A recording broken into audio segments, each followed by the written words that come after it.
Chapter 72. At this critical moment of life and death, Gu Fei's thoughts could no longer keep up with the changes in the situation. However, as a martial artist, his muscles, bones, and flesh had been tempered to the point that they were transparent from the inside out. He could control every inch of his muscles and bones as he pleased. At the moment when the cold light that was cutting towards his throat stimulated the skin on his neck, Gu Fei instinctively and subconsciously transferred the qi of the divine armament that he had refined into his blood and qi through the weapon refining technique to his neck. In an instant, his entire neck turned purplish gold. Strands of divine armament qi that were as thin as hair densely covered the skin of his neck.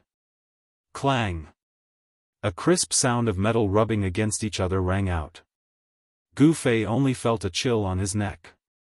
Then, he felt an extremely sharp weapon ruthlessly cut him. There was a burning pain where he was hit. In the dark forest, sparks flew. In the nick of time, Gu Fei had managed to avoid the fatal danger of having his throat slit. In an instant, his clothes were drenched in cold sweat. His heart in his chest was pounding as if it was about to jump out of his throat. Between life and death, this was a real life and death situation. The god of death had brushed past Gu Fei. At the critical moment, he had avoided the tragic fate of having his throat cut. The person who had suddenly rushed out from the withered branches and withered leaves and launched a fatal attack at Gu Fei was obviously shocked. He could not believe that his sure-kill attack had not even scratched the skin of his opponent. At such a close distance, with such a swift and violent attack, even a young expert like Gu Fei would find it difficult to dodge. If it was an ordinary person, their head would have been separated from their body. However, the scene of blood splattering that person had expected did not appear. This person was obviously an expert assassin. Since his attack had failed, he wanted to escape. Unfortunately, Gu Fei would not let this guy who had almost taken his life escape so easily. Humph. Gu Fei's eyes were like cold stars, and his gaze was as sharp as the edge of a blade. There was an infinite killing intent in his eyes. He was truly enraged, and all the yuan qi in his body instantly erupted. Rays of qi shot out from his pores like countless needles. It was as if he had turned into a hedgehog with spikes all over his body. Not a single feather could be added to his body, and not a single insect could land on it. His long hair fluttered in the wind due to the yuan qi fluctuations emitted from his body. Like a fierce beast that had been awakened from its slumber, Gu Fei's 5 fingers were like steel hooks. Swish! His 5 fingers tore through the air and made a sound like ripping cloth. He grabbed the man's right wrist with lightning speed. That person turned pale with fright. With a twist of his wrist, the cold light in his hand sliced towards Gu Fei's arm. His quick reaction showed that this person was definitely an experienced assassin. In the face of danger, he did not panic. However, this person was clearly a demonic cultivator. The demonic qi emitted from his body clearly indicated his identity. A demonic cultivator's forte was not close combat. Although this person was proficient in the art of assassination, close combat did not seem to be his forte. After his attack was ineffective, this person wanted to increase the distance between him and Gu Fei. Unfortunately, he could not do as he wished. Just as Gu Fei grabbed the demonic cultivator's wrist, the sharp metal qi in his palm was suddenly released and surged into that person's arm. Crack, crack, crack. A series of bone-chilling sounds of bones and tendons shattering immediately came from the demonic cultivator's right arm. His entire right arm, tendons, bones, and flesh, was completely shattered by the violent metal qi that surged into it from Gu Fei. It became a pile of meat paste. Roar! The demonic cultivator roared and struggled with all his might. He endured the immense pain and forcibly broke his right arm, then rushed forward. His entire right arm was severed at the base. A mist of blood erupted, and the pungent smell of blood immediately filled the air. This demonic cultivator was truly ruthless. He actually cut off an arm in a heroic manner. However, even so, Gu Fei, who had gotten close to Lin Yun, wasn't easily shaken off. Trying to escape? Gu Fei sneered. A violent killing intent surged from his body. He grabbed the severed arm in his hand, which could no longer be distinguished from bone or flesh, and smashed it towards the demonic cultivator who was rushing forward with all his might. At the same time, he took a step forward. The ancient battle technique, 8 desolation steps, displayed its terrifying speed. Gu Fei left an afterimage where he stood, but his real body was already chasing after the demonic cultivator like the wind and lightning. When the demonic cultivator heard the strange sound behind him, he felt a strong gust of wind rushing towards his back.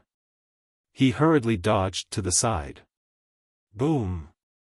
An object brushed past his body and smashed into a large tree in front of him, directly splitting the tree in two.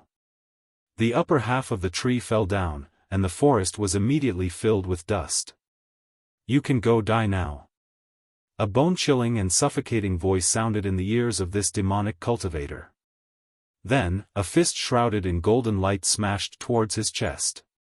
It was a simple and direct punch, but it contained such great power that it made it impossible for him to dodge.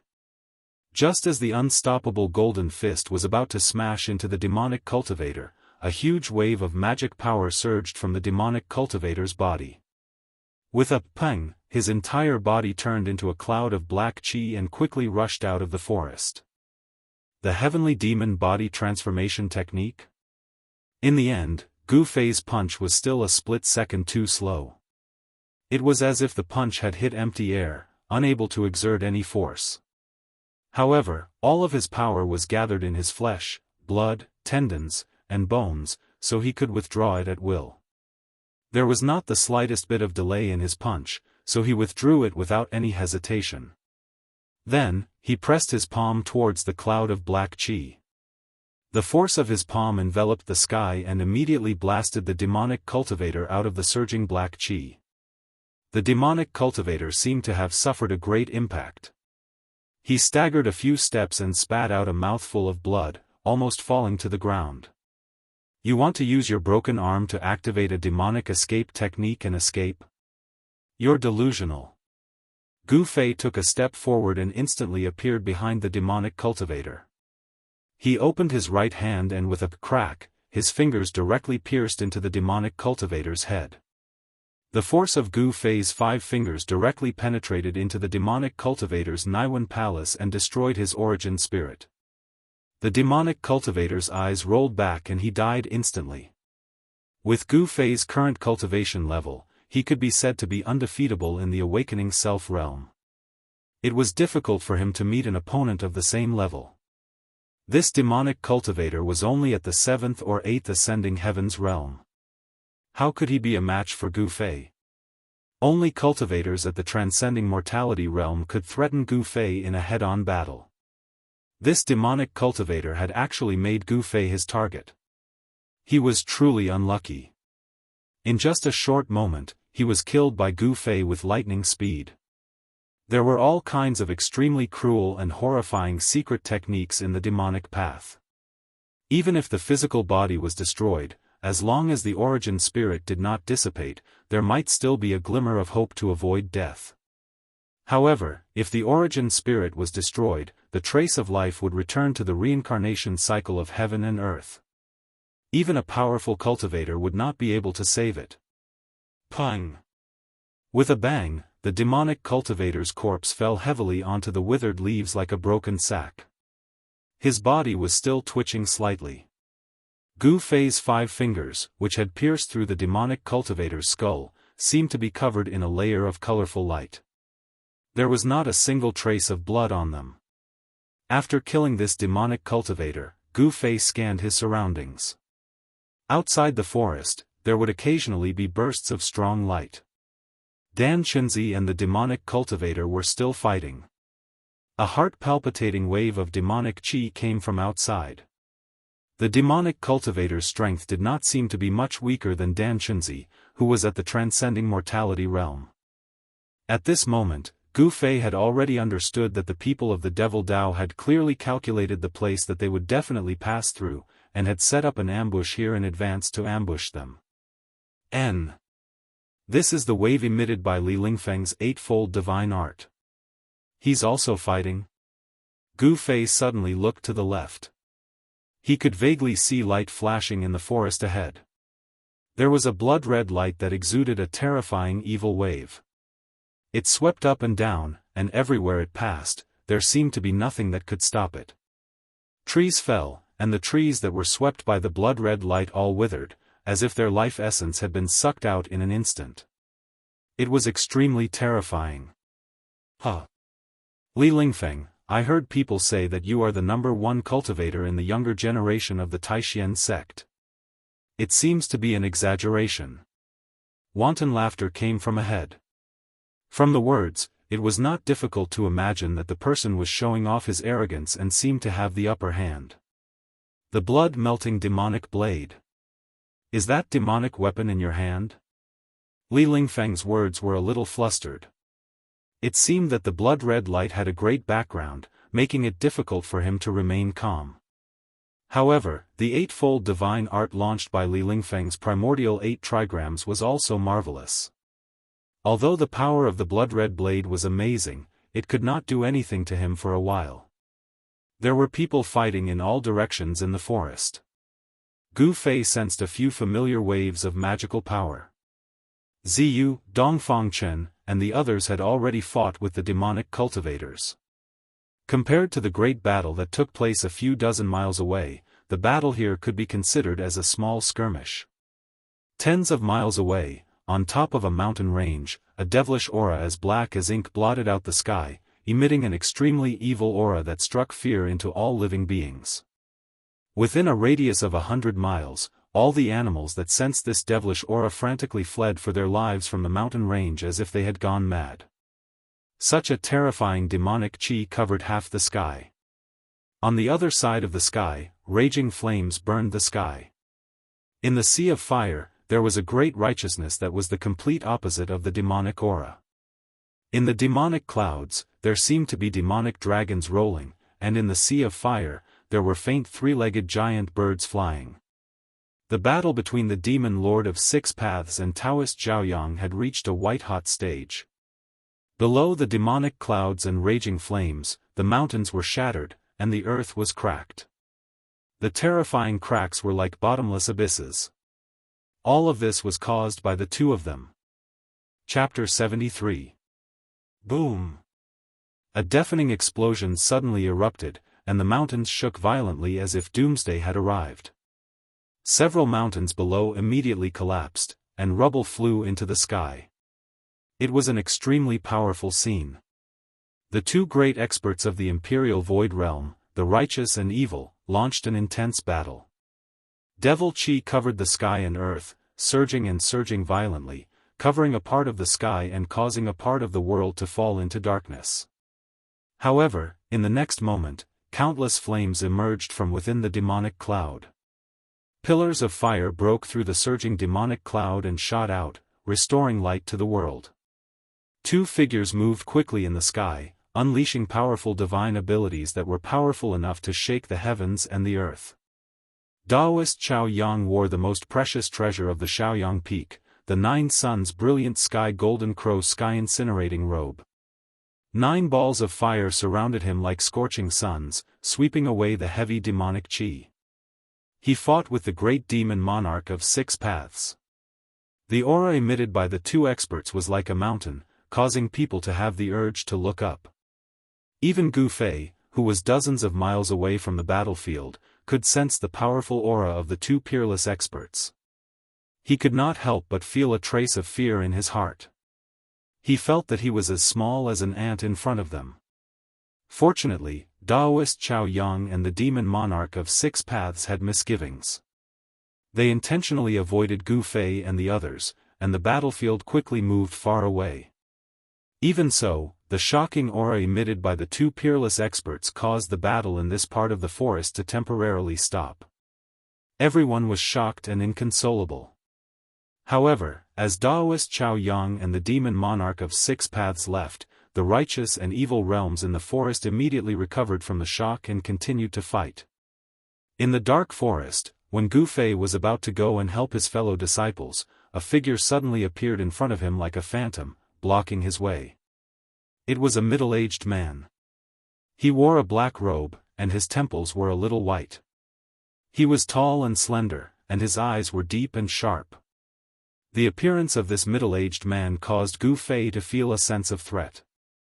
He could sense a dangerous aura from this person. This person was like an unsheathed divine weapon, giving off a cold feeling of being forced by the edge of a blade. The moment this middle-aged man appeared, the surrounding temperature plummeted in an instant. The undisguised murderous aura on his body caused Gu Fei to feel as if he had fallen into icy water, his entire body turning cold. You actually killed him?" The middle-aged man glanced at the corpse of the demonic cultivator that Gu Fei had killed, and his eyes were practically spitting fire. "You killed my disciple, I want you dead." The middle-aged man was furious. He opened his mouth and a ray of light shot out from his mouth towards Gu Fei. Spewing sword flashes. A sword immortal art? When Gu Fei saw the middle-aged man in front of him spit out a chilling red light, he was startled. Without thinking, Gu Fei immediately used the 8 desolate steps and rapidly retreated like a phantom. This person was clearly a sword cultivator at the transcending mortality stage. It was difficult for him to contend against him. No wonder the person who attacked him just now also used an incomparably sharp sword light. It turned out that he was this middle-aged man's disciple. This kind of flying sword condensed from a sword immortal art was much more powerful than the ordinary magic treasures of martial cultivators. The sword immortal Dao was said to be able to break through all techniques with a sword in hand. It didn't matter if it was a magic treasure, as long as one slashed out with the sword, everything would be destroyed. It was truly domineering. Boom! Boom! Boom! Gu Fei's figure moved quickly in the forest. However, the middle-aged man pointed at the fiery red sword light with one hand and chased after it. Wherever the sword light passed, trees were immediately chopped in half and fell to the ground with a loud noise. Countless withered branches and withered leaves were stirred up on the ground. How can there be such a sword expert in the demonic path? Why does this person's sword light look so familiar? The 8 desolate steps was indeed a top-notch movement technique. With Gu Fei's cultivation, although he only knew a little about it, he had already displayed the wonders of this combat technique. It allowed him to often avoid the sword light's strangulation at the most critical moment. However, it also made Gu Fei break out in a cold sweat. You are the mysterious person who attacked me at the foot of Green Spirit Peak that night," Gu Fei exclaimed. He could already see that the sword light used by this middle-aged man was the same as the one used by the mysterious person who attacked him at the foot of Green Spirit Peak the night before the 9 Peaks trials. The sword light of the Li Fire sword chi was cold, but the sword chi it emitted was vast and mighty with a terrifying wave of heat. "Humph! I didn't kill you that night. You won't be so lucky now." The middle-aged man's face was full of anger. His expression was ferocious, and there was actually a thick demonic aura on his face. He had actually entered the demonic path of the sword and cultivated a uniquely fire demonic sword. A crimson-red demonic sword light swept up and down, and Gu Fei could only retreat, unable to fight back at all. One chased while the other fled. The two of them were extremely fast. Soon, the two of them rushed into the depths of the forest, far away from the battlefield where everyone was. However, the strange situation on Gu Fei's side attracted the attention of Dan Xinzi, who was fighting with another demonic cultivator outside the forest. Although Dan Xinzi was fighting with someone else, his eyes and ears were alert in all directions, constantly paying attention to the movements in the forest. The demonic path's ambush this time seemed to be made up of outstanding figures of the younger generation. There were only 2 demonic cultivators in the transcending mortality stage. These demonic cultivators seemed to be training their troops, letting the outstanding figures of the younger generation fight endlessly with Gu Fei and the others, using this kind of life and death battle to temper the outstanding figures of the younger generation of demonic cultivators. Since ancient times, it had been an unchanging law that the righteous and evil could not coexist. When the righteous met the demonic cultivators, there was no need to say any unnecessary words, and they directly drew their swords against each other. Roar! Dan Chenzi shot out thousands of silk-like golden rays, forcing the demonic cultivator who was fighting against him to retreat. Then, he turned around and rushed into the forest, chasing in the direction in which Gu Fei had escaped. The people from the Heavenly Demon sect are really hateful. They actually sent 2 experts in the transcending mortality stage. That Gu Fei is definitely not a match for an expert in the transcending mortality stage. Dan Chenzi was a little anxious. If anything happened to Gu Fei, he, Dan Chenzi, would also be punished by the higher-ups of the sect. Each of the top 10 young experts had unlimited potential.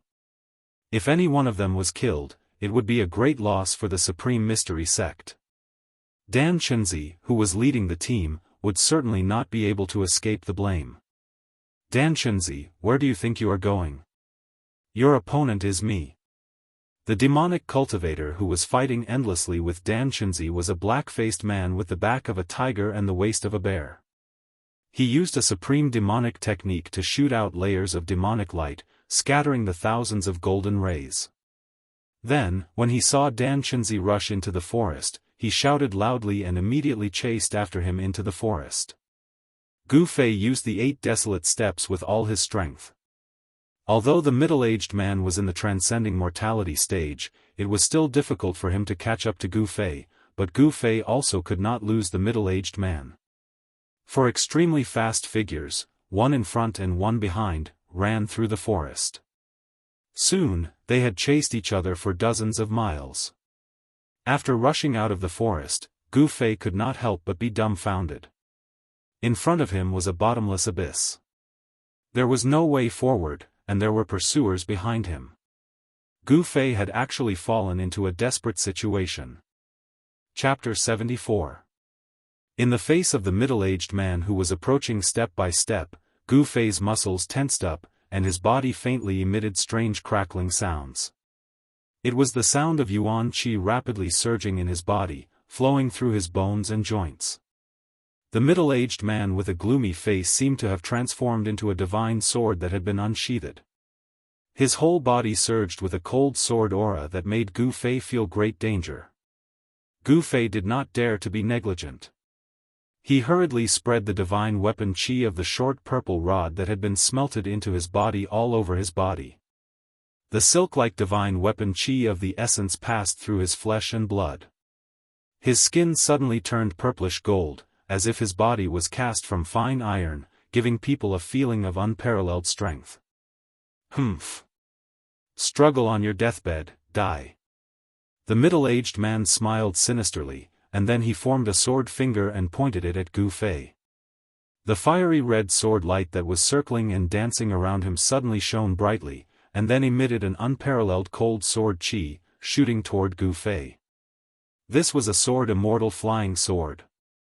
Not to mention flying to kill the enemy from 100 steps away, the flying swords released by some mighty figures could even take the head of a person from 1,000 miles away.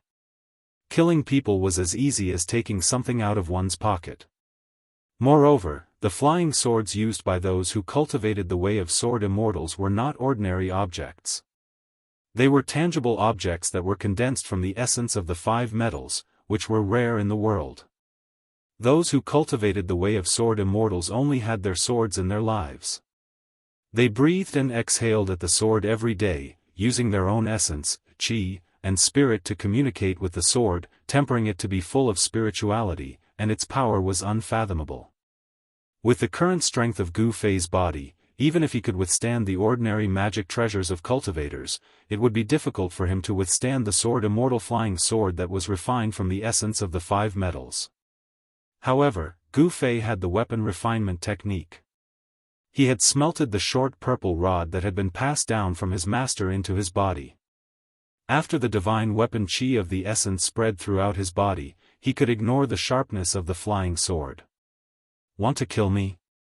Not so easy.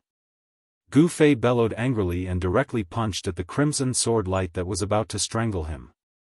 The fist force was as fierce as a surging river. However, the middle-aged man's cultivation level was a full realm higher than Gu Fei's after all. Although the art of sword immortals was a branch of Taoism, it was a divine power with the greatest offensive strength. However, Gu Fei's surging fist force was directly split apart by the crimson sword light, and the sword light and the fist instantly collided. Boom! A strong light burst out from the point of impact, and Gu Fei felt an unstoppable force coming from the surface of his fist. Immediately, half of his body went numb, and he involuntarily took 4 or 5 steps back. Roar! Gu Fei let out a roar as his long hair danced in the wind. His eyes emitted a terrifying murderous glint. Pang! The ground under his feet was left with a large pit, and the soil shattered. He desperately tried to stop himself from retreating, but in the end, he did not take the 6th step. Because there was already a bottomless abyss behind him. Once he took the 6th step, he would fall into the abyss. Good boy, what kind of divine power is this? The middle-aged man's gloomy face revealed traces of demonic qi. He was very surprised that this boy, whose cultivation level was only at the realm of awakening self, could directly use his flesh and blood to directly resist his flying sword. It was really unexpected. So this boy had this kind of divine power. No wonder last time in the Taoist sect, even when he tried to kill him, he could not kill him. The middle-aged man was shocked. This middle-aged man was a member of the demonic path, but the cultivation method he practiced was the orthodox way of the sword immortals. Last time at the Jade Spirit Peak of the Taoist sect, he wanted to kill Gu Fei and frame the Guangqing Celestial sect, thus provoking a dispute between the 3 great Daoist sects so that the demonic path could benefit from it. Unfortunately, the upper echelons of the 3 great Daoist sects were not the kind of simple-minded people who only knew how to cultivate the way of the heavens. Although the Taoist sect was also secretly investigating the attack on Gu Fei, they did not find the Guangqing Celestial sect because of it. What kind of divine power is this? What does it have to do with you? Gu Fei was like a beast that had been forced into a dead end. He stared fiercely at the middle-aged man in front of him. At the same time, all the muscles and bones in his body trembled, and a huge amount of yuan qi suddenly burst out.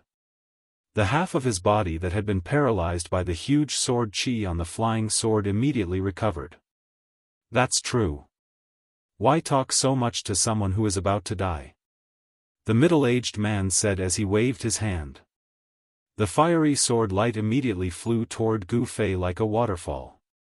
The sword light covered all directions, making it impossible for Gu Fei to escape. The middle-aged man actually wanted to force Gu Fei to jump off the cliff. Zhao Xuanji, don't you dare! A loud shout suddenly rang out.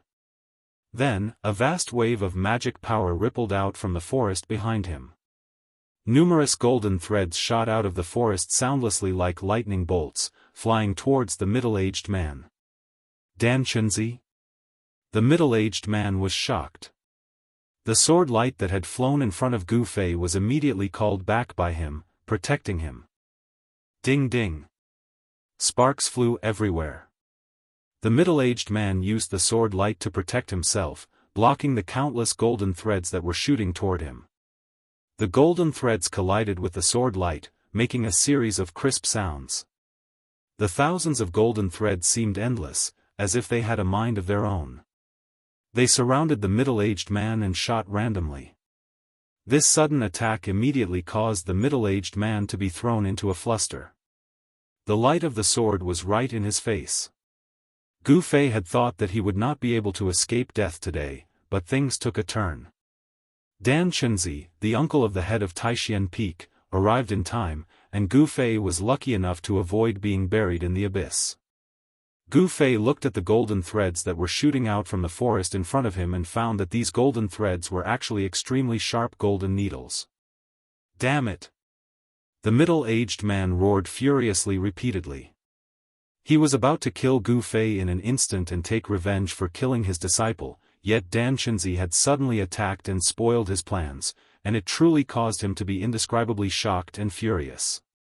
A strand of rage was stuck in his chest, and it simply caused him to have the impulse to go berserk. At this time, there was a flash of shadows in the forest. Dan Qinzi had just arrived. "All of you go to hell." The middle-aged man, Zhao Xuanji, was furious. His pale face was already so gloomy that it was about to drip water. After he let out an angry roar, the red sword light around him rushed into his body. He and the sword became one, and a towering sword chi broke out. The thousands of golden needles that surrounded him were all shaken away. There was only a light clang, like the cry of a dragon in the ninth heaven. In an instant, Zhao Xuanji turned into a shocking sword light, and the sword chi shot straight to the bull star, turning the world red. Demon sword 9 parts, kill, kill, kill. Zhao Xuanji became one with his sword and let out a mad roar. An astonishing sword rainbow suddenly shot out. 9 beams of sword chi turned into 9 beams of scarlet sword light. The golden needles that filled the sky were immediately shattered by the 9 beams of sword light. The 9 red sword lights rushed out like 9 fire dragons. 8 of the sword lights quickly flew toward Dan Qinzi, who was rushing out of the forest, and one of the sword lights slashed toward Gu Fei. Oh no! Gu Fei was shocked. The red sword light was extremely fast, and in an instant, there was no time for him to dodge. The cold sword chi had already caused a piercing pain on his skin, and a great sense of danger instantly enveloped him. At this moment, all the hairs on his body stood on end. Pang! Gu Fei only had time to gather the essence of the divine weapon in his body to protect himself. He used his arms to block in front of his chest, and then he was ruthlessly struck by the red sword light. The scarlet sword light traversed 2,000 to 3,000 feet. This was Zhao Xuanji's most powerful killing move. It was as if the void had been split in half by the sword light. Ripples could be seen with the naked eye as the sword light passed through the space. Wah! Gu Fei cried out miserably as he was sent flying 1,000 feet away by the peerless sword light. The sound of bones breaking rang out from his arms, and they drooped down limply. He vomited large mouthfuls of blood as he flew backwards. The essence of the divine weapon protected his skin and flesh. Even such a powerful sword chi was unable to break through the defense of his skin and flesh. It only left 2 white sword marks on his arms. However, the terrifying impact from the sword chi caused his arm bones, which were as hard as metal, to break. Gu Fei was sent flying out of the cliff. Below him was a bottomless abyss, shrouded in mist, making it impossible to see what was happening below. This time, Gu Fei was scared out of his wits. He, who was already heavily injured, was startled once more, and it immediately aggravated his injuries. He spat out a mouthful of blood, and his vision went black before he fainted. His body fell down like a kite with a broken string. Zhao Xuanji, you deserve to die. At this moment, Dan Qinzi, who had just rushed out of the forest, happened to see Zhao Xuanji send Gu Fei flying out of the cliff. His eyes instantly turned blood red, and he let out a roar that shook the forest. The furious Dan Qinzi formed seals with his hands, and thousands of golden threads immediately appeared, wrapping around the 8 shocking sword lights that were flying towards him. Swoosh swoosh swoosh. As if cutting through cloth, the 8 sword lights actually broke through the layers of golden threads, and their momentum towards Dan Qinzi did not decrease at all. Hiss! The enraged Dan Qinzi immediately sucked in a breath of cold air when he saw this. This guy was going all out. The sword chi slashed straight at him. Dan Qinzi was shocked and angry, but he didn't panic. He fiercely stomped on the ground with both his feet. Pang! Soil splattered, and the ground under his feet immediately burst open. Dan Qinzi borrowed this force to soar into the sky, narrowly avoiding the 8 streaks of sword light that contained unparalleled sword chi. Then, he flipped upside down, his hand pressing down towards Zhao Xuanji. Rumble! A giant golden hand suddenly rushed out, and endless spiritual energy was drawn over by Dan Qinzi's Daoist technique. He used the 5 claws mountain splitting technique to return the favor to Zhao Xuanji. The 5 claws mountain splitting technique was a very basic Daoist technique in the Taishan sect, but even the most basic Daoist technique, when used by Dan Xunzi, who was at the 9th level of the transcending mortality realm, it still had great power. The golden palm was as big as a small mountain, and the area below it shook violently, bringing with it a wind as sharp as a blade. The powerful pressure pressed down on Zhao Xuanji until the ground cracked, and his feet sank into the soil. They were both cultivators of the transcending mortality realm, but Dan Xunzi was an expert who was only a step away from breaking into the controlling void realm, and his cultivation was much stronger than Zhao Xuanji's. Dan Xunzi directly used overwhelming power and the most direct attack to put Zhao Xuanji in a desperate situation. After using all his strength to activate the most powerful wave of sword qi, Zhao Xuanji's spiritual power had almost been depleted by half, and it was difficult for him to resist Dan Xunzi's angry attack. The giant golden hand shrouded down, sealing the area, causing it to tremble violently. Zhao Xuanji could not escape even if he wanted to. He could only desperately urge the sword qi in his body, squeezing out every bit of power in his body. His body became one with the sword, as if he had transformed into a heavenly sword, the tip of the sword pointing directly at the giant hand in the sky. "You don't want to live." Suddenly, a rough shout came from the forest, and then a black gust of wind swept out from the forest, blowing sand and stones everywhere it passed, and uprooting trees. There was a fierce and evil power in the wind, and someone attacked from the wind, directly breaking the field formed by the giant hand, sweeping up Zhao Xuanji, who was shrouded by the giant hand, and then instantly leaving. Boom! It was as if the sky was falling and the earth was cracking. Just at the moment when the wind swept away Zhao Xuanji, the giant hand blasted down, exploding with a loud noise. The earth trembled, and dust rose high into the sky.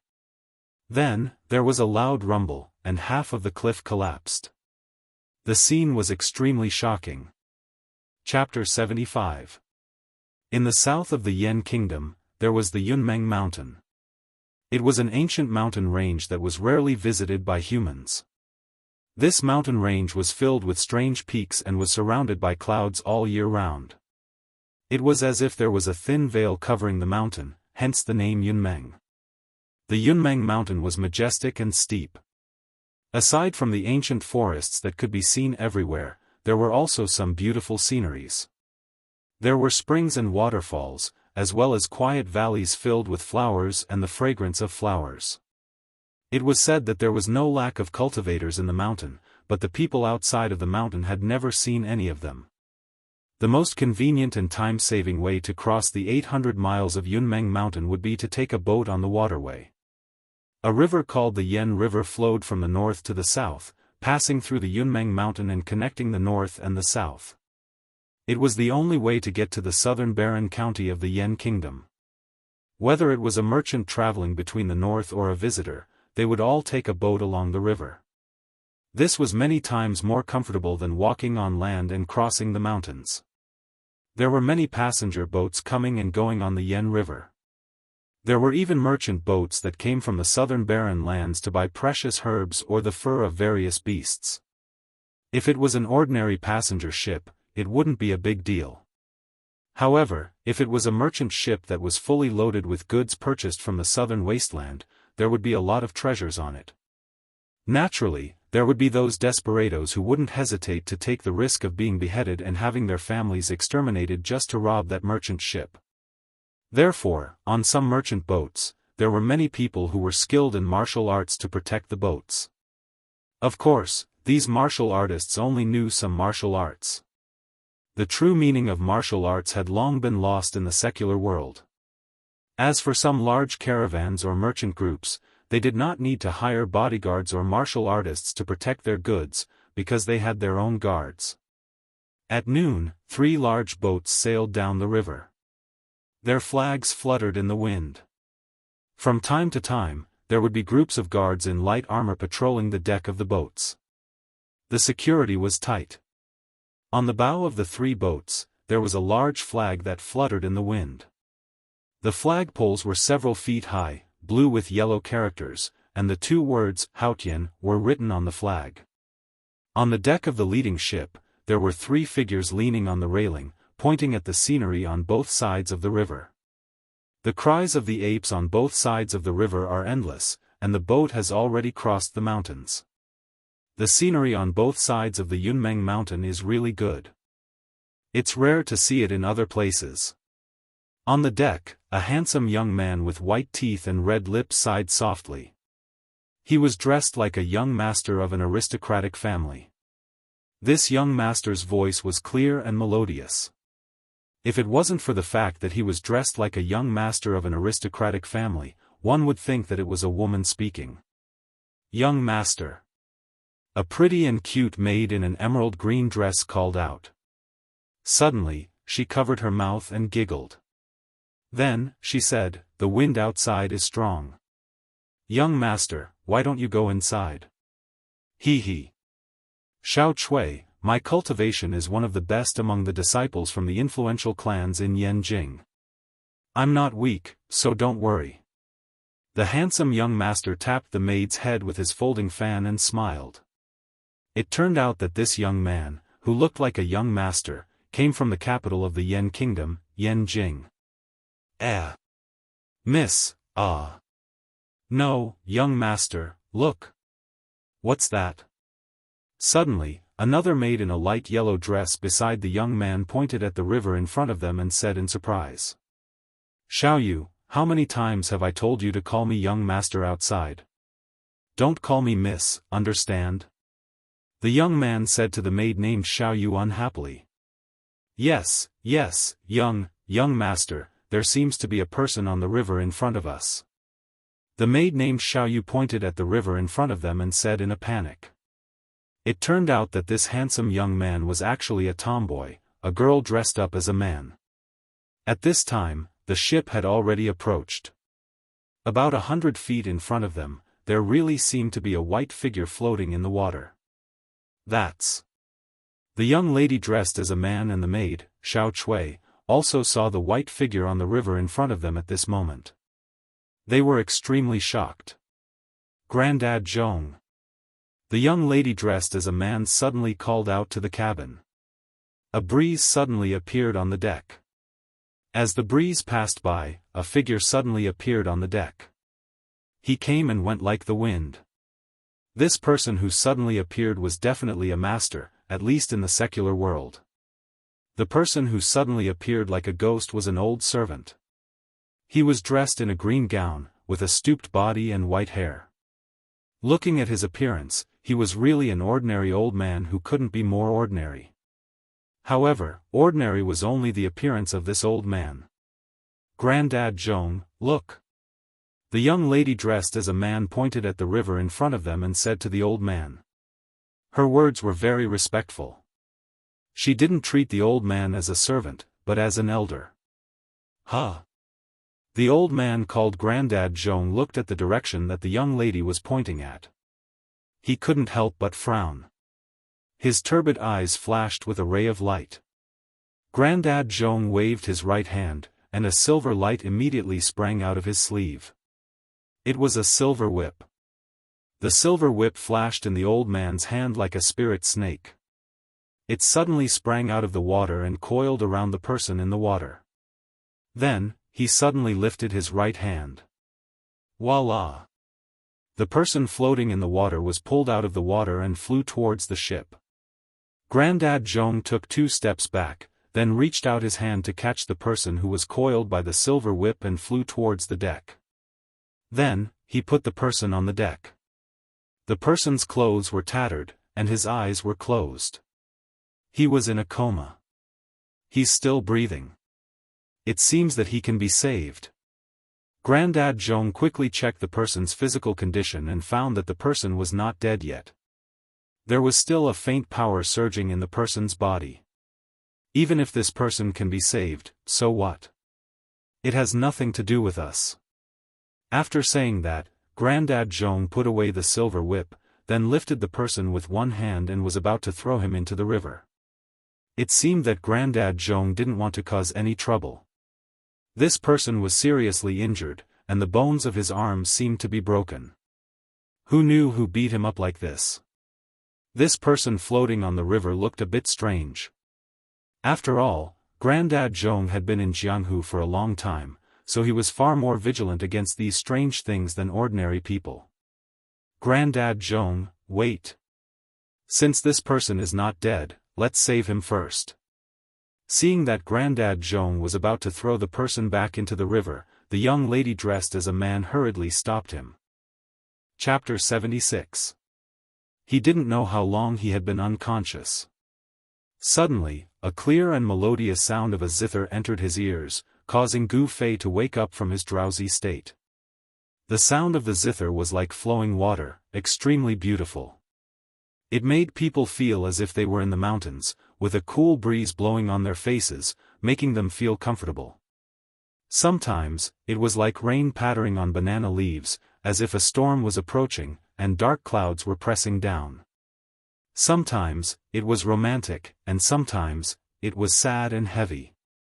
Just by listening to the sound of the zither, one could already tell the ups and downs of the zither player's state of mind. Gu Fei opened his eyes and saw that he was lying on a bed. It seemed that, this bed could move, moving up and down slightly. What is this place? Gu Fei abruptly sat up, but a bone-deep pain suddenly came from his arms and chest. The sudden pain caused him to involuntarily cry out in pain. At this moment, the sound of the zither stopped. Then, Gu Fei heard a series of footsteps approaching. Looking down, Gu Fei saw that the fractures on his arms had been fixed with wooden planks.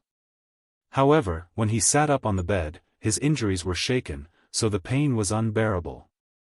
Creak! Bang! The door was pushed open from the outside and a few people walked in. Gu Feilian quickly raised her head and saw 4 people walking in. The person in the lead was a youth so handsome that it made people's eyes light up. This young man looks a little like Ziyu. Why do they both look like boys and girls? Gu Fei's gaze swept across the 4 people. The figures and appearances of the 4 people who came in were immediately reflected in his eyes. Yes. You're finally awake. The young man in the lead was not very old. He looked to be around 17 or 18 years old. However, he seemed to have purposely lowered his voice when he spoke. Even so, the young man's voice was too delicate. The voice sounded like a girl's. Gu Fei couldn't help but feel that something was strange. This was a kind of intuition, and he didn't really sense anything strange about this youth. Who are you? Where is this place? At the same time, Gu Fei's eyes flashed and a fiendish aura immediately spread from his body. This person. Standing behind the young man was an old man with a hunched back and white hair. He was dressed in a green robe, and he felt that the young man's aura had changed drastically. He suddenly became extremely dangerous, causing his heart to palpitate. The old man quietly took half a step forward. Although the old man had only taken half a step forward, the angle was just right. It could even be said to be flawless. Not only could he advance to attack and retreat to defend, he could also vaguely protect the youth and the 2 pretty maids by his side under his wings. Obviously, this old man dressed like a servant was an expert with rich combat experience. He. My surname is Ling, and this is the Haotian Trading Group's merchant ship, the youth replied with a chuckle. He didn't seem to notice Gu Fei's hostility towards him. However, the youth's clear and deep voice, which was trying to pretend to be mature, sounded a little awkward to Gu Fei's ears. Brother, why were you injured and fell into the water? Did you meet with bandits? Or, if our ship hadn't passed by and saved you, you would have been in big trouble, brother. The youth tapped his folding fan on his palm and sat down on a chair at the side. The youth didn't say the words, "Enemies are hunting me down," but everyone could hear the obvious meaning behind his words. Haotian Trading Group? Gu Fei couldn't help but ponder. This was the first time he heard of this name. Gu Fei had been cultivating on the mountain since he was young. To the outside world, he was like a blank piece of paper. Everything in the outside world was unfamiliar to him. I'm Gu Fei. Thank you for saving me. Gu Fei was a person who could clearly distinguish between kindness and hatred. Furthermore, he was determined to keep his mind pure and unaffected by the outside world. Therefore, Gu Fei didn't think too much before saying his name. Gu Fei? There aren't many people with the surname Gu in the Tenglong continent. There aren't any families with the surname Gu in the Three Kingdoms. May I know where Brother Gu is from? The youth asked after thinking for a while. At this moment, the hostility on Gu Fei's body had already subsided. The old servant's tense nerves finally relaxed. Gu Fei glanced at the old man in the green gown casually. His gaze made the old man's heart palpitate. It was as if he could see into the depths of the old man's heart. This youth was no ordinary person.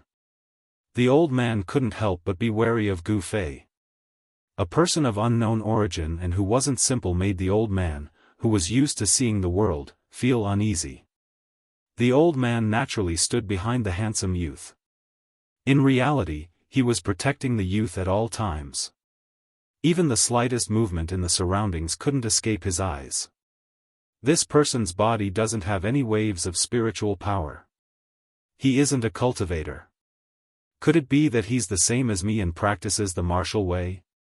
Gu Fei had already seen that this old man wasn't simple. His aura was restrained and his footsteps were silent. He looked like a very ordinary old man. However, Gu Fei could feel a well-hidden aura from this old man. Seeing that Gu Fei seemed to be a little hesitant, an emerald green servant girl next to the youth immediately said unhappily, "You are very rude. Why aren't you answering my young master's question?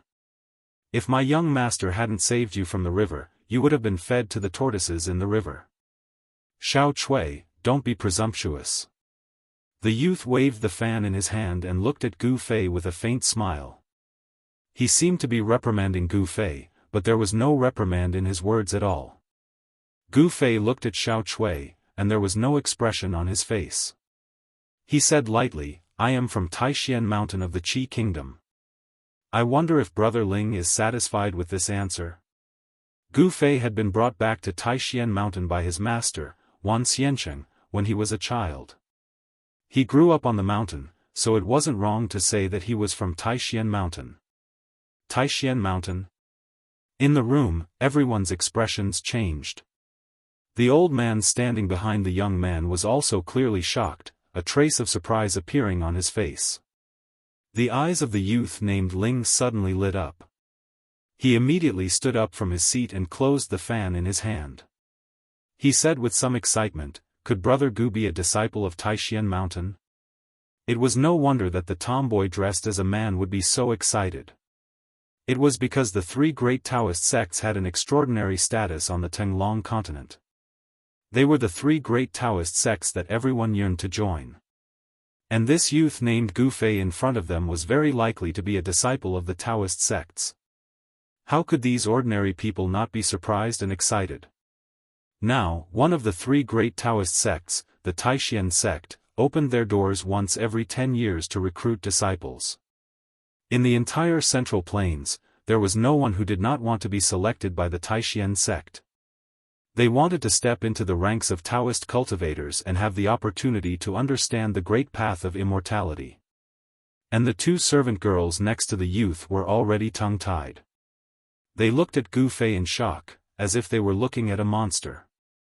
Recently, the Ling family had been worried about which child of the right age to send to the Taishan sect of the Qi Kingdom to participate in the disciple selection. This girl named Ling, who was dressed as a man, had come out to play and relax because of this. She wanted to stay away from the open and hidden struggles of the family.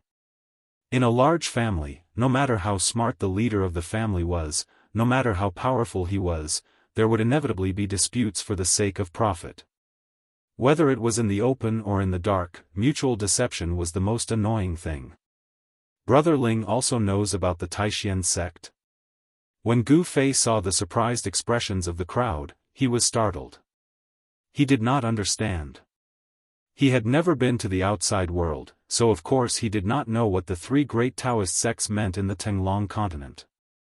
Cultivating Taoist cultivators and becoming immortals meant that they could enjoy longevity and even live as long as the heavens and the earth. This was something that every ordinary person yearned for. Brother Gu must be joking. As he spoke, the youth named Ling also knew that he had lost his composure. He sat back down in his chair.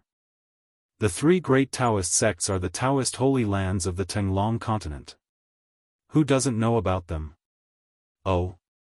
Gu Fei was a little surprised. At this time, he had a rough idea of what kind of existence the sect he belonged to was in the Tenglong continent. Gu Fei did not have any ulterior motives. Everything he did was done as he pleased. Whatever he thought, he put it into action. He did not have as many scruples as the rest of the world. That's right, I am from the Green Spirit Peak of the Taishan sect. May I know where Brother Ling is from? Can you tell me? Gu Fei's temperament was the most straightforward. He said what he thought and went straight to the point. Miss Ling, who was disguised as a man, seemed very happy. She smiled and said, as expected, Brother Gu really is a disciple of the Taishan sect. It is great to be able to make friends with Brother Gu. Yes. I'm Ling Yan from the Haotian trading group, and the Ling family's patriarch is my father. I'm the 13th child in my family, so you can call me Ling 13. Ling Yan, who was disguised as a man, formally introduced herself to Gu Fei. Hearing Ling 13 introduce herself like this, the two pretty servant girls beside her could not help but cover their mouths and smile at each other. The old man in the green robe behind her also had a strange look in his eyes. Everyone's expressions fell into Gu Fei's eyes. Although he was simple-minded, he was not a fool. He felt that something was wrong, but he could not tell what was wrong. Gu Fei had almost no experience in the world. Even though Ling 13 acted like a girl, he could not tell that this extremely handsome young man in front of him was a girl. Of course, apart from Ling 13's name and gender, everything else she said was not a lie. This girl was the 13th daughter of the leader of the Ling family of the Haotian business group, Ling Luoyan. Brother Ling, if there is nothing else, I would like to rest. Gu Fei was in a hurry to heal himself. How could he continue talking to Ling Yan? Oh. I was too happy and forgot that Brother Gu is injured. I am really sorry. If that's the case, I will take my leave first. Ling Luoyan stood up from her chair and cupped her hands towards Gu Fei. Gu Fei nodded and did not say anything else. Ling Luoyan, who was disguised as a man, did not mind. She smiled indifferently and then left the room with the two servant girls and the old man in the green robe, closing the door behind her. Who would have thought that I would survive such a disaster? So there is a big river under the abyss. How dangerous. When Gu Fei thought of how he had been thrown out of the abyss by Zhao Xuanji's sword, he could not help but tremble, and his heart beat faster for no reason. At this time, night had already fallen, and the stars in the sky were beginning to appear. 3 large ships had long been anchored at a pier by the river, and the lights on the ships illuminated the nearby river. Ling Luoyan and the others came out of the cabin onto the deck. I did not think that I would meet a disciple of the Taishan sect on this trip. This trip was really worth it, Ling Luoyan murmured as she looked at the river. The 2 servant girls, Xiao Chui and Xiao Yu, were waiting on her side. Miss, forgive this old servant for being blunt, but that Gu Fei will probably cause us a lot of trouble. Uncle Zhong frowned and said in a low voice. Uncle Zhong, why do you say that? Ling Luoyan was stunned when she heard this. Miss, think about it. In the entire continent, who would dare to make a move against someone from one of the 3 major immortal sects? Someone who would dare to make a move against a disciple of the Taishan sect, one of the 3 major immortal sects, cannot be provoked. Moreover, this old servant did not feel the spiritual power of a cultivator on Gu Fei. Chapter 77. In the cabin, Gu Fei, who was in his room, didn't know that Ling Luoyan and the rest were already suspicious of his identity. He was sitting cross-legged on his bed, using his internal vision to observe the situation in his body. However, it was no wonder that Ling Luoyan and Uncle Zhong were suspicious. How could there not be a disciple of the Taishan sect, one of the three great Taoist sects, who did not cultivate the way? However, Gu Fei's body really did not have the otherworldly aura of a cultivator. Moreover, cultivators walked the path of core formation, nascent soul, and ascended to the way of immortals and gods. They condensed their essence, qi, and spirit, and attracted the spirit of heaven and earth into their bodies. What was the way? That was the collective name for the way and magical power that cultivators referred to.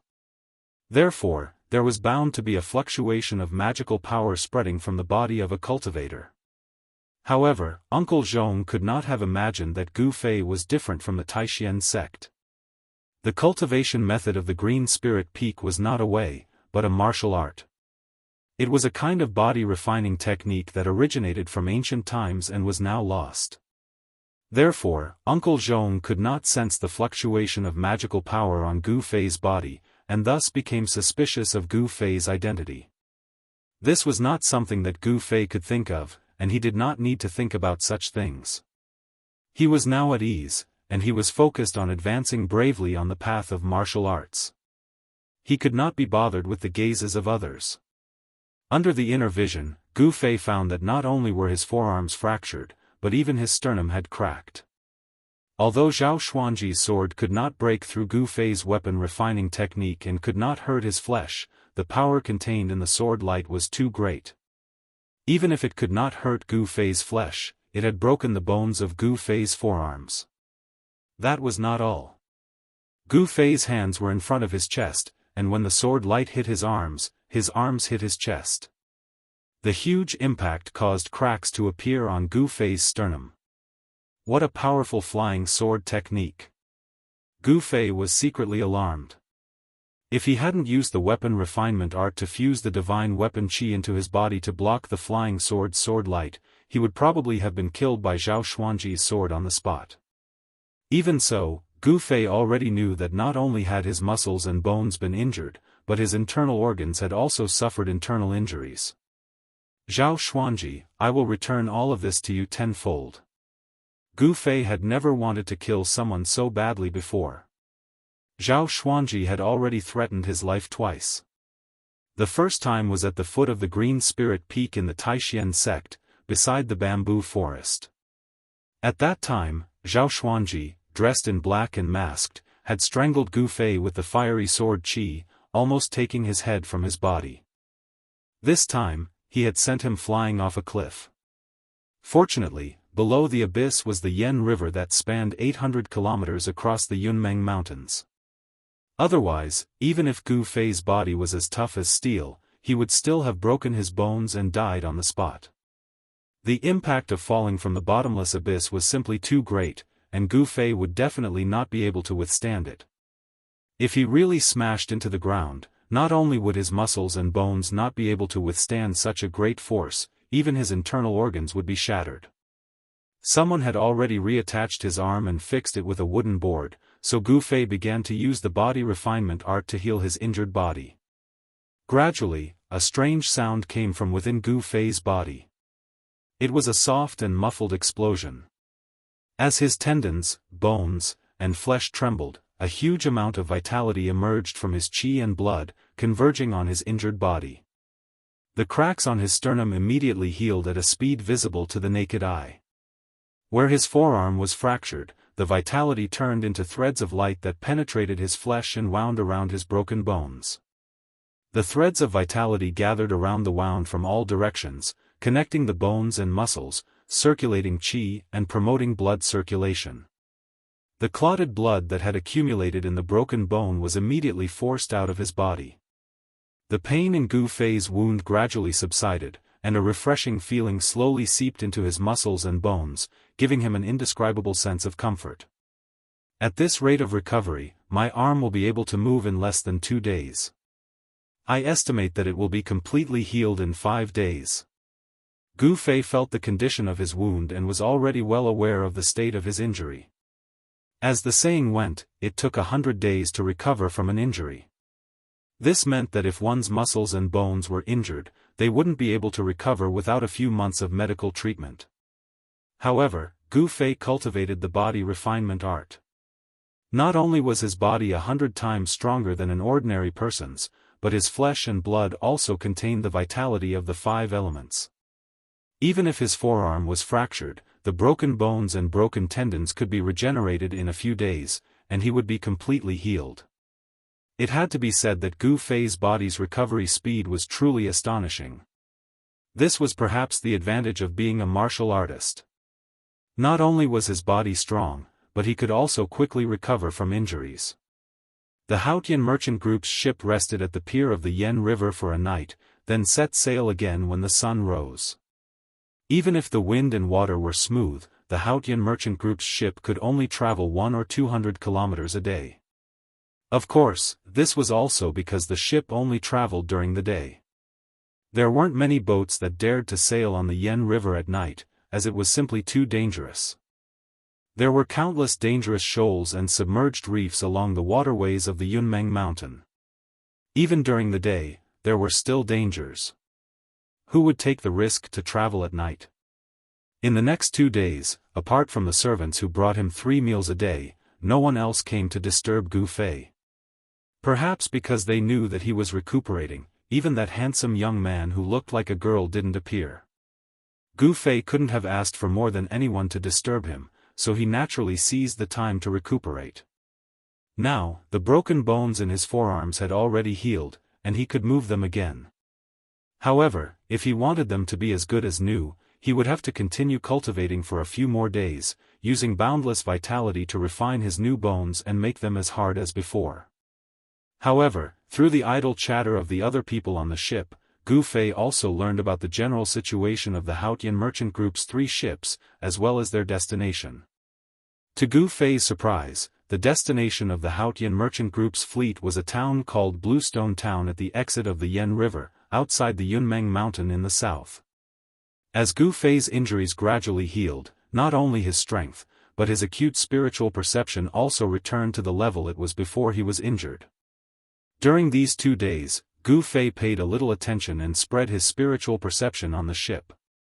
He discovered that the ship he was on was actually carrying over 100 people. Most of the people on the ship were agile and had a murderous aura about them. They were clearly experienced guards. Although Gu Fei was a little puzzled, once he understood the situation on the ship, he no longer paid attention to the outside world and began to cultivate on his own. On the evening of the 3rd day, the Haotian merchant group's 3 ships sailed into another dock. After the ships anchored at the dock, young master Ling Yan sent servant girl Xiaoya to invite Gu Fei over. Chapter 78. Fishermen sang in the evening as the sun set. Those who had gone out to fish returned one after another with their fishing boats and fishing nets.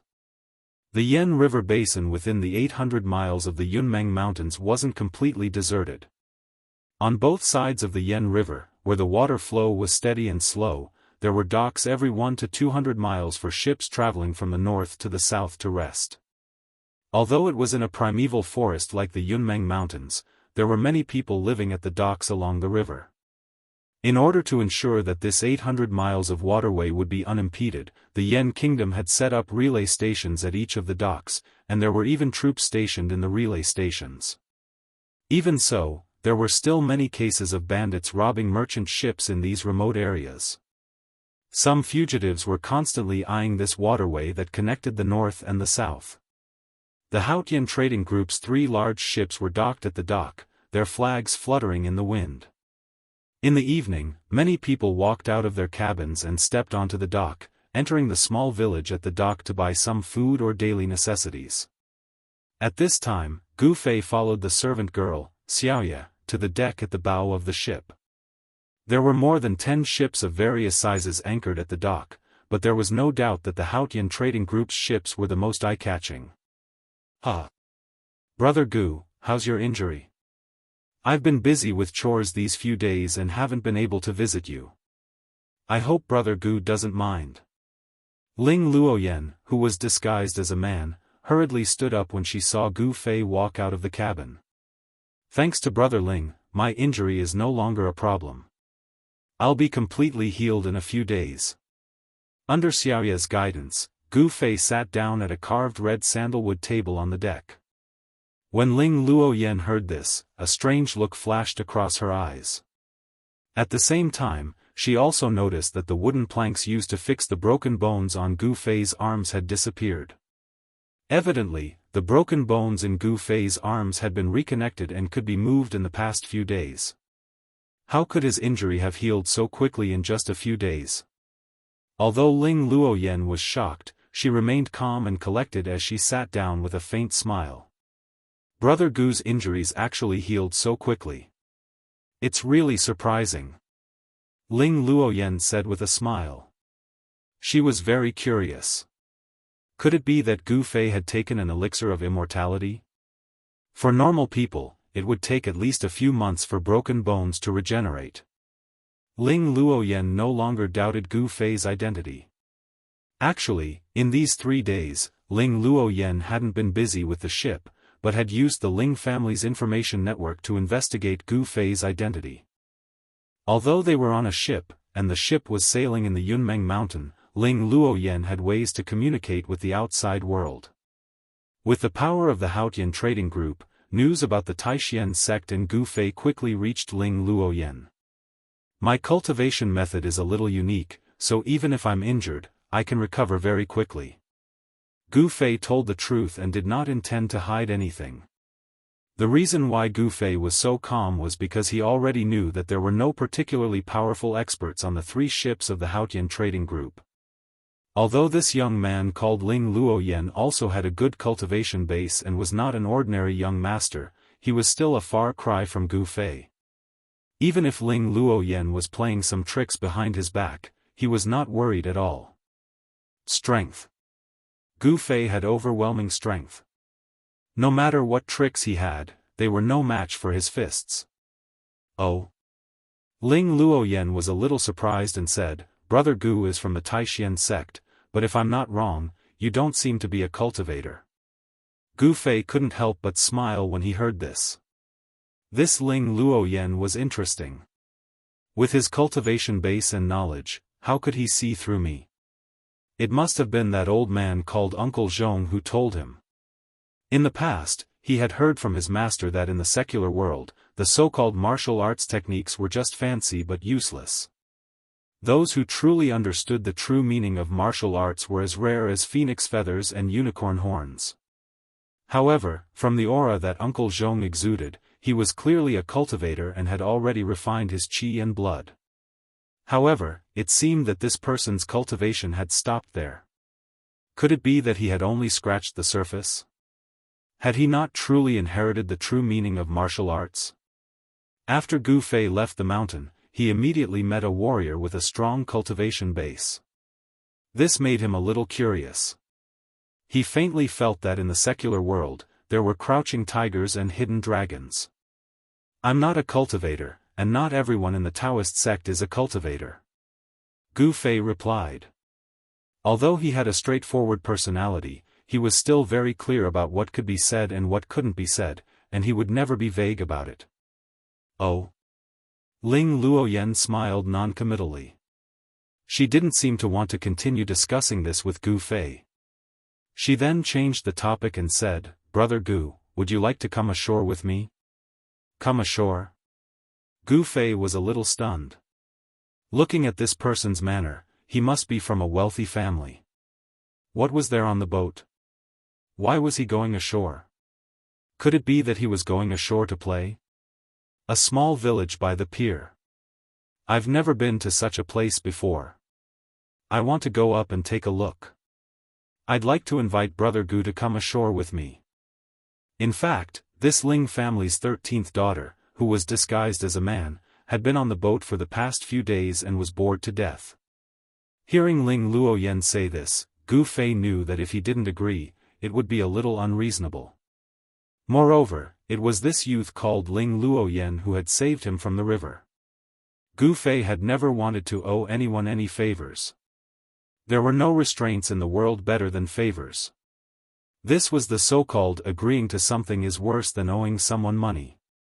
Too many restraints would affect one's state of mind, which in turn would affect one's cultivation. In the eyes of Daoists, this was karma. Daoists were particular about the unity of heaven and man. The Supreme was emotionless, and only by severing all karma in the world could one comprehend the Tao and become an immortal. Alright, since Brother Ling has invited me, I'll decline. Gu Fei said. After 3 days of recuperation, the crack on his sternum had already healed, and the bones in his arms had also regenerated. As long as he didn't engage in any violent collisions, there wouldn't be any problems. However, Gu Fei's injuries had only just healed, and his arms couldn't burst forth with great strength for the time being. His broken bones had been regenerated, and he couldn't withstand too much yuan qi for the time being. Then let's go. Seeing that Gu Fei had agreed, Ling Luoyan's face instantly revealed a brilliant smile. It was as if 100 flowers had bloomed at the same time, extremely dazzling.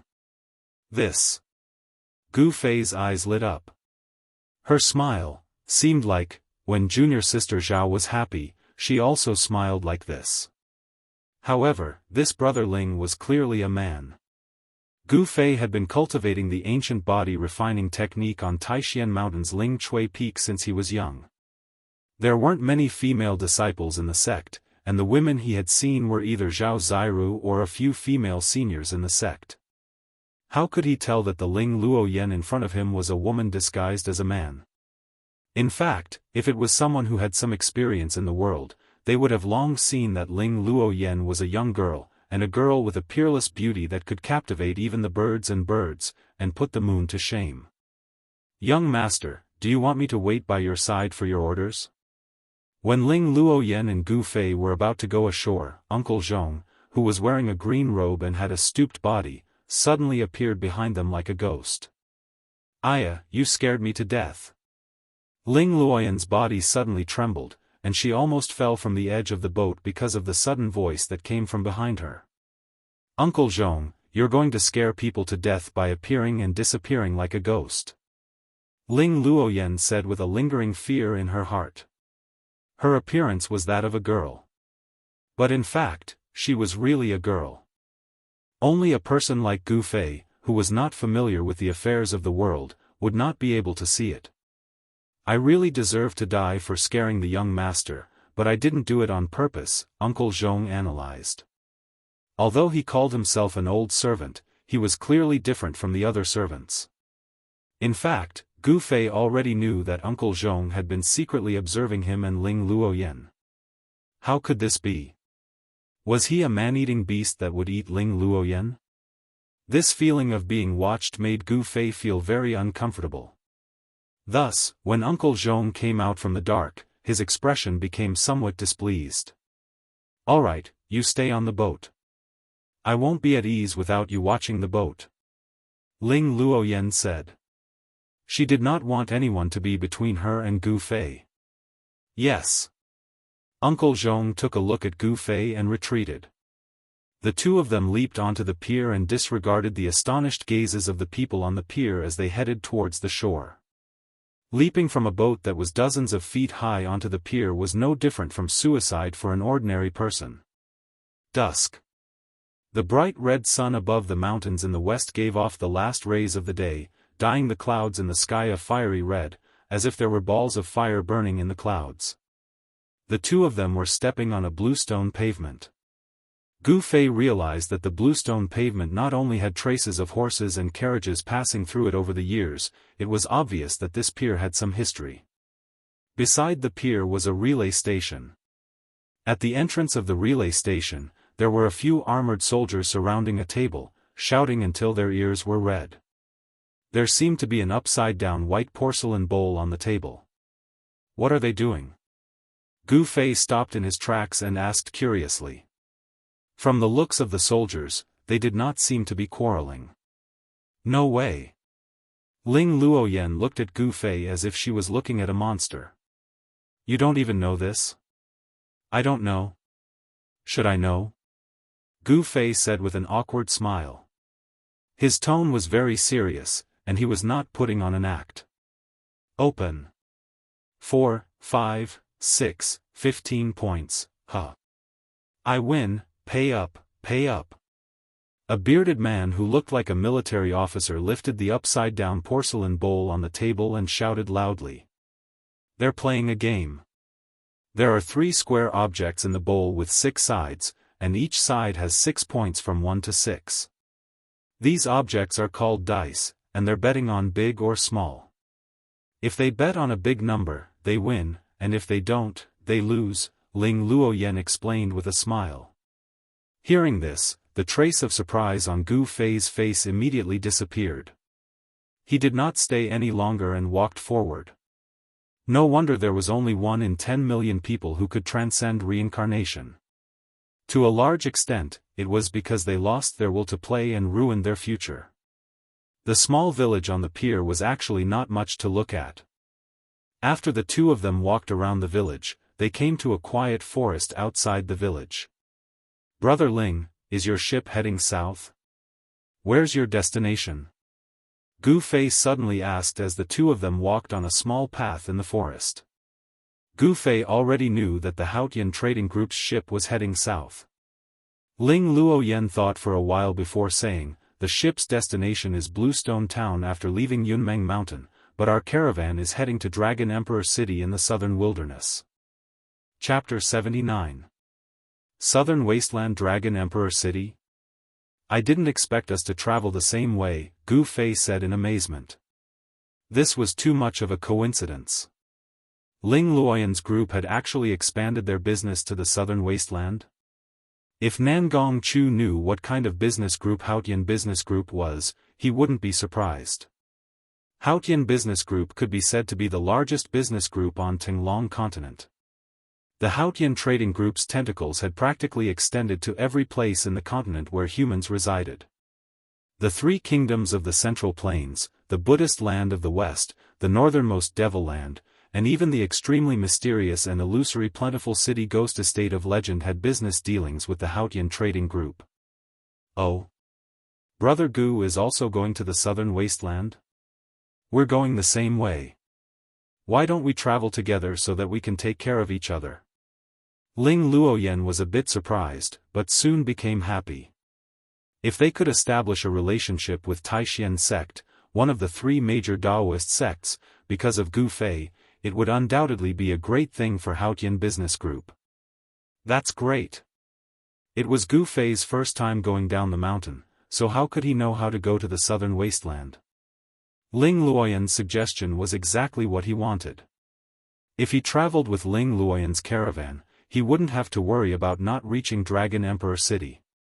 At this moment, Gu Fei, who was walking with Ling Luoyan on a tree-lined path, suddenly stopped in his tracks and furrowed his brows. Then, the sound of birds flapping their wings could be heard from the forest in front of them. A few black birds soared into the sky from the forest and flew into the distance. At this moment, Ling Luoyan also noticed Gu Fei's abnormal behavior and the birds that were obviously startled out of the forest. It seemed that something in the forest ahead had startled the birds that were resting in the forest. As the sun set, the sunlight was already blocked by the mountains. The forest seemed very gloomy and gloomy. Wisps of thin, gauze-like mist lingered in the forest. It was very quiet all around. Just as Ling Luoyan was in a state of shock, Gu Fei, who was beside her, suddenly pulled her along and quickly rushed into the forest beside the small path. Just as the 2 of them hid behind the tree, a black shadow rushed out from the forest in front of them with a whoosh sound. Gu Fei's gaze was like lightning. In an instant, he clearly saw the appearance of the person who had suddenly rushed out of the forest. When he saw this person, Gu Fei couldn't help but be somewhat surprised. That was because that person could no longer be called a human. That person's body was an existence that existed between a corporeal and incorporeal. This person had a face that was even whiter than a piece of white paper, and a pair of eyes actually flickered with a strange green light. The black clothes on his body seemed to be covered by a layer of fine gauze. Moreover, Gu Fei discovered that when this extremely strange person walked, he was actually as light as a feather, as if his feet did not touch the ground. Just as that extremely strange person rushed out from the forest ahead, a streak of light suddenly appeared in the forest behind that person and rushed out from the forest. The speed of that streak of light was unbelievably fast. In an instant, it had caught up to the person in black from behind, and with a twist, it actually twisted that person into two. Ling Luoyan, who was hiding in the forest beside the road, could clearly see this scene. She couldn't help but be shocked, and was about to let out a cry of surprise. However, just as Ling Luoyan was about to cry out, a large hand covered her wide-open mouth. Ling Luoyan's cry of surprise was forcefully blocked in her mouth. Of course, she couldn't cry out. However, a shocking scene occurred. The body of the black-robed man, who had been sliced into two by the vigorous light that was like a soaring dragon, actually seemed to have no physical body. It was hazy and covered with a layer of black gas. There was also no cry of pain, and there was no scene of blood splattering. The two halves of the body that had been cut into two actually merged together, and in an instant, a black light flashed, and that person's body actually became whole again. This. Hiding behind a tree, Gu Fei couldn't help but be shocked when he saw this scene. The cultivation of this white-faced person in black did not seem to be very high. His body was twisted into two, but he could still instantly recover. What kind of remarkable ability was this? It was really too shocking. The pale-faced person in black seemed to be very afraid of the person behind him. After his body recovered, he hurriedly turned into a gust of cold wind and rushed up the mountain. Humph! Where do you think you're going? In the forest, a cold laugh sounded. Following that, a white figure walked out from the forest. The cold streak of light made a turn in the air, and with a whoosh, it flew towards the person in white. With a clang, it entered the person's sword sheath behind him. A disciple of the Guangcheng celestial sect? When Gu Fei saw the streak of light that flew out from the forest, his expression changed.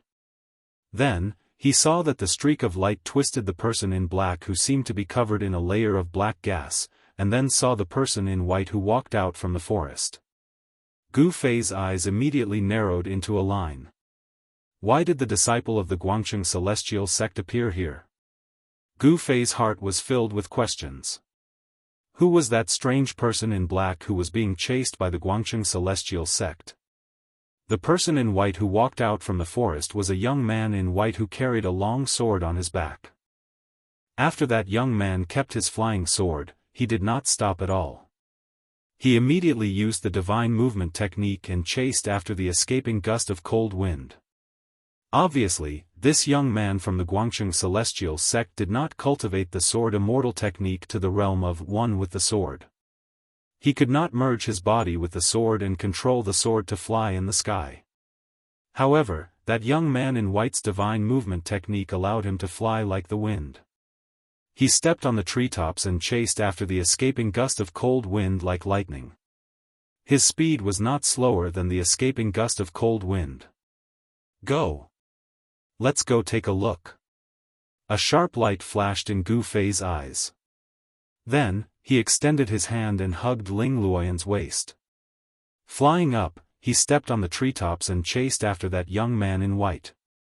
Ling Luoyan's face could not help but blush when Gu Fei hugged her waist. Her heart was pounding. Although she was dressed as a man, she was still a girl after all. Being hugged by a man made her feel shy.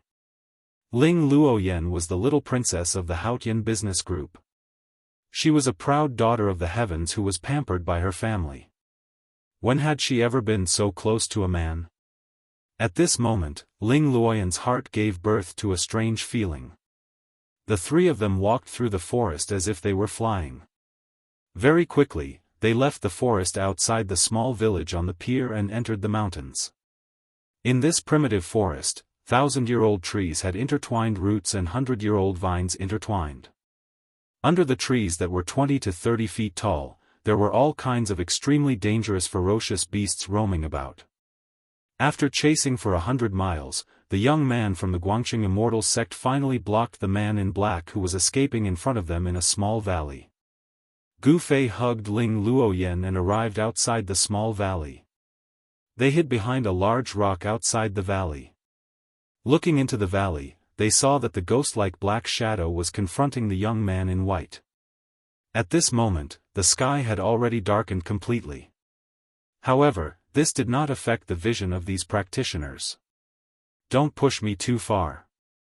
The dark figure's green eyes were like will-o'-the-wisp, and they seemed extremely evil in the night. His voice was also incomparably cold, and there was a chill in it. "Humph. You ghosts, instead of staying in the ghost palace of Plentiful City, you actually came out to drive people's souls and absorb their divine souls to cultivate that evil ghost weapon, the 5-ghost pennant. You really deserve to die." With a shake of the young man's shoulder, the divine sword on his back immediately flew out of the scabbard with a clang sound. It charged towards the black shadow that seemed to be illusory. A sharp sword chi immediately spread out from the valley. Chapter 80. Ghost cultivators were a special existence among the cultivators in the Tenglong continent. They refined the 3 souls and gathered the 7 spirits. They condensed the essence, chi, and spirit of their entire body into the extreme Yin ghost body. They separated themselves from the physical body and became a kind of existence that had no substance. There were thousands of cultivation systems among the cultivators in the world, but all of them had the same goal. They fought against the heavens and pursued immortality. However, the path of immortality was vague and difficult to achieve. On the other hand, the ghost path was a shortcut to immortality. Moreover, after condensing the ghost body, the person was equivalent to already dead. Although they could live in the world in the form of ghosts, they had become an abnormal species that could not see the sunlight. In order to live in the world forever and not grow old and die, they abandoned their physical body and became a ghost. From then on, they could not see the sunlight and walk in the darkness forever. Not everyone was willing to walk on this path of ghost cultivation. However, there were some people who did not succeed in cultivation and had no hope of immortality. They would rather live in the darkness forever than fall into the cycle of reincarnation and suffer the pain of reincarnation. Thus, they chose to enter the ghost palace of Plentiful City and cultivate the ghost path. At this moment, in the valley, the young disciple of the Guangqing Immortal sect had already started fighting with the ghost soldier of Plentiful City. The sword light was like a rainbow, twisting and turning in the air. It emitted a dense sword aura and continuously attacked the ghost shadow. Everything that was swept by the sword light, whether it was a boulder or a tree, was all shattered. The power of the 100 steps flying sword could not be underestimated. And in the hands of the ghost soldier of Plentiful City, there was a pitch-black long banner that was surrounded by black gas. As the long banner waved, the ghost aura surged and the ghost shadow blocked the sword light, not allowing it to get close to its body. That is the 5-ghost banner? Gu Fei's heart shuddered. That strange black banner that was shrouded in ghostly aura and seemed to be haunted by countless vengeful spirits did not seem to be an ordinary object. It was actually able to withstand the slash of that youth's 100 steps flying sword. Ling Luoyan curiously followed Gu Fei to look around the valley. The ghostly cultivator holding the 5-ghost banner had already started waving it. The ghostly aura that surged out from the banner immediately engulfed the ghostly cultivator, and a ghostly head appeared on the banner. Ling Luoyan only took a single glance before she felt her mind become unsettled, as if her soul was about to fly out of her body. She couldn't help being shocked and hurriedly focused her mind. How sinister! Ling Luoyan didn't dare to look anymore. At this moment, Ling Luoyan suddenly felt a gust of cold wind blowing behind her, and a creepy feeling welled up in her heart. In the next moment, she felt Gu Fei's arm around her waist tighten, and her body soared into the air. Boom! There was a huge tremor, and a golden light flashed. Ling Luoyan's body shook, and she was carried into the valley by Gu Fei. At this time, she saw that 4 pale, skinny people had appeared out of thin air around the valley. They were shrouded in black gas. One of them was surrounded by black aura and had a ghostly aura. He was holding a black banner that was about 2 feet long, and his body was faintly discernible. He was looking at them with a face full of surprise. Mist and clouds rose in the mountains. On this Hei Tian night, 4 people holding black banners suddenly appeared. Their expressions were indescribably gloomy and mournful. Pang! Gu Fei floated down from the sky with Ling Luoyen in his arms. When his feet touched the ground, there was a dull sound. What happened to you? At this moment, Ling Luoyen realized that the sleeve on Gu Fei's right arm had disappeared, revealing the bronze-colored skin on his arm. Although Gu Fei's right arm wasn't very strong, many tendons appeared at this moment. They were like tiny horned dragons coiling around his muscles, giving off a strong feeling. It was obvious that in that short moment, Gu Fei had exchanged a blow with the ghostly cultivator who had launched a sneak attack. Without a doubt, all the muscles on Gu Fei's body were now filled with explosive power. If he wanted to, every muscle could explode with astonishing power. Humph!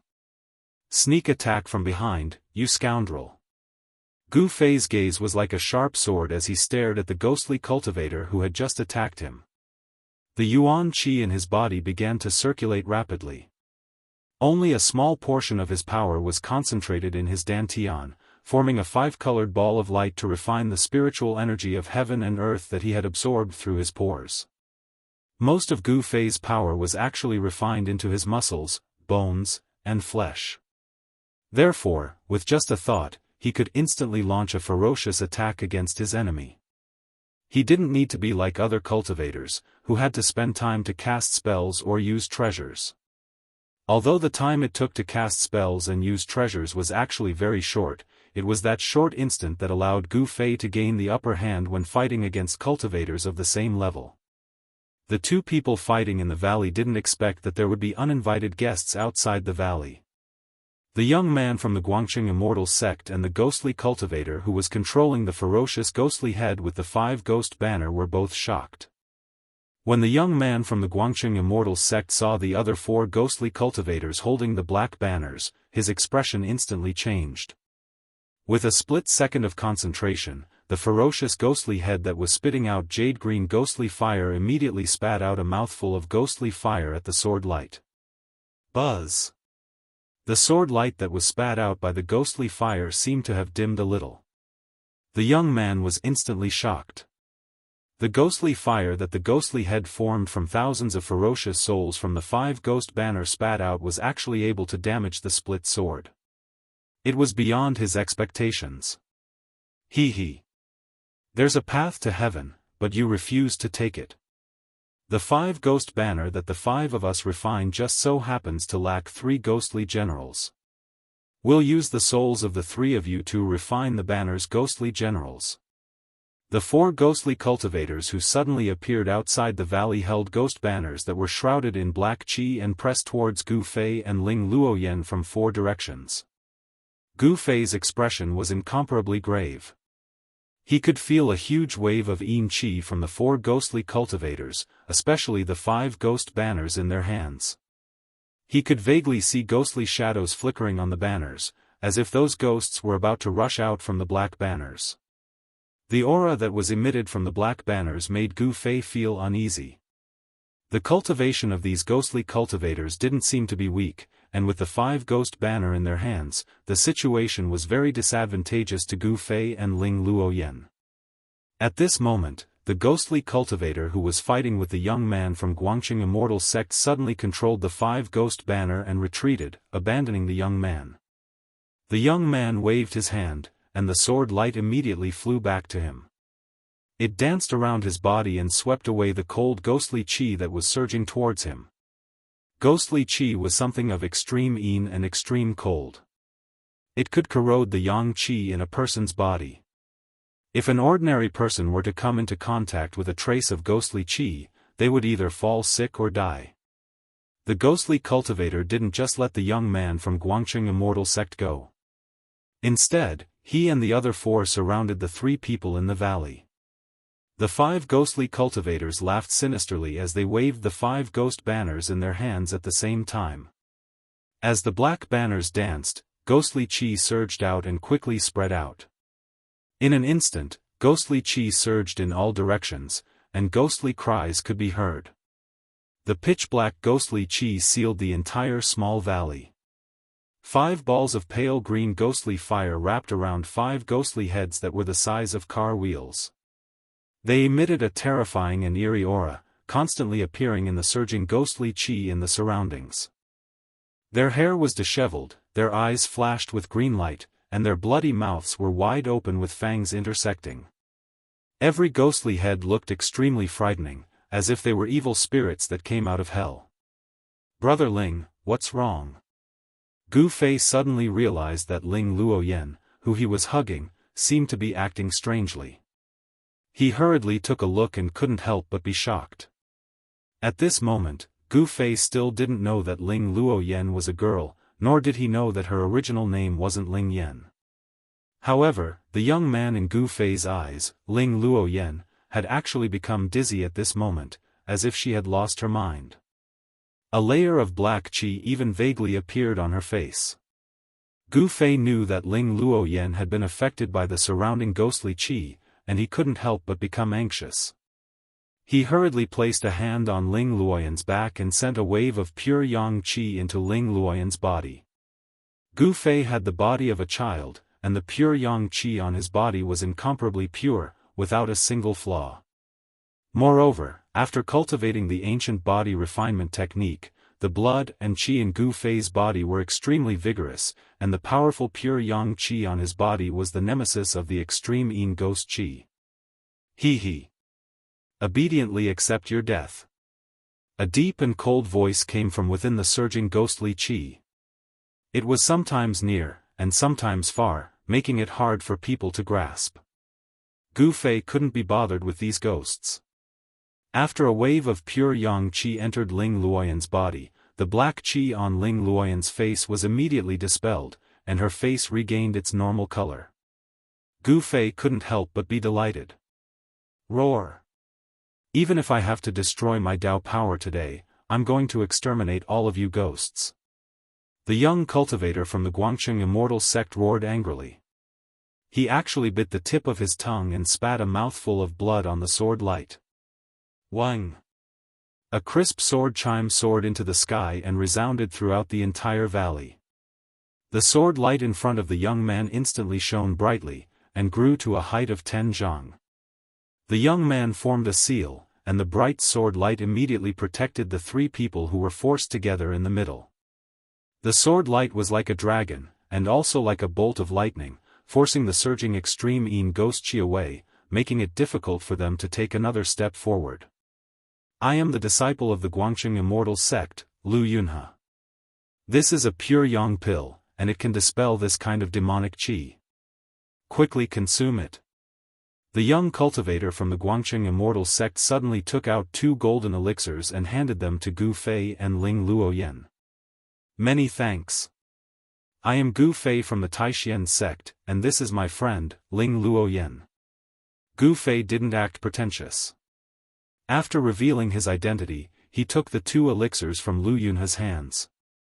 So you are a disciple of the Taishan sect. That's great. Lu Yunhe was startled, but his face was also filled with joy. The Taishan sect and the Guangqing Immortal sect were both part of the 3 great Daoist sects, and they were of the same branch. If the 2 of them worked together, they might be able to break through this ghost formation.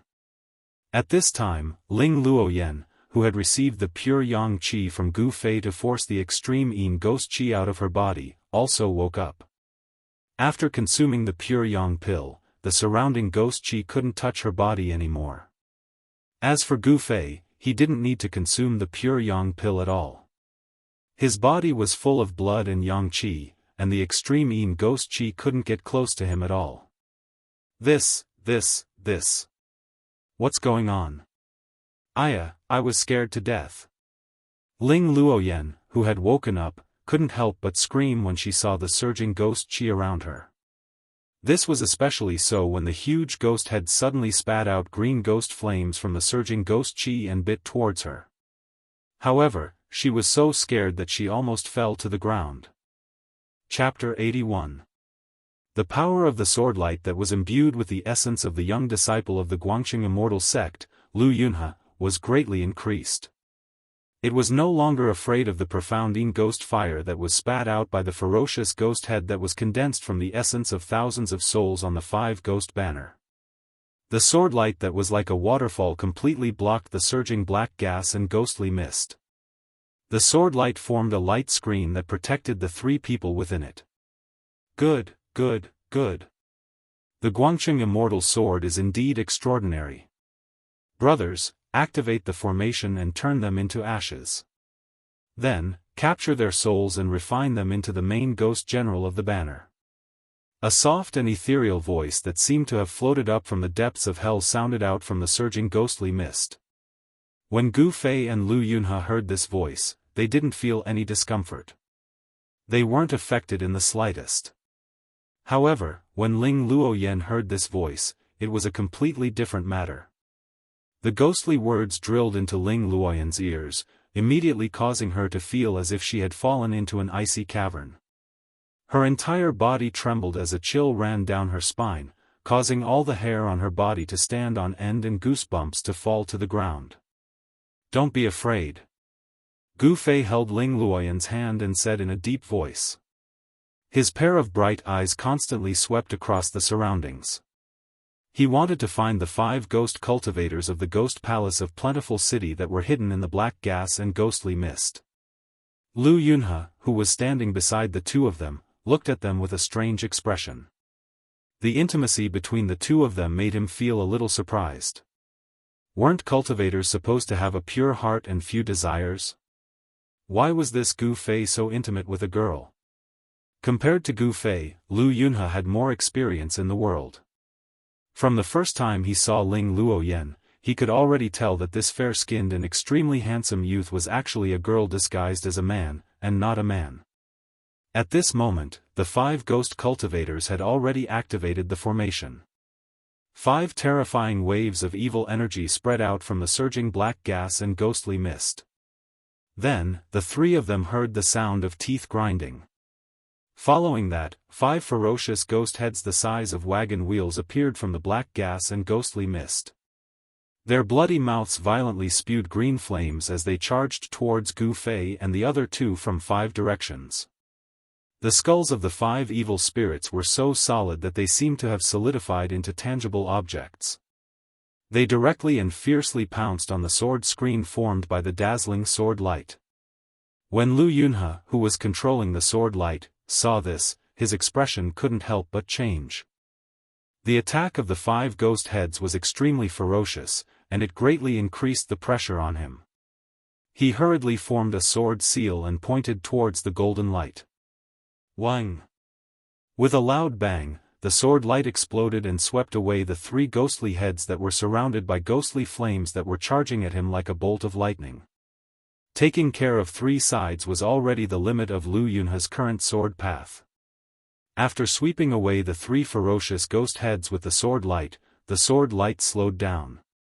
It was too late to force back the other 2 ferocious ghost heads. Humph! Gu Fei let out a cold laugh. He pulled Ling Luoyan behind him and shook his fists. His fists instantly turned purple. Then, his fists blasted towards the 2 gigantic ghost heads that were spewing flames from their mouths and pouncing towards them. Instantly, a purple aura surged out from Gu Fei's fists. The fist force was like a torrential river, unstoppable, and dyed the heaven and earth purple. Boom! Boom! Almost at the same time, 2 loud sounds exploded. The dull sounds made people feel endless pressure. Gu Fei's fist force instantly collided with the 2 ghost heads that were surrounded by ghostly flames. Under the incomparably shocked gazes of Lu Yunhe and Ling Luoyan, Gu Fei directly dispersed the mysterious ghost flames around the 2 ghost heads. The 2 ghost heads were blasted away and disappeared into the churning black ghost fog behind them. Using the essence of the divine weapon that had been refined into his body to protect his newly healed arms, Gu Fei directly blasted away the two ghost heads. At the same time, he also avoided the danger of his new bones breaking. Gu Fei let out a low roar as the muscles, bones, blood, and flesh in his body surged. Then, a powerful aura spread out from his body. At the same time, streams of essence shot out from the pores on his body. Ling Luoyan, who was standing behind him, immediately felt as if a breeze had come out of nowhere from Gu Fei's body, making her feel as if she was in the wind. Under the control of Gu Fei's divine sense, invisible streams of essence qi spread out and formed a force field around him, blocking the surging cold ghostly aura and enveloping Ling Luoyan and Lu Yunhe. However, compared to Lu Yunhe's sword light, it was even more pervasive and impenetrable. What kind of technique is this? Seeing this, Lu Yunhe could not help but be shocked. The magic power that Gu Fei had displayed was too strange, and it was beyond his understanding. There was no fluctuation of magic power, but he was still able to explode with such shocking power. He did not see Gu Fei use any technique, but he was able to block the black ghost fog that rushed over like a storm. This not only surprised Lu Yunhe, but also made him doubt Gu Fei's identity. Is he, really a disciple of the Taishan sect? Lu Yunhe thought to himself. This Gu Fei had displayed a technique that he did not know, but he was sure that it was definitely not a magic power of a cultivator. At this time, Lu Yunhe did not have much time to think, because the black ghost fog that enveloped them was getting thicker and thicker. It was as black as ink, comparable to the monstrous demonic qi of the demon lord of six paths. In the ghost fog, there seemed to be thousands of ghosts roaming and howling. The ghostly cries made one's hair stand on end. Ling Luoyan, who was hiding behind Gu Fei, was so scared that her whole body was shaking like a sieve, and her face was deathly pale. She, who had been pampered since childhood, had never seen such a terrifying scene.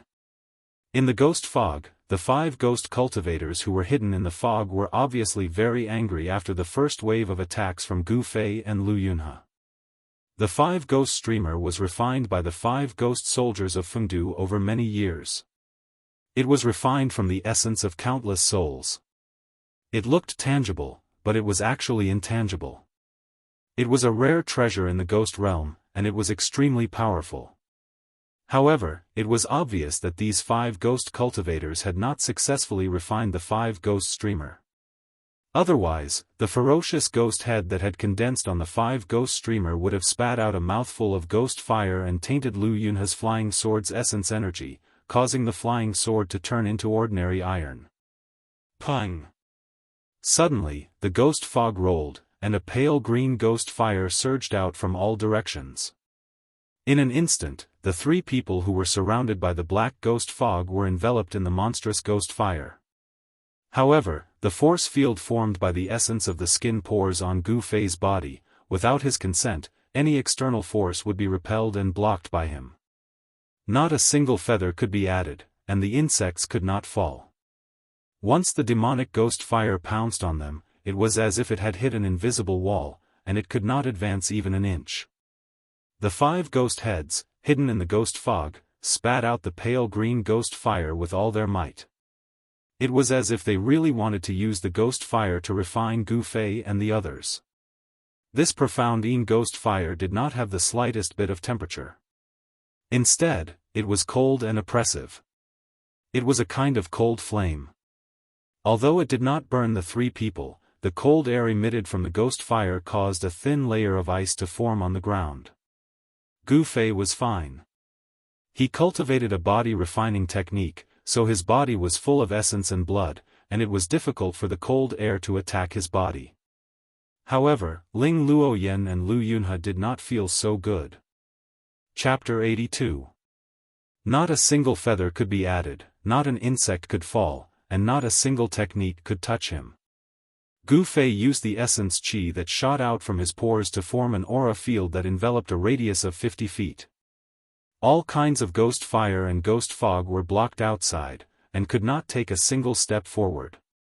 Everyone was shocked by the strength of the martial skill and divine ability, especially Lu Yunhe. His sword ray pierced through Gu Fei's aura without any obstruction. With the protection of Gu Fei's domain-like Yuan Qi field, Lu Yunhe's flying sword was like a bolt of lightning as it fiercely slashed into the surging ghost fire outside. The sword was like a dragon, and the person was also like a dragon. The aura of the person and the sword were interlinked, and the sword light was like a part of Lu Yunhe's body. It swept away the green ghost fire that filled the sky, and stirred up the monstrous ghost fog that was sealed in the outermost layer.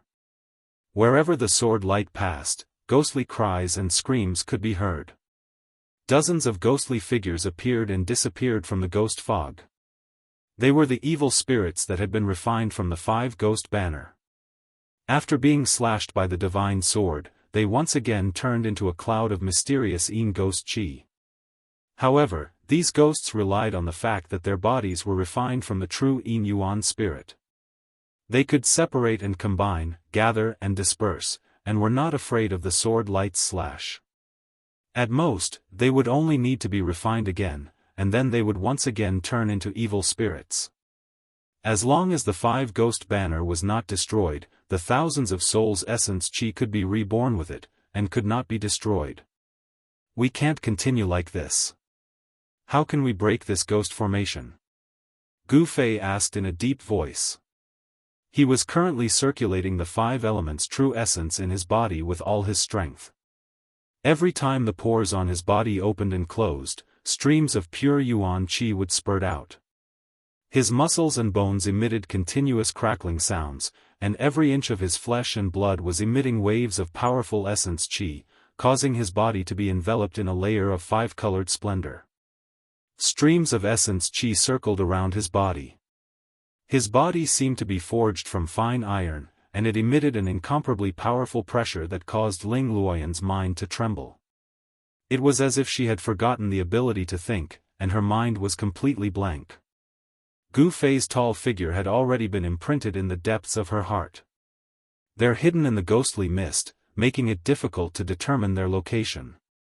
It's going to be difficult to break this formation. At this time, Lu Yunhe was already sweating profusely. Beads of sweat the size of soybeans flowed down his face. The magic power in his body was being rapidly consumed, causing him to feel like he was about to collapse. This was a bad sign. If his spiritual power was exhausted, then he would definitely not be much stronger than an ordinary person. The abilities of a martial cultivator could be said to be derived from the spiritual power within their bodies. The source of the Tao was the foundation of the Tao. Without the existence of magic power, all sorts of Tao techniques and divine abilities would not be able to be used, and cultivators would become mortals.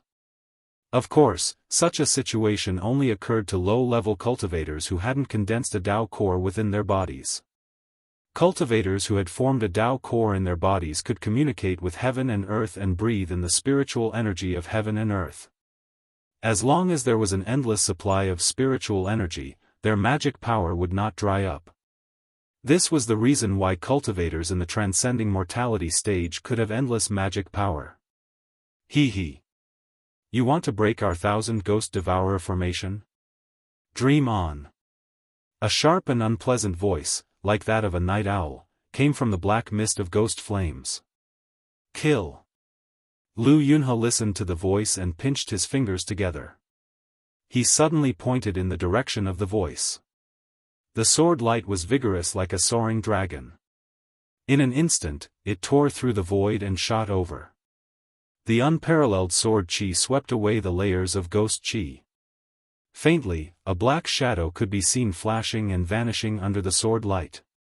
A large banner that was shrouded in dense black qi and emitted an extremely cold and terrifying aura was twisted by the sword light and cut into 2 pieces. Good. When Gu Fei saw this, he couldn't help but be overjoyed. Although he hadn't dabbled in the path of formations, he was a member of the Dao sect.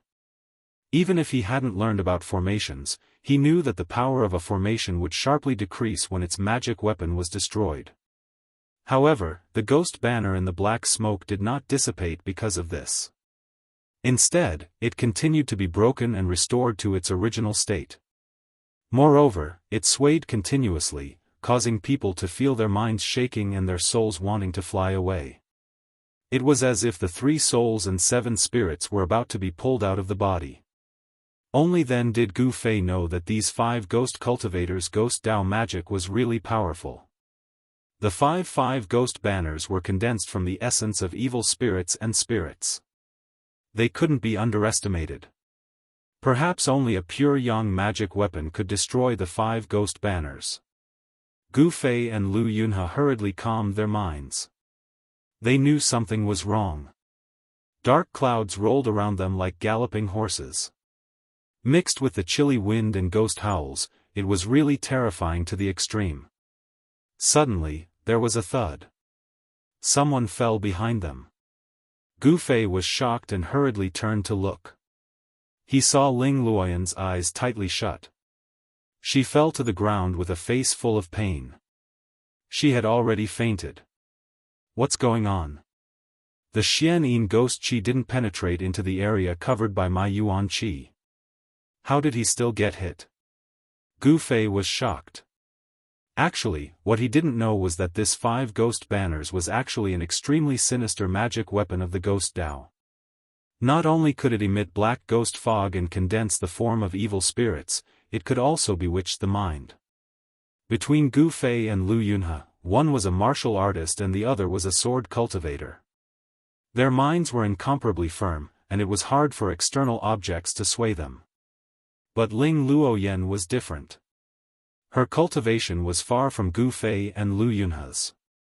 She was born in a noble family and grew up under the protection of her family. She had never experienced any hardship or suffering. Thus, she only took a few glances at the 5 ghost banners that appeared from the fog and immediately closed her mind. Her mind suddenly became muddled, and she fell to the ground, fainting. Suddenly, a dark green flame flashed. The black ghost fog that Lu Yunhe's sword light had dispersed rose again and enveloped the ghost banners. The ghost banners disappeared, and only the ghost flames that surged out from the black fog were still locked in a stalemate with Gu Fei's Yuan Qi force field and Lu Yunhe's flying sword. Ling Luoyan, what's wrong? Gu Fei was shocked and hurriedly asked.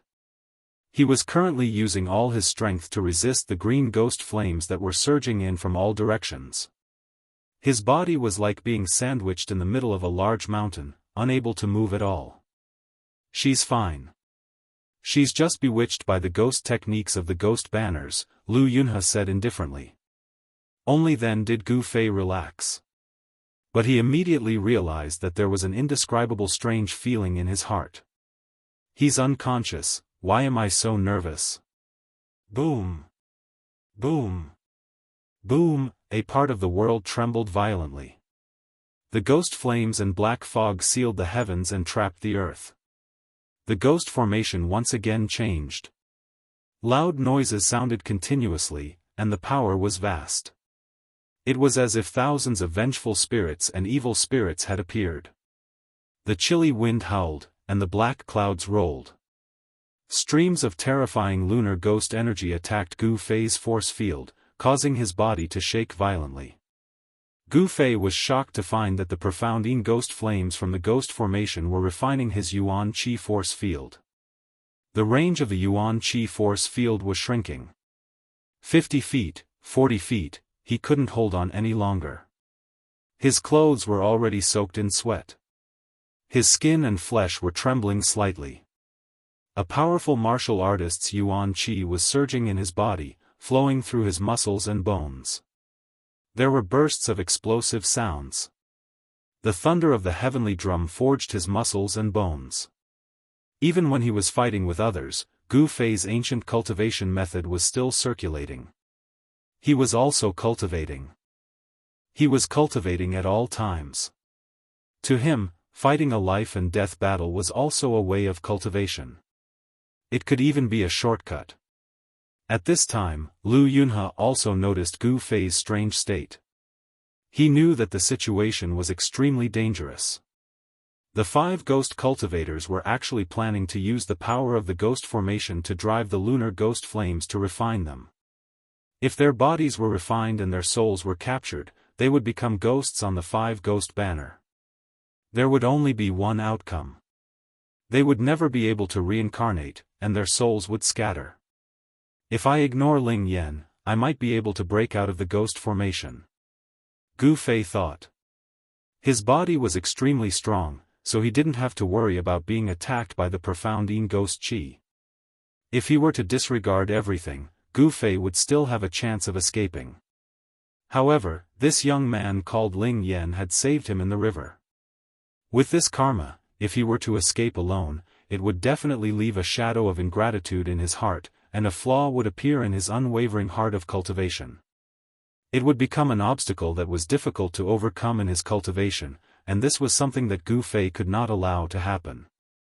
Just as the surging Yin ghost flames were getting closer and closer, and the two of them were struggling to hold on, there was a sudden rumble. Thousands of thunderbolts struck down from the sky. Rolling black qi and ghost flames immediately swept in all directions. A ball of extremely cold lunar ghost qi was immediately dispersed by the thunderbolts, and specks of stars once again appeared in the sky above the two of them. The vast waves of magical power shook the heavens and the earth. The golden thunderbolts were like countless golden snakes dancing wildly, like mercury flowing on the ground. They swam in all directions, and a ghost Dao formation that was filled with towering ghost qi was instantly destroyed. Several terrified screams could be heard. In the midst of the thunderbolts, thousands of evil souls and malicious ghosts were destroyed, turning into wisps of green smoke. The 5 most powerful ghost heads also seemed to have lost their spiritual qi due to the thunderbolts. They became unstable, as if they were going to disappear at any time. 5 ghostly shadows appeared and turned into a gust of chilly wind. They carried the skulls of the 5 evil spirits and flew towards the west at an extremely fast speed. In just an instant, they disappeared into the mountains in the west. Quickly, follow me. At this time, a loud shout came from the sky. Gu Fei saw a Vajra shooting down from the sky. It carried Lu Yunhe and flew toward the south at an extremely fast speed. Flying on a sword? A transcending mortality stage sword cultivator? Seeing this sudden scene, Gu Fei couldn't help but be shocked, but he didn't panic. The terrifying pressure that was as strong as a mountain suddenly disappeared, causing his body to sway, and he almost fell to the ground. Huh. Junior brother Qi, why are you in such a hurry? Come and catch up with your senior brother. At this time, a loud laugh came from the north. It wasn't loud, but it echoed far and wide, echoing through the mountains. Chapter 83. Carrying the unconscious Ling Luoyan, Gu Fei dashed into a pile of rubble in the valley. Just as he hid, he saw a streak of rainbow-like fiery light shooting over from the northern horizon, chasing after the golden sword light that had swept Lu Yunhe away. The 2 streaks of sword light were extremely fast, seemingly even faster than the 5 ghosts that had escaped. They disappeared into the distance in an instant. Zhao Xuanji, you traitor! Indistinctly, a weak voice came from the southern sky. It was evidently the voice of the person who had used the power of thunder and fire to disperse the dense ghost fog, breaking the ghost Dao formation set up by the 5 ghost banner, and saving Lu Yunhe. Zhao Xuanji. Gu Fei stared at the flashing fiery light in the sky, a baleful aura surging from his body. Twice, Zhao Xuanji had forced him into certain death twice. Gu Fei clearly remembered this debt. If it wasn't for the fact that Gu Fei had cultivated the weapon body refining technique that Daoist Xiantian had passed on to him, and had fused the unremarkable purple rod into his body, allowing him to narrowly escape death at the critical moment of life and death, Gu Fei would have long since died under Zhao Xuanji's flying sword. Now isn't the time. Wait until I break through to the transcending mortality stage, then I'll deal with you. A sharp, murderous light flashed in Gu Fei's eyes as he spoke in a low voice. Zhao Xuanji was a sword cultivator at the transcending mortality stage. Amongst cultivators of the same level, sword cultivators were an absolutely powerful existence. The current Gu Fei didn't have the strength to fight against a cultivator of this level. Withdrawing his gaze, he walked out of the rubble with Ling Luoyan in his arms. He didn't dare to stay in this small valley any longer, so he hurriedly rushed out of the valley and into the ancient forest outside. He had grown up in the mountains, so he was extremely familiar with this kind of ancient forest that was filled with unknown dangers. Indeed, not long after Gu Fei left, a streak of fiery light suddenly flashed in the southern sky, shooting towards the valley. Very quickly, a faint sound of something tearing through the air came from the sky, and a figure standing on a blazing flying sword appeared in the sky above the valley. That person stood on a flying sword and stood in the air. His black clothes fluttered in the wind, and a pair of cold and evil eyes swept over the people below. This person was the fire sword demon, Zhao Xuanji, who had already fallen into the demonic path of Gu Fei's disciple. I seem to have sensed that person's aura when I passed by this place just now. Zhao Xuanji's hazy face was so dark that it seemed like it was about to drip water. It was so dark that it was terrifying. That person has already been sent into the abyss of my sword of that of my sword. How can he still live? After a moment of thought, Zhao Xuanji fused with his sword and turned into a 30-meter-long streak of sword light. He flew north and disappeared into the starry sky in the blink of an eye. Of sword, yang sword of yang of. And, was, Chen of the sword, he refined, the sword into the sword of the sword of. With the help of the psychic sword artifact, he could enter and exit the dark world and roam the world. To be able to shoot out a sword pellet from one's mouth and kill the enemy from miles away, among the transcending mortality stage cultivators, only sword cultivators could do this. Gu Fei had already experienced how terrifying Zhao Xuanji was. Thus, by the time Zhao Xuanji returned, he had already carried Ling Luoyan and traversed more than 10 miles through the ancient forest. Gu Fei had entered the forest like a fish in the sea. How could Zhao Xuanji discover his tracks? However, walking in the primitive ancient forest, there was no starlight or moonlight, so it was difficult to accurately determine the direction. Therefore, Gu Fei found himself lost in the dark and dense forest. If an ordinary person were to get lost in such a dangerous ancient forest, there would only be one outcome, and that was to become food in the stomach of a ferocious beast. Gu Fei didn't dare to leap onto the treetops, as it would be too conspicuous. Even in the dark, for someone of Zhao Xuanji's cultivation, there wasn't much difference between night and day. If Zhao Xuanji discovered his tracks, it would be very dangerous. After all, he had only managed to escape from Zhao Xuanji's sword by a fluke the last 2 times. If they were to meet again, Gu Fei knew that he would die without a doubt. Even with the protection of the weapon refinement art, he would still die without a doubt. After carefully walking about 3 to 4 miles through the dense forest, Gu Fei found that the trees around him seemed to have grown taller. He seemed to be walking into the depths of the ancient forest. Trees that required several people to wrap their arms around were intertwined with each other, and vines that were hundreds of feet long intertwined. The forest seemed to be a dangerous place, and there might even be ferocious beasts roaming about. This was because he found that there were no signs of weak beasts in the nearby forest. Whoosh! Suddenly, a gust of fishy wind gushed out of the forest without any warning. The thick layer of withered leaves on the ground was swept up into the air and fluttered in the air. At the same time, a huge black shadow scuttled out of the forest in front of him and entrenched itself on the ground. A pair of green eyes emitted a sinister light as it stared at Gu Fei. The forest was immediately filled with a fierce aura. Gu Fei fixed his eyes on it. It turned out that the black shadow that had pounced out of the forest in front of him was a huge tiger, a big black tiger that was 4 to 5 meters long. The clouds came from the dragon, and the tiger gave birth to the wind. It turned out to be a huge worm. Gu Fei chuckled.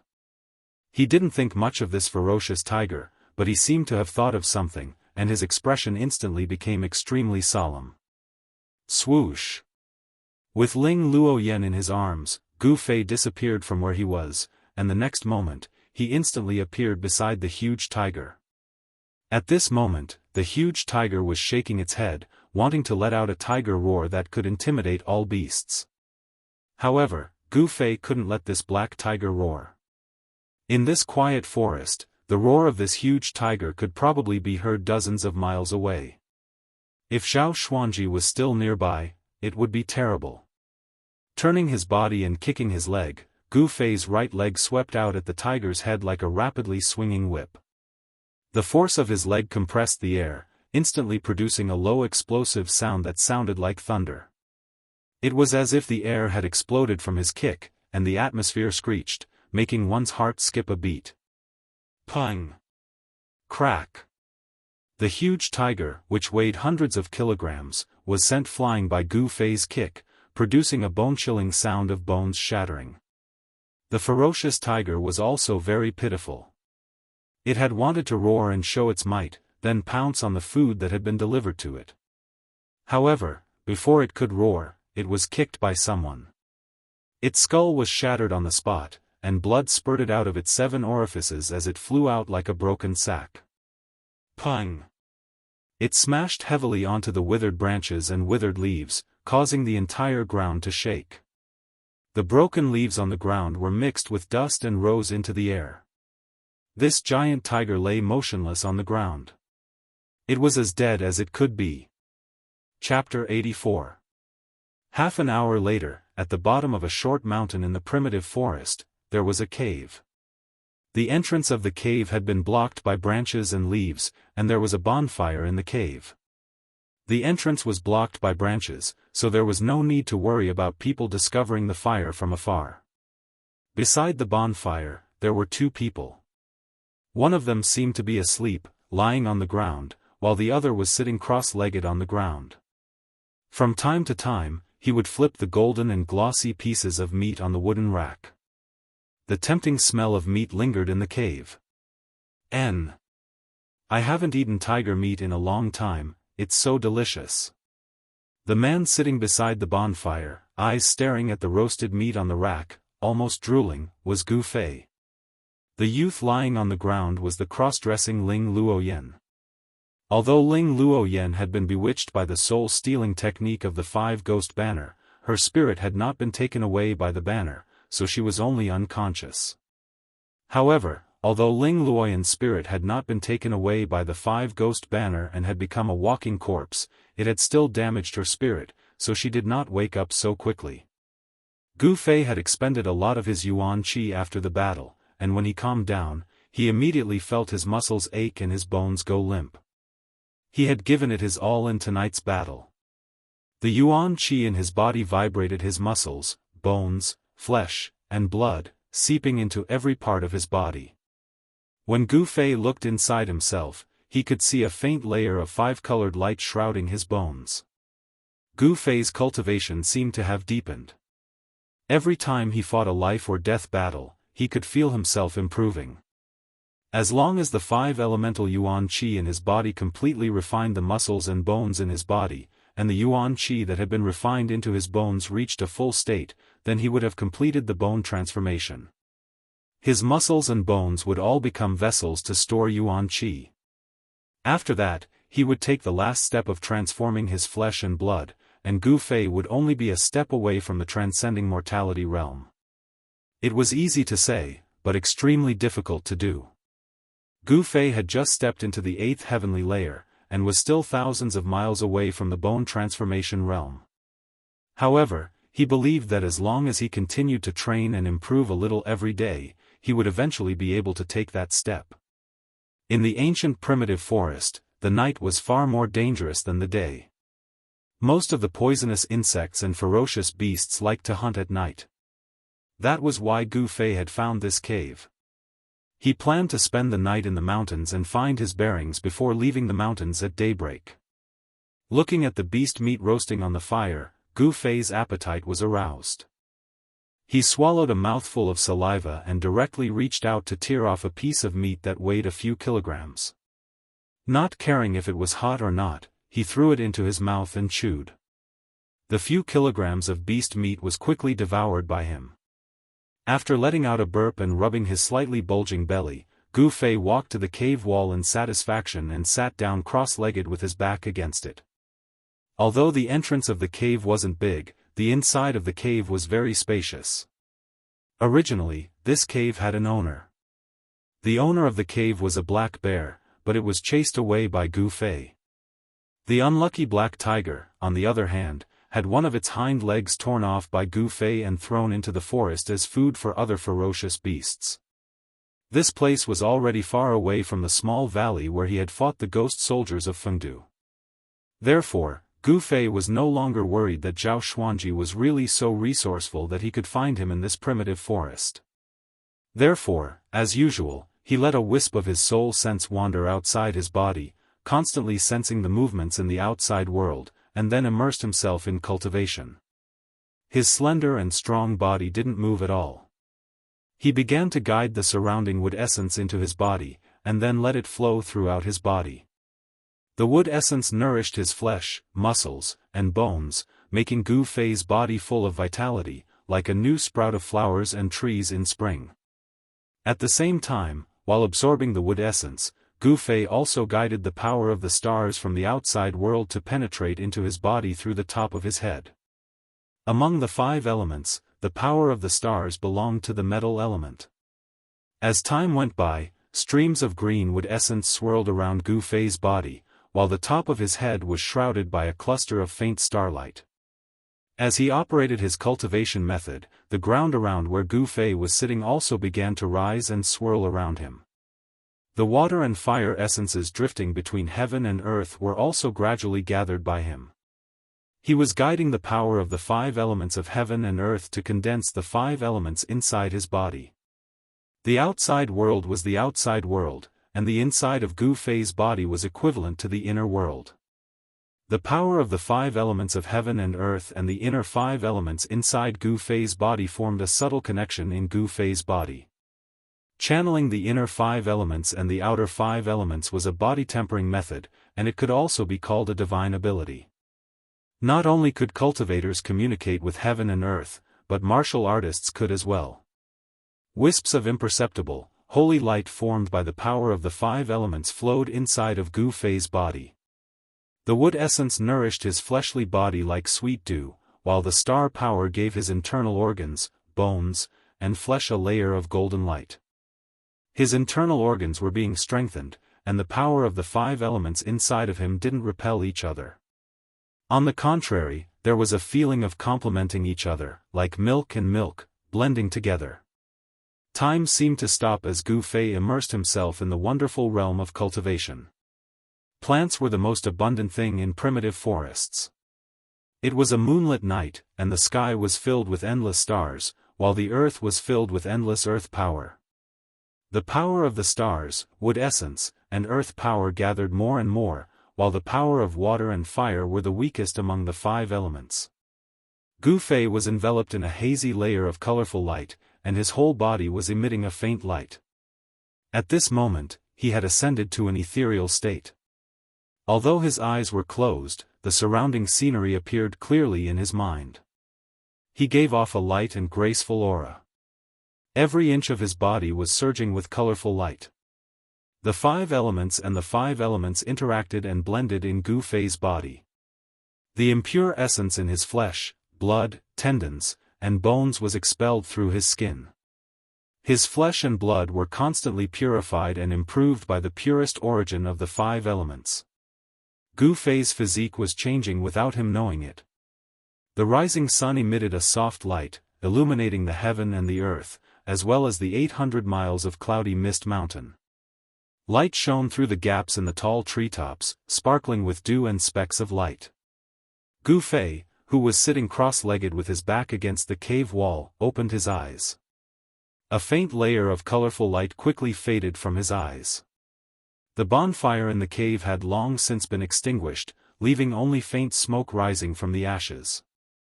The roars of beasts could be heard from the nearby mountains. His aura is long, and his life signs are stable. Looks like he should be fine after a night of sleep. Gu Fei nodded as he sensed the aura of Ling Luoyan, who was lying beside him. Then, Gu Fei stood up and walked out of the cave. As he stood outside the cave, he was greeted by the fresh scent of grass and wood. After a night of rest, Gu Fei felt that the vitality in his body had completely recovered. The injury caused by Zhao Xuanji's sword a few days ago had also completely healed. This was a few days earlier than he had expected. Gu Fei jumped onto a huge rock in front of the cave entrance. Facing the eastern sun, he began to absorb the wisp of sun essence between heaven and earth. Chapter 85. Facing the sun, Gu Fei's body seemed to be shrouded in a layer of fire qi. Indistinctly, there seemed to be tiny flames dancing on his body. At this moment, Gu Fei seemed to have really communicated with the sun true fire. The pure yang qi and the power of fire in his body resonated, and the essence of the sun was smelted into his body. Communicating with the 5 elements inside and outside made Gu Fei able to absorb the power of the 5 elements of heaven and earth to refine his own 5 elements and 5 qi. At this moment, Gu Fei finally clearly felt that there was something different from the past. His vitality seemed to be a lot stronger. Gu Fei was overjoyed. The human body was like a treasure trove. As his cultivation deepened, he realized that the treasures in his body were endless. After opening a treasure trove, there would be an even greater treasure trove waiting for him. After communicating with the 5 elements of heaven and earth, Gu Fei didn't know what would happen in the future. But now, his vitality was indeed becoming stronger. The benefits of having a strong life origin energy were enormous. The injured body would be nourished by the abundant life origin energy, and the speed of recovery would be much faster. Severed limbs could even grow back, bones could grow back, and flesh could reach the realm of immortality. When the sun was high up in the sky, Gu Fei gradually stopped absorbing the sun qi. The redness on his skin gradually receded, and the hazy flame that shrouded his body also converged into his body.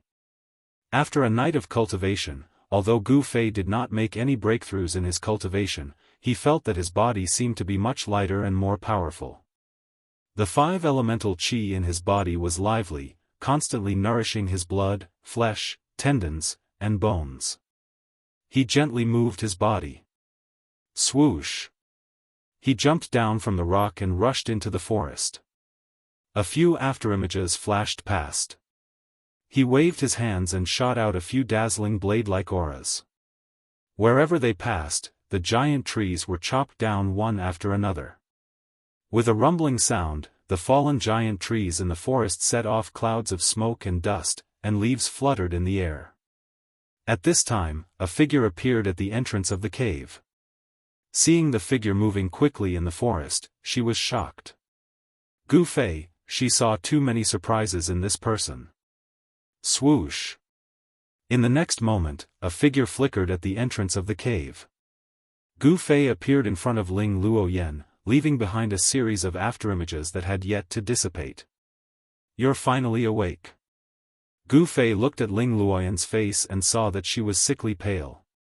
Her spirit was dispirited, and it seemed that her mind had suffered quite a bit of damage. Actually, Ling Luoyan was lucky. The 5 ghostly cultivators from the Ghost Palace of Plentiful City hadn't completely refined the 5 ghost streamer.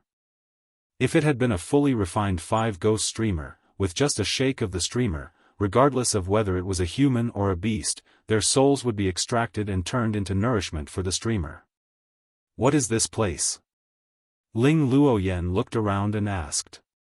Gu Fei shrugged and said, I also don't know where this place is. I only know that we are in the mountains, a primitive forest full of dangers. What do we do now? Ling Luoyan couldn't help but furrow her brows. Her disappearance would definitely cause chaos in the caravan. This was predictable.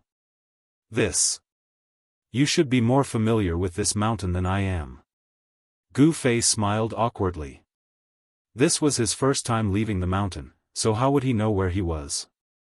Ling Luoyan pondered for a moment and said, the 800-mile Cloudy Mountain. This is a primitive mountain in the south of the Yen Kingdom. We must return to the ship. Do you know which direction to go? Gu Fei asked. Although it was possible to distinguish north, south, east, and west in the mountains during the day, he didn't know which direction was towards the big river. Even with Gu Fei's sharp hearing, he couldn't hear the sounds of people and the sound of flowing water. This place should be a desolate and uninhabited land, and there shouldn't be any big rivers. Why did you bring me to this godforsaken place? Ling Luoyan couldn't help but panic. She looked at the surrounding terrain and found that this was simply a desolate land. In the distance, the silhouettes of ferocious beasts could be seen moving in the forest. There were towering ancient trees with their crowns blotting out the sun, century-old vines twisting and climbing, and the crisp cries of unknown birds resounding in the forest. This was the first time Ling Luoyan had set foot in such a desolate land. She was at a loss and didn't know what to do. After all, she was a girl, a flower in a greenhouse. She had never experienced something like this before. Her eyes reddened, and she had the urge to cry. You're a man, why are you acting like a girl? You're just lost in the wilderness. Gu Fei couldn't help but shake his head when he saw Ling Luoyan's pitiful appearance. At this time, Gu Fei still couldn't tell that Ling Luoyan was a girl. Even though he had smelled a faint fragrance when he hugged her last night, and she was very light, it didn't take much effort for him to carry her. Gu Fei pondered for a moment and suddenly said, "All right, although we don't know where we are, I still have a way to return to the river." "What way?" Ling Luoyan hurriedly asked. She was so anxious that she was about to cry. "A stupid way. The place we are at now should be no more than 200 li from the river, and the river flows from the north to the south, passing through the 800 li of Yunmeng Mountain. Then, we can use this place as a starting point and walk 200 li in a straight line to the east and west." "Won't we be able to return to the river then?" Gu Fei said seriously. 200 li in the east and west? You're joking, right? Ling Luoyan said in shock. This was a primitive forest. Even if they didn't die, they would be half dead if they walked a few hundred li on foot. Even if it was a broad road, the soles of their shoes would be worn through after walking a few hundred li. Wouldn't their legs be crippled? Ling Luoyan couldn't help but feel her heart palpitate when she thought of this. Do I look like I'm joking to you? Unless you have a better way, this is the only way. Gu Fei said in a bad mood. If it was up to his character, he wouldn't even want to return to the river. He would just walk in this primitive forest and keep heading south. There should be quite a number of fierce beasts in the mountains, and he could fight with them as he hurried along. When he reached the southern wilderness, his cultivation would definitely improve by a lot. A comfortable life would make people lazy, and this wasn't what Gu Fei wanted. Only by constantly being in danger would his cultivation improve. Only with pressure would there be progress, and he had to constantly maintain that fierce spirit of improvement. This. Ling Luoyan couldn't help but be startled when she heard this. She really couldn't think of any other way at the moment. Why don't you wait for me here? I'll go scout the way. Once I've confirmed the direction, I'll come back to pick you up, Gu Fei said to Ling Luoyan when he saw her hesitation. No, I don't want to stay here. In a moment of desperation, Ling Luoyan went forward and tightly grabbed onto Gu Fei's arm. Her face was full of panic. It was no wonder that she was afraid. In this primitive forest, there was no lack of all kinds of fierce beasts. How could a girl dare to stay in such a place alone? All right. Then which direction should we go first? Gu Fei asked. East and west, the chances of returning to the river were 50-50ths. You said we should go in that direction. How could Ling Luoyan have any ideas? Everything would be decided by Gu Fei. The sun rises in the east, so let's go east. Gu Fei looked at the sun in the east and said in a low voice. Let's go. Since the decision was made, Gu Fei's figure flashed and he headed east. Ah! Wait! Ling Luoyan hurriedly shouted and chased after him. Walking in the endless primitive forest, Gu Fei would often see some broken bones, but most of them belonged to large herbivores. For example, when he walked through a swamp with lush water plants, he would see a few 10-meter-long and several-meter-tall elephant skeletons lying in the water plants, or a few bull skeletons scattered among the rocks. However, Gu Fei also found some unknown giant skeletons scattered in the forest. They looked especially terrifying as they were hidden in the forest grass. He became much more cautious, because this unknown beast bone could very well have been left behind by those extremely ferocious beasts. It would not make sense if there were no ferocious beasts in such a primeval forest. However, Gu Fei did not encounter any particularly ferocious beasts after traveling for dozens of miles in the primeval forest. This surprised Gu Fei. Fierce beasts might be nightmarish existences to others, but to Gu Fei, they were his whetstones. Gu Fei would learn a lot of fighting techniques that would be beneficial to him during his fights with the dire beasts. Hey, do you know how many miles we've walked? At the foot of a hill, Ling Luoyen sat down on a rock, took out a large red fruit from her bosom, and took a bite. There were many unknown fruits in the primitive forest, but Ling Luoyen only dared to pluck some familiar ones to fill her stomach. She had plucked quite a few along the way. Gu Fei turned around and saw that Ling Luoyen had stopped. He stopped moving forward and walked to a large tree, leaning his back against the trunk. Then, he took out a bamboo tube from his waist, pulled out the stopper, and raised his head to drink a large mouthful of cool spring water. He had done this himself when he passed by a forest. After all, walking in the primitive forest without food was a small matter, but not without water was out of the question. It's still too early. According to my estimation, we haven't even walked 100 miles. Based on his experience of living in the mountains, Gu Fei knew that they had actually only walked a few dozen miles in this primitive forest. Of course, this was because they were carrying Ling Luoyen, who was as weak as a girl. Gu Fei thought that Ling Luoyen, a disciple of an aristocratic family, was pampered since childhood, but he did not know that this handsome young master in front of him was not a man. What? How can this be? Hearing Gu Fei's words, Ling Luoyen immediately screamed. Then when can we get out of this damn place? Ling Luoyen wailed. Roar! At this moment, a loud roar suddenly came from the depths of the mountain in front of them. The sound was deafening, and it pierced through metal and rocks, causing chaos in the depths of the mountain. Thump! Thump! Thump! It was as if a huge creature was running. The heavy footsteps hit the ground, causing the forest in front of them to tremble. The heavy footsteps quickly approached the two of them. Not good. Gu Fei was also shaken by this sudden roar, causing his blood to surge. His body trembled, and his eardrums almost ruptured. He threw the bamboo tube in his hand and leaped towards Ling Luoyen, who was still in a daze, with lightning speed. He grabbed her under his ribs, jumped onto the top of the tree, and left like the wind. Chapter 86. Gu Fei carried Ling Luoyen and sprinted for 20 to 30 kilometers, leaving the unknown savage beast's territory. Only then did he stop beside a small stream. He put down the still shocked Ling Luoyen.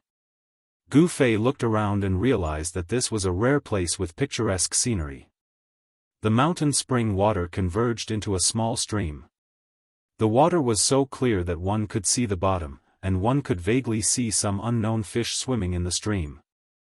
The surroundings of the small stream were covered with wisterias. All sorts of flowers bloomed beautifully. The fragrance of the flowers lingered in the air, giving one a refreshing feeling. In addition, there was the pleasant chirping of birds coming from the branches of the large trees beside the small stream. This was definitely a good place to rest.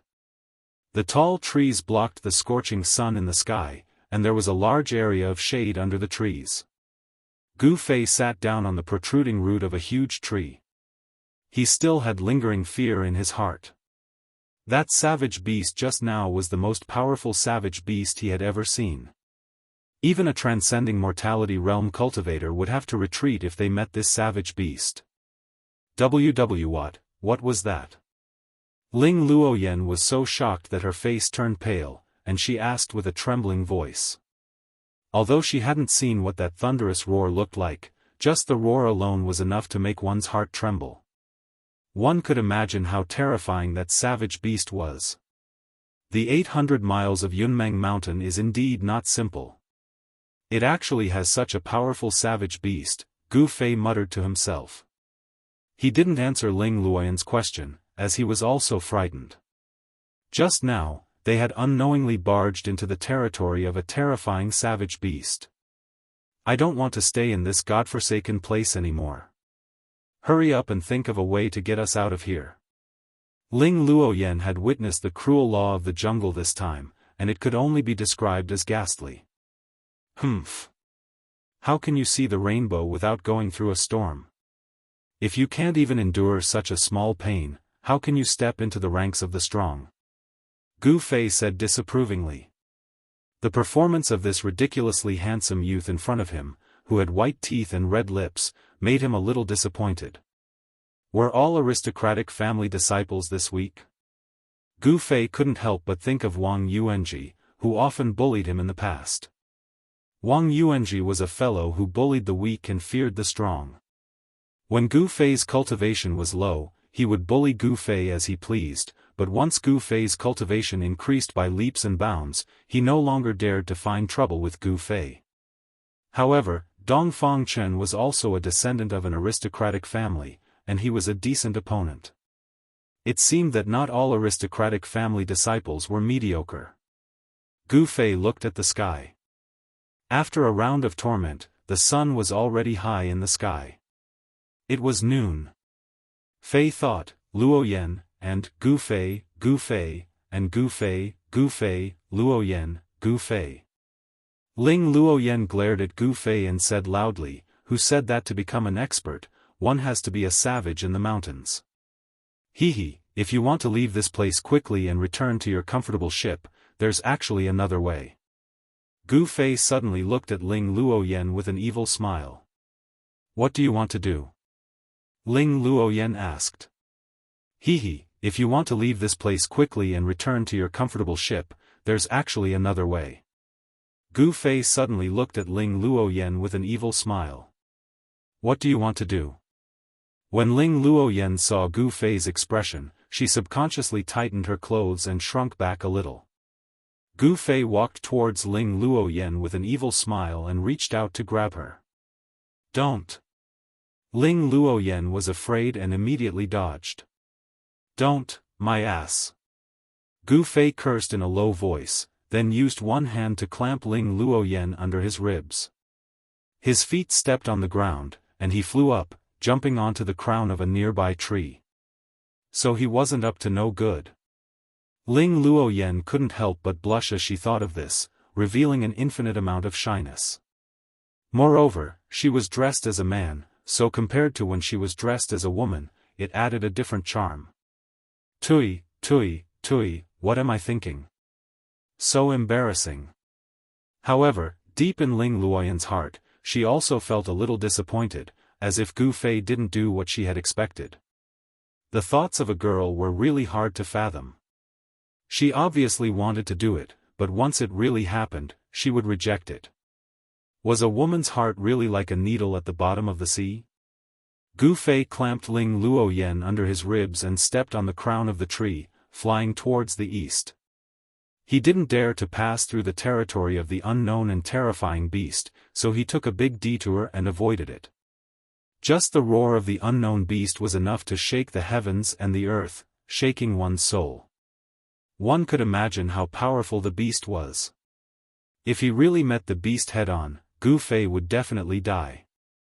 Very quickly, Gu Fei and Ling Luoyan's figures disappeared into the forest. At dusk and sunset, a group of people traversed through the uninhabited primitive mountain forest. Walking in front were two men in green clothes who were wielding shining sabers in their hands. The two men waved the blades in front of them, chopping down the weeds and thorns in front of them, while the others were shouting someone's name. One of the shouts was slightly aged, but it was full of energy. It spread far and wide, echoing in the mountain ridges. It was much longer than the other shouts, and it also traveled the furthest. The one who let out such a shout that was clearly different from the others was an ordinary old man with a head full of white hair and dressed in a small green gown. Grandad Zhong, do you think Miss has been kidnapped by our enemies? Otherwise, why would she suddenly disappear? A young girl in an emerald green dress, dressed like a maid, said to the old man. Tears were already welling up in her eyes, as if they would roll down at any time. Her face was full of anxiety. Yes. With young Mrs. Marshall's skills, who would be able to kidnap her without saying a word? There must be something fishy about this, Uncle Zhong said in a low voice, his expression extremely solemn. The identity of that Gu Fei has already been investigated. There is such a person in the Taishan sect, and he is an expert. With him by young Mrs. side, no one can touch young Mississippi. Could it be? Uncle Zhong suddenly thought of a possibility, and his expression immediately became very ugly. When Gu Fei was discovered by young Miss and the others, he was seriously injured and floating in the river, unconscious. Could it be that the people who injured him had come looking for him again? If that was really the case, then young Miss would be in trouble. This group of dozens of people was the Haotian caravan that had entered the mountain to search for Ling Luoyan and Gu Fei, as well as Ling Luoyan's personal maids, Xiao Chui, Xiao Yu, and the others. In fact, they did not enter the mountain with just one group. Instead, they had divided the hundreds of guards on the 3 large ships into 8 smaller groups, and entered the Yunmeng mountain from different directions to search for Ling Luoyan and Gu Fei. Unfortunately, after a night of searching, not only did they not find the 2, but they also lost 6 or 7 well-trained guards in the 8 groups. The primitive mountain forest was full of unknown dangers. Even though the guards of the Haotian caravan were all experienced and had extraordinary skills, it was difficult to avoid casualties. Young Miss, where are you? Xiao Yu, who was wearing a light yellow dress, murmured with an anxious expression on her face. Xiao Chui and Xiao Yu were both Ling Luoyan's personal maids. If Ling Luoyan had really met with an accident, then they would definitely not survive. A group of people searched carefully while shouting loudly. However, only the echoes of the crowd could be heard in the mountain ridge, and there was no response from their Ling 13 Mississippi. Under Uncle Zhong's lead, this group of people crossed a slope, passed through some bushes, and walked into a piece of land. The group of guards carefully walked through the towering ancient forest in the piece of land with knives and swords in their hands. No one knew if there were any ferocious beasts or venomous insects hidden in the bushes or behind the trees. Among this group of people, 3 people had already lost their lives to the sharp claws and bloody mouths of the ferocious beasts that hid nearby and attacked people when they walked past. Gotcha! Suddenly, someone stepped on a bone on the ground and crushed it.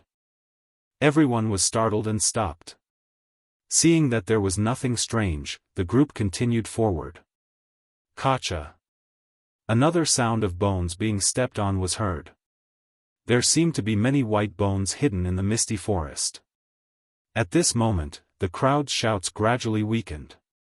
As they walked further in, there were more and more skeletons of unknown animals scattered in the bushes. The white bones were ghastly. It was extremely terrifying. Soon, everyone could no longer shout, because they seemed to have walked into an evil place. Someone discovered that among the white bones scattered on the ground, there were actually human skeletons. This place didn't seem right. Uncle Zhong frowned and his face became incomparably dignified. At this moment, everyone felt that there was something wrong with this piece of forest. This piece of land was terrifyingly quiet. Not to mention those small beasts, even a bird couldn't be seen. The towering ancient trees in this piece of land were lush with leaves. Although it was dusk, it still looked gloomy and frightening. Clang! Even Xiao Chui and Xiao Yu pulled out the long swords from their waists and vigilantly looked around. Seeing that there were more and more skeletons on the ground, the blond youth waved his hand to stop everyone. Uncle Zhong, the situation is not right. Let's retreat first and take a detour. Xiao Chui said to Uncle Zhong. Uncle Zhong glanced around and then made a hand gesture to stop everyone. This piece of land was really strange. There was no fiendish aura of the ferocious beasts in the forest.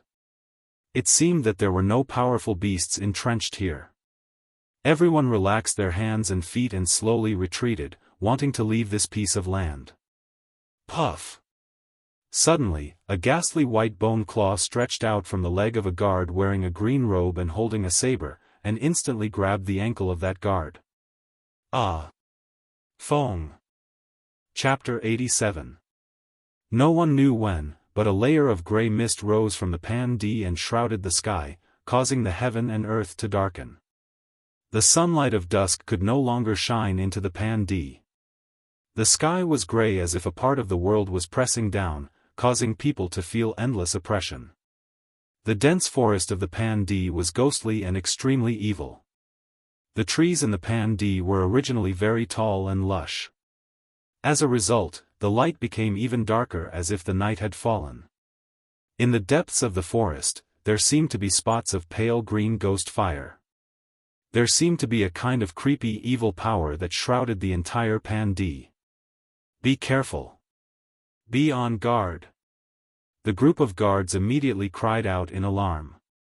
Since that unlucky guard was suddenly pulled into the ground by the bone claw, everyone was inexplicably shocked and had goosebumps all over their bodies. Uncle Zhong, who was dressed in a green gown, looked around with a dignified expression. His eyes emitted rays of light like the stars in the night. A powerful aura appeared from his body. The ordinary old man, at this moment, became not ordinary anymore. Meanwhile, the two maids, Xiao Chui and Xiao Yu, who were beside him, were already frightened by the sudden change of events. They tightly grasped the long swords in their hands and looked around anxiously. Dozens of guards in embroidered clothes held weapons in their hands and formed a circle. They were nervous and vigilant as they slowly retreated from the path they came from. The guards of Haotian Business Group were well trained. Even though they walked into such a dangerous place, they did not panic. However, at this moment, the surrounding ground suddenly surged like a wave. A scene that shocked everyone to the extreme appeared. They saw a skeleton struggling to stand up from the bone fragments and soil. The white skeleton was still considered complete. What was inconceivable was that it was actually moving as if it was alive. It opened its two skeletal arms and pounced towards the crowd. The white bone claws were like 10 sharp bone spurs. If one was scratched by it, there would definitely be 10 bloody holes in one's flesh and blood. Xiao Chui, Xiao Yu, take the people and retreat first. Uncle Zhong said in a deep voice. At the same time, he took a step forward. A violent force immediately penetrated into the ground from his feet. Boom! The ground suddenly shook, and the white skeleton that was pouncing towards them was immediately blown away, disintegrating into thousands of pieces in the air. The broken pieces of bone shot out in all directions. The other skeletons that were breaking through the soil and crawling out of the ground were immediately shaken to pieces, or suppressed underground and crushed into pieces by the soil. This secular world warrior showed his powerful side. Although he didn't grasp the true profound meaning of martial arts, Uncle Zhong had refined his muscles and bones. His strength was strong enough to be comparable to a practitioner in the third heavenly layer. Unfortunately, his cultivation would stop here for the rest of his life, and he would not be able to advance any further. In a situation where he did not receive the true inheritance, this Uncle Zhong was actually able to train his body to such a strong state with such a simple martial technique. This was truly an anomaly. After all, only those who had truly touched the threshold of martial arts could be called a true expert. For example, those guards only knew some fighting techniques. Once they were proficient in those techniques, they would be much stronger than ordinary people. However, in the eyes of a true expert, those techniques were merely showy but impractical, not up to standard. Martial arts had declined, and the profound things had long been lost. The martial arts that were widely spread in the world only had the form, and there was no spirit inside. No matter how refined the external moves were, they could only play the role of tempering the muscles and bones. Uncle Zhong took a step forward and shattered more than 10 skeletons that were crawling out of the ground. Then, he punched out, and the rolling fist strength surged forward. The sound of "kacha, kacha" was incessant. More than 10 skeletons that were rushing over were immediately swept away by the fist's strength. They disintegrated and collapsed in the air, and a piece of white bone sprinkled down from the sky. The scene was extremely shocking. Roar! Kill! Fight! In an instant, dozens of guards who had formed a circle roared and brandished the weapons in their hands. They clashed with the white skeletons that were pouncing on them. A great battle broke out. Suddenly, the shadows of swords and knives flashed in the forest. The cold light reflected off the swords and knives flickered in the forest. Pang! A cold light flashed, and a skeleton was chopped into 2 halves. The bones scattered on the ground. Bang! One of the skulls was sent flying, and with a "kacha" sound, it smashed into the sternum of a skeleton that was pouncing on him from behind, and got stuck in that skeleton's chest. Then, that skeleton was kicked to pieces. Those skeletons weren't as terrifying and powerful as they had imagined. The fear in the hearts of the guards immediately subsided. Their spirits were greatly aroused. They shouted and brandished the weapons in their hands, and ruthlessly hacked those skeletons that were rushing over. Soon, a layer of broken bones and broken skulls was spread under everyone's feet. Everyone slowly moved out of the forest. However, there were still skeletons crawling out from the ground. It seemed like there was a strange power that was summoning these skeletons from the ground. In the forest, the shadows of ghosts collided. Not all of the skeletons crawled out from the ground. There were also some skeletons that walked out from the depths of the forest. While the skeletons were walking, their bones made a "kacha, kacha" sound, which made people's hair stand on end. Being surrounded by thousands of skeletons that were supposed to be buried in the yellow soil, there was no one who wouldn't be afraid. Swoosh! Xiao Chui pierced the skull of a white skeleton in front of her with her sword. She said to Uncle Zhong with a pale face, "What should we do? These damn things seem to be endless." Wow! At this time, a tall guard's arm was grabbed by the sharp claws of a skeleton. He was dragged out of the circle. "Help! I don't want to die." The guard brandished the single blade in his hand in terror, chopping the skeleton that had dragged him into the crowd of skeletons. He wanted to rush back to the group, but he suddenly felt a pain in his chest. A bloody bony claw had pierced through his back. Blood spurted out from his mouth, and his eyes instantly lost their luster. After that, the guard was pounced on by the skeletons that surged from all directions, and he was forcefully torn into pieces. The scene was extremely bloody. All of this happened in a short moment. Even if everyone wanted to save him, it was already too late. Send a signal, gather the people nearby to help. Seeing this, Uncle Zhong's eyes couldn't help but turn red.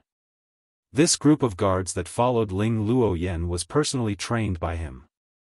Every one of them was an elite, and they weren't any weaker than the veterans that had survived hundreds of battles. Yes.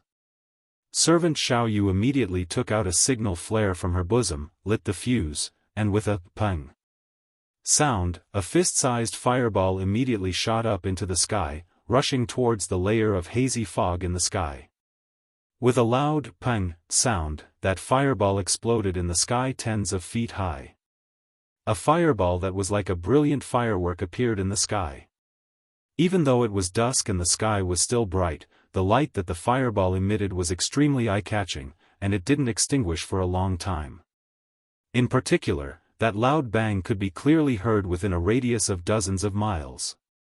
The person who designed this kind of signal flare seemed to have considered the possibility of using it during the day.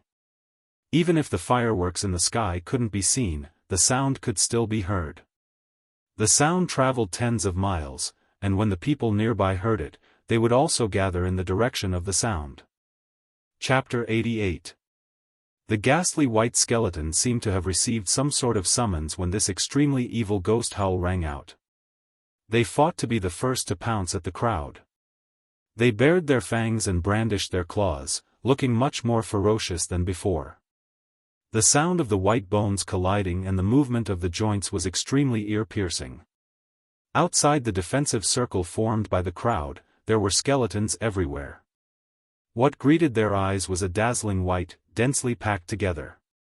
Although these skeletons couldn't be said to be endless, there were at least 8,000 of them, if not 10,000. This was simply invincible. Uncle Zhong was secretly shocked.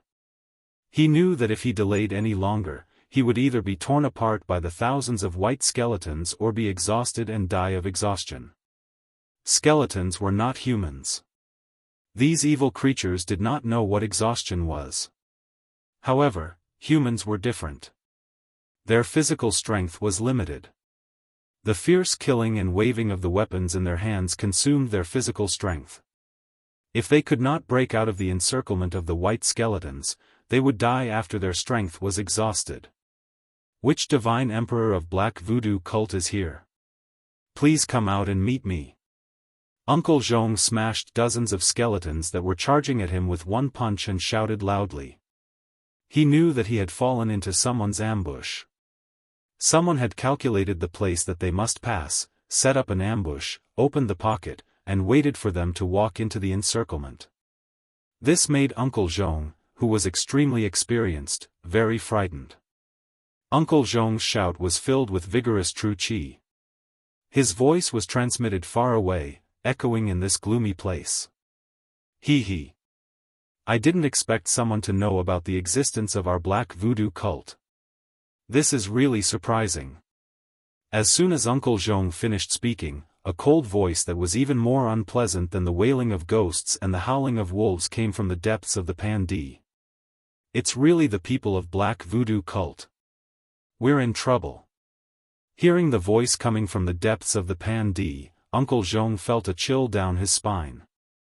Black Voodoo cult was an extremely mysterious evil cult. Legend had it that the Black Voodoo cult could punish ghosts and gods. These thousands of skeletons. It seemed that the legends about Black Voodoo cult on the continent were not groundless. But, this Black Voodoo cult has disappeared from the world for 200 to 300 years. Why would such a powerful person suddenly appear in this cloud mist mountain? Granddad Zhong was astonished. While he was pondering, his hands and feet didn't stop moving. He repeatedly blasted out palm force that could topple the mountains and overturn the seas, shattering the skeletons that ferociously pounced at him. My Clear Sky Merchant Group has no enmity with your Black Voodoo cult in the past. Why did you attack us? Count Zhong said solemnly. After confirming the other party's identity, he could no longer maintain his composure. He. A sinister sneer came from the depths of the ground. An innocent man gets into trouble because of his wealth. I want that thing on you. That Black Voodoo cult demon was hiding on the ground and controlling thousands of white skeletons to madly attack Uncle Zhong's group. However, he didn't show himself. Moreover, his voice was erratic, making it hard to determine where he was coming from. Humph. I don't have what you want on me. Hearing this, Uncle Zhong's expression immediately changed and he said loudly. If that's the case, this day next year will be the anniversary of your death. You will have no regrets dying in the hands of my ancestor White Bones. He. The unpleasant ghostly voice immediately resounded. Its words were filled with cold killing intent. At this point of time, everyone had been fighting against those white skeletons that were baring their fangs and brandishing their claws at them from all directions. They were already exhausted. Except for Granddad Zhong, who had a profound cultivation base and was able to launch powerful palm strikes, all the guards were already covered with wounds. Even the dresses worn by the two maidservants, Xiao Chui and Xiao Yu, were torn by those skeletons in a few places. Wah! Ah! A few more screams were heard as several guards were pulled out from the crowd. In an instant, they were torn into pieces by the sharp claws of the white skeletons. The scene was extremely bloody. These thousands of skeletons were extremely evil. They clearly didn't have any signs of life or even soul fluctuations, but they could still move and attack people. Black voodoo cult's methods were truly terrifying. They didn't even let the dead go. Rip. A sharp claw tore a long hole in the clothes on Uncle Zhong's back, revealing the skin inside. Roar. Uncle Zhong roared angrily. With a backhand palm, he smashed the skeleton that attacked him from behind into pieces. He was inexplicably shocked and angry. These skeletons were not afraid of being destroyed at all. They rushed forward without any scruples. Even if they were smashed into pieces, there were still other skeletons that continued to attack. It was extremely strenuous to deal with them. Huh. Suddenly, a hearty laughter resounded from deep within the mountain and spread far away. This laughter came so suddenly that not only Grandpa Zhong's group, but also the black voodoo cult demon who had been hiding in the forest all this time was greatly surprised.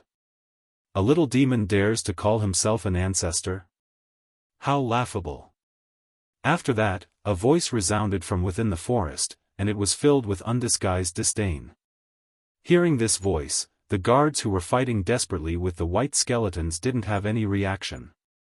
However, Uncle Zhong, Little Chui and Little Yu were delighted. At this critical moment, that person actually appeared.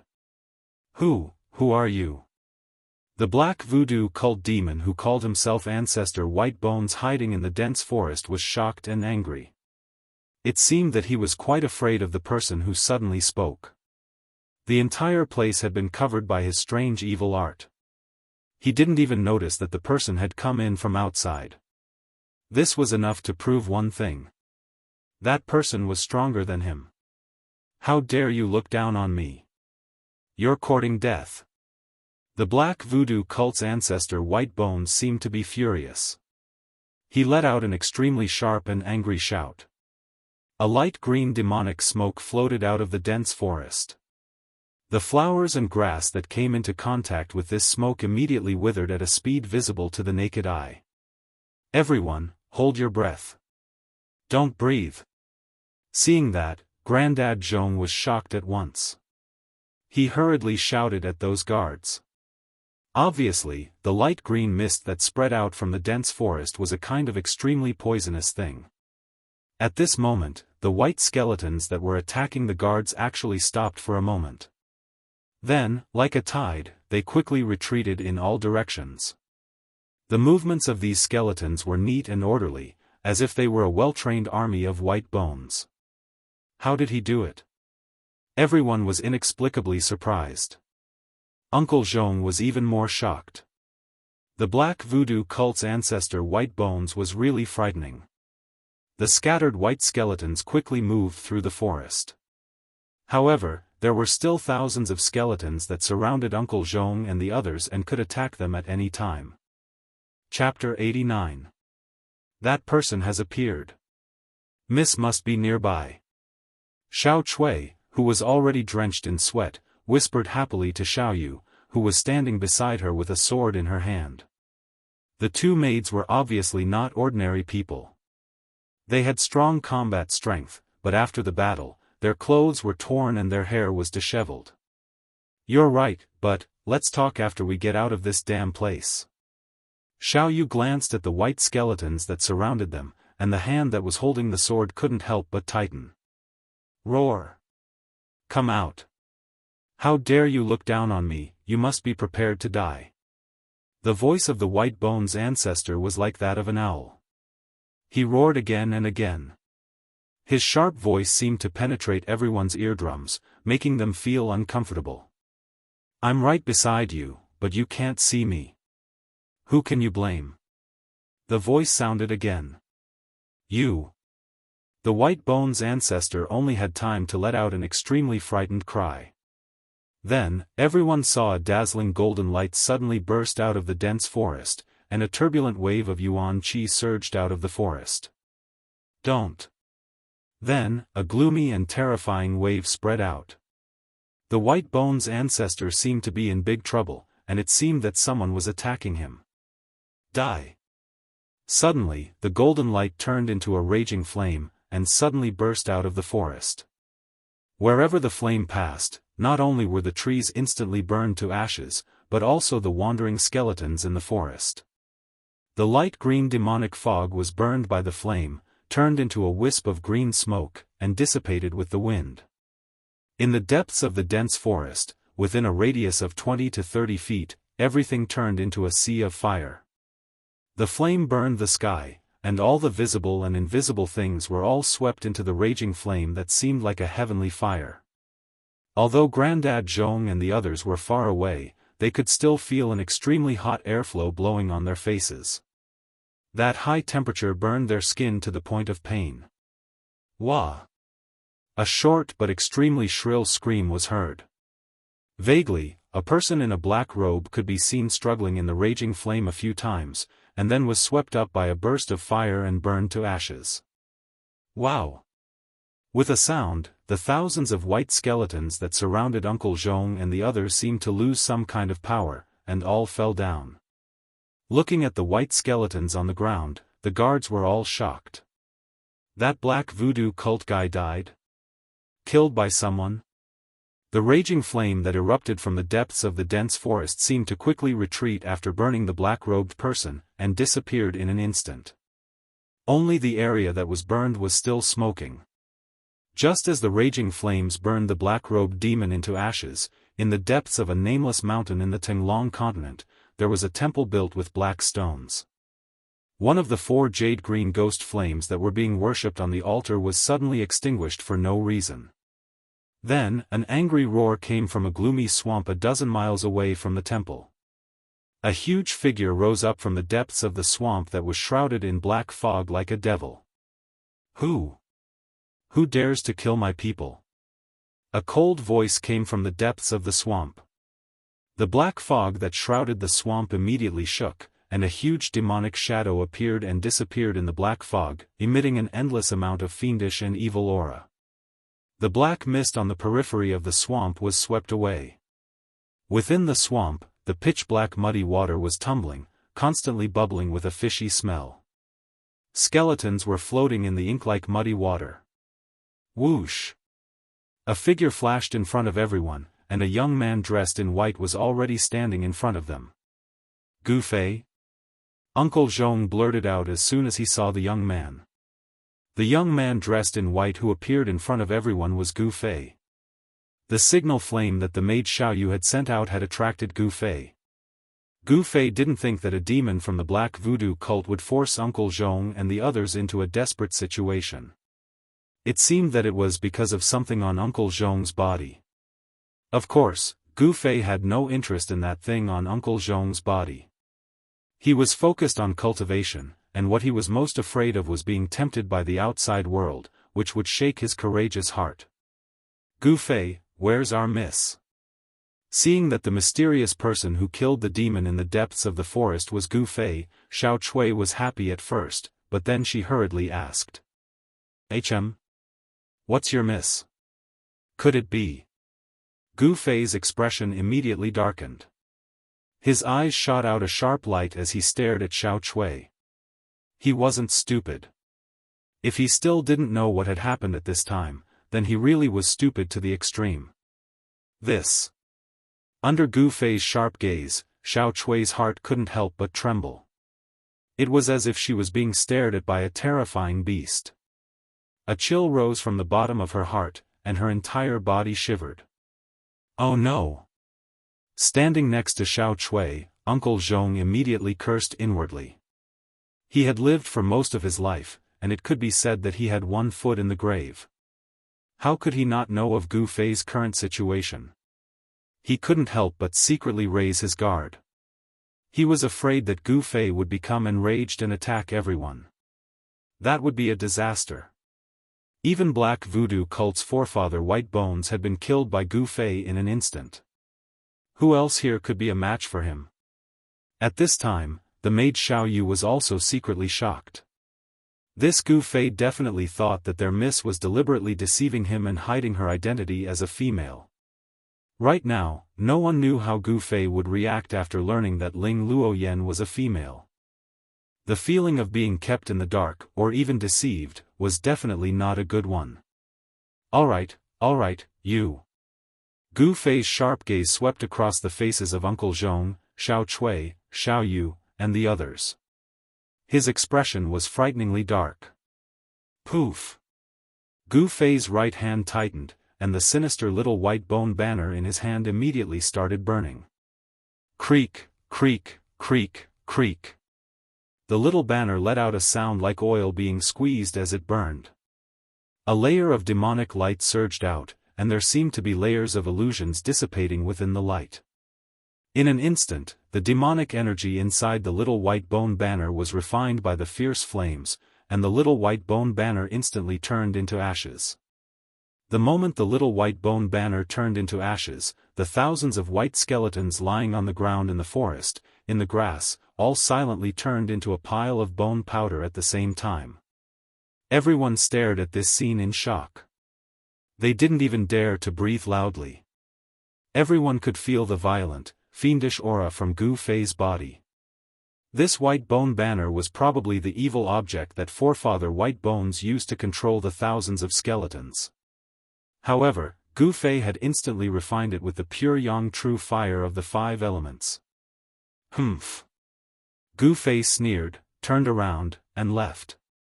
He covered 30 meters with each step and disappeared into the depths of the forest in the blink of an eye. Chapter 90. Gu Fei's sudden departure left the group of green-clothed guards at a loss. Actually, most of these guards had never seen Gu Fei before, so they didn't know about the relationship between Gu Fei and their Mississippi. Most of them were curious about Gu Fei's sudden appearance. Sigh. After a while, Uncle Zhong let out a long sigh and muttered to himself, "Such a person, what a pity." It wasn't clear whether he felt that it was a pity that he didn't make friends with people from the Daoist sect, or that it was a pity that Gu Fei and their miss had a misunderstanding. In short, Gu Fei was obviously angry. "Let's go." Uncle Zhong looked in the direction where Gu Fei disappeared and walked out of the land. This time, they had entered the mountain to search for Ling Luoyen and Gu Fei, and they had suffered a great loss. Especially the death of more than 10 green-clothed guards, it made Uncle Zhong's heart ache. It took a lot of time, blood, sweat, and money to nurture an outstanding guard. When Uncle Zhong and the rest walked out of the land, they saw that there were more than 100 people gathered at the foot of the hill in front of them. Most of these people were green-clothed guards with weapons hanging on their waists. These guards, under the leadership of 2 yellow-clothed commanders, were anxiously looking in the direction of the land. In front of the 2 yellow-clothed guards stood a calm and handsome young man. This young man's eyes were as beautiful as a painting, and his fine black hair draped over his shoulders. As he looked around, he was a breathtaking sight. This young man was Ling Luoyen, who was disguised as a man. With Gu Fei's help, he should be able to rescue Uncle Zhong, Xiao Chui, Xiao Yu, and the rest who were trapped inside, so she wasn't worried. Ling Luoyen saw Uncle Zhong, Xiao Chui, and Xiao Yu walking out of the land with a group of guards, and immediately greeted them with a smile. The 2 yellow-clothed guard commanders hurriedly brought their men and followed. "That's great, all of you are fine," Ling Luoyen said with a smile. However, when she looked around, it seemed that one person was missing. "Where's Gu Fei?" Ling Luoyen couldn't help but be startled when she saw that Gu Fei wasn't among the people that came out from the dense forest, and then she hurriedly asked Uncle Zhong, Xiao Chui, and the others. Grandpa Zhong didn't know what to say when he saw his mistress's anxious look. No one expected that Gu Fei would leave.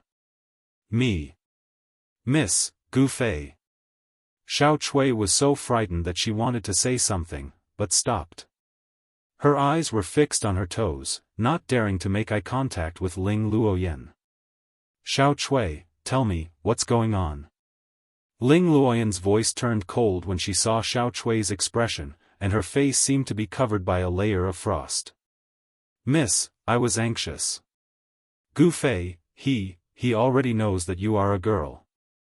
After hesitating for a while, Xiao Chui clenched her teeth and told her the reason why Gu Fei had left. "What?" When Ling Luoyen heard this, she was immediately shocked. Her body swayed, and she involuntarily took a step back.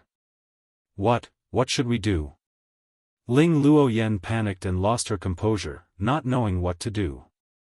Xiao Chui and Xiao Yu had never seen their mistress so flustered before.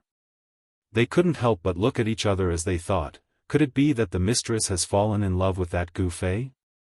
At this moment, Gu Fei had already walked out of the dense forest from another direction. After leaving the people of Haotian business group, he felt like a fish returning to the sea, and a bird returning to the woods. That's really preposterous. I treat people with sincerity, but I was fooled by them. This is really, When Gu Fei thought of being deceived by Ling Luoyan in men's clothing, he couldn't help feeling irritated. That's good too. As long as I follow the people of Haotian business group, I can also reach Dragon Emperor City in the southern wilderness. The mutual deception in the secular world is really annoying. After saying this, Gu Fei flashed into the mountain ahead. Gu Fei was focused on cultivation. How could he be used to the conduct of secular people? Moreover, Ling Luoyan had deceived him.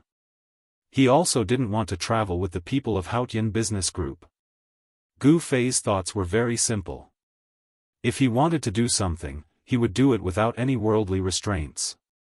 On the other hand, Ling Luoyan and the others had to consider many things. Sometimes, they couldn't even control themselves. As a result, they couldn't focus on cultivation. This was also the reason why most experts stayed in the woods. Only by distancing themselves from the worries and restraints of the secular world and wholeheartedly immerse themselves in cultivation could they break through the difficulties on the path of cultivation and become one of the experts. Since Gu Fei refused to meet her, Ling Luoyan couldn't do anything about it. She could only lead her subordinates and dejectedly return to the small pier by the Swallow River. The 3 ships were 20 to 30 meters long, 70 to 80 meters wide, and 3 stories high. The decorations inside were classical, but not luxurious. Moreover, there were hidden arrow pavilions on the ships. There were people on guard 24 hours a day. If there was an enemy attack, they could shoot arrows at any time. Although they weren't armed to the teeth, they were more than enough to deal with the bandits who were active in the waterways of Yunmeng Mountain. It seemed that no bandits dared to attack the ships of Haotian business group. Ling Luoyan was obviously in a bad mood. After returning to the ship, she locked herself in her room. Even Xiao Chui and Xiao Yu, her 2 personal maids, weren't allowed to enter. The 2 maids could only guard outside the door and await her orders at any time. Ling Luoyan's disappearance had thrown the entire caravan into chaos. After she'd safely returned, the entire caravan had started preparing to set sail the next day. Hence, from nightfall onwards, one could see green-clothed guards hurrying about on the 3 ships anchored at the pier. These cyan-clothed guards busied themselves until late at night before stopping. The cyan-clothed guards were in charge of the inventory of the goods and the supplies on the ships. The bright moon shone high in the sky, and the sound of water lapping against the sides of the ship could be heard. The pier was very peaceful in the middle of the night. The 3 ships and the other ships anchored at the pier were all brightly lit. All the ships that dared to travel along the waterway of Yunmeng Mountain hired some bodyguards and warriors. No one knew if they would encounter those ferocious bandits on this waterway. Uncle Zhong's room on the ship had its doors and windows tightly shut. Light shone through the window, but it was blocked by a layer of paper. It was a different scene inside the room. The candlelight swayed, and the room was brightly lit. Although it wasn't as bright as day, it wasn't much different. At this moment, the white-haired old man, Uncle Zhong, was sitting at a table in the middle of the room. He nervously took out a rectangular brocade box from his pocket. The brocade box wasn't big. It was only 3 fingers wide and 2 thick. Uncle Zhong carefully held the brocade box and placed it on the table in front of him. The way he held it made it seem as if he was holding the entire world in his hands.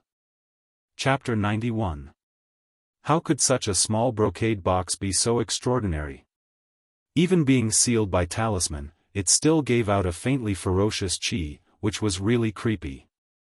"What's in this box?" Grandad Zhong muttered. He didn't know the existence of this brocade box until he set off. Additionally, it was the clan head who ordered him to take the brocade box with him and give it to the owner of the brocade box when he arrived at Dragon Emperor City in South Wilderness. Grandad Zhong was the one with the highest cultivation base among the caravan heading for South Wilderness. He was already a rare powerhouse in the secular world. It indicated that the head of Ling clan attached great importance to the item in this box.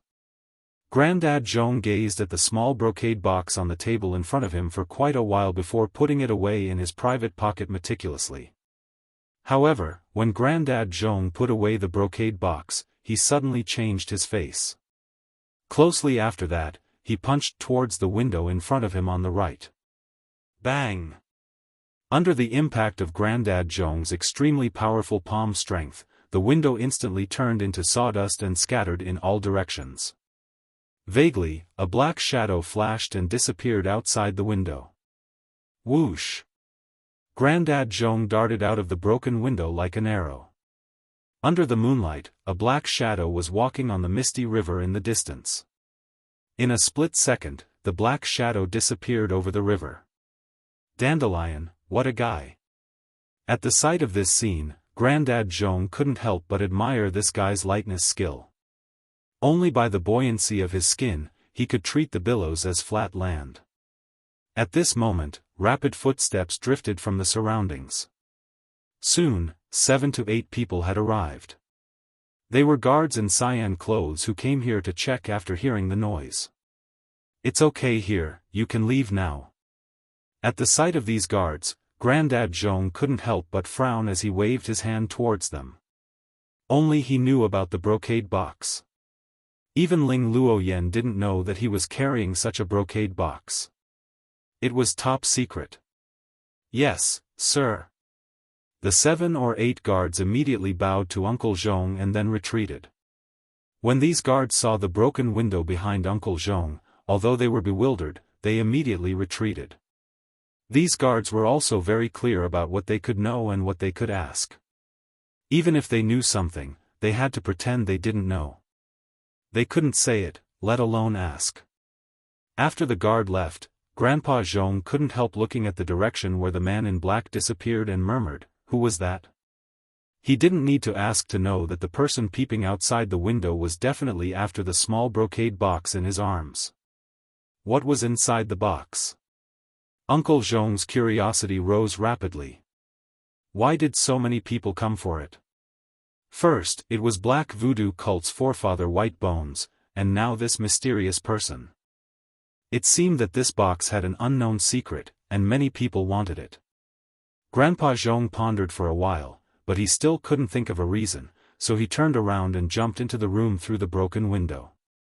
He also knew how to ride duckweed across water, but he didn't dare to chase after the mysterious person who came to spy on him and let him leave. That was because no one knew if that person was a bait to lure him into a trap that had been prepared by someone else in advance. This section of Yen River was 7 or 8 miles wide, and the surface of the river was shrouded in a thin layer of mist. A black shadow passed through the mist like a ghost and walked on the waves, heading to the other side of Yen River. Riding duckweed across water and walking on the waves was already shocking to ordinary people, but it wasn't anything special to true cultivators. It was a masked person wrapped in black clothes. From the shape of the figure, it was obvious that this person was a man. Soon, he crossed the river and jumped to the other side. He turned around and looked at the 3 ships that were faintly discernible in the mist. A light flashed through his eyes as he murmured to himself, "I didn't think that there would be an expert on that ship. It seems that it won't be easy to obtain that thing." Just as the masked man was about to turn around and leave, a white figure suddenly appeared behind him. This person had appeared so suddenly that it seemed as if he had appeared out of thin air. In an instant, the masked man's movements froze. He felt his scalp go numb as an extremely dangerous aura enveloped him, causing him to feel as if he had suddenly fallen into an ice cave. His entire body was ice cold. "Why did you spy on the Haotian caravan's ship?" The white figure behind the masked man stood there quietly without moving. However, the masked man could sense the threat of death when he sensed the presence of the white figure. The masked man knew that if he didn't answer, the person behind him would kill him without hesitation. This was undeniable.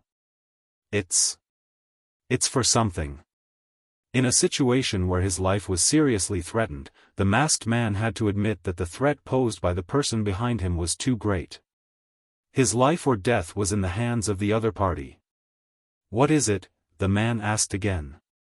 Although his tone was calm, there was an undeniable force in it. I don't know." The masked man's clothes were drenched in sweat, and his voice was trembling. The unparalleled pressure from the person behind him made him feel extremely terrified. "You don't know? Then you can die." The man in white took a step forward. Bang! The entire ground shook. Then, his 5 fingers grabbed forward like steel hooks. "No!" The masked man was scared out of his wits. He pushed his feet against the ground and tried to rush forward. However, he was horrified to find that he couldn't move. It was as if he had been imprisoned by an unfathomable force. No matter how hard he struggled, he couldn't move his feet at all. "Spare!" The masked man opened his mouth to beg for mercy, but it was already too late. He only felt the back of his neck tighten, and then heard a faint, "Kacha" sound. His consciousness fell into boundless darkness, and his head drooped down softly. The man in white had actually broken the masked man's neck in an instant. Then, he waved his hand and threw the masked man's body into the river as if he was throwing a rotten sack. Plop! The masked man's body fell into the river and was instantly washed away by the water. "What is that thing? So many people are targeting the Hautian caravan," the man in white muttered to himself. He suddenly looked at the 3 ships on the opposite side of the river. Chapter 92. Gu Fei did not go far. Instead, he wandered around the nearby mountains in an attempt to find some vicious beasts to practice with. However, he did not find any vicious beasts. Instead, he discovered a masked man spying on the Hautian caravan's ship. As a result, he decided to make a move. Although his karmic ties with the Hautian trading party had been severed, and he no longer owed them a favor, he could not ignore this matter since he had encountered it. That black voodoo cult's ancestor White Bones also wants something from the Hautian caravan. The faction behind this masked man is also after that item. What exactly is that item? Gu Fei could not help but feel curious. However, he did not want to get involved. Therefore, he turned and walked into the dense forest by the shore after killing the masked man. Perhaps it was because he was close to the pier and was in human contact, but Gu Fei did not find a single vicious beast worthy of his attention as he walked in the nearby mountains.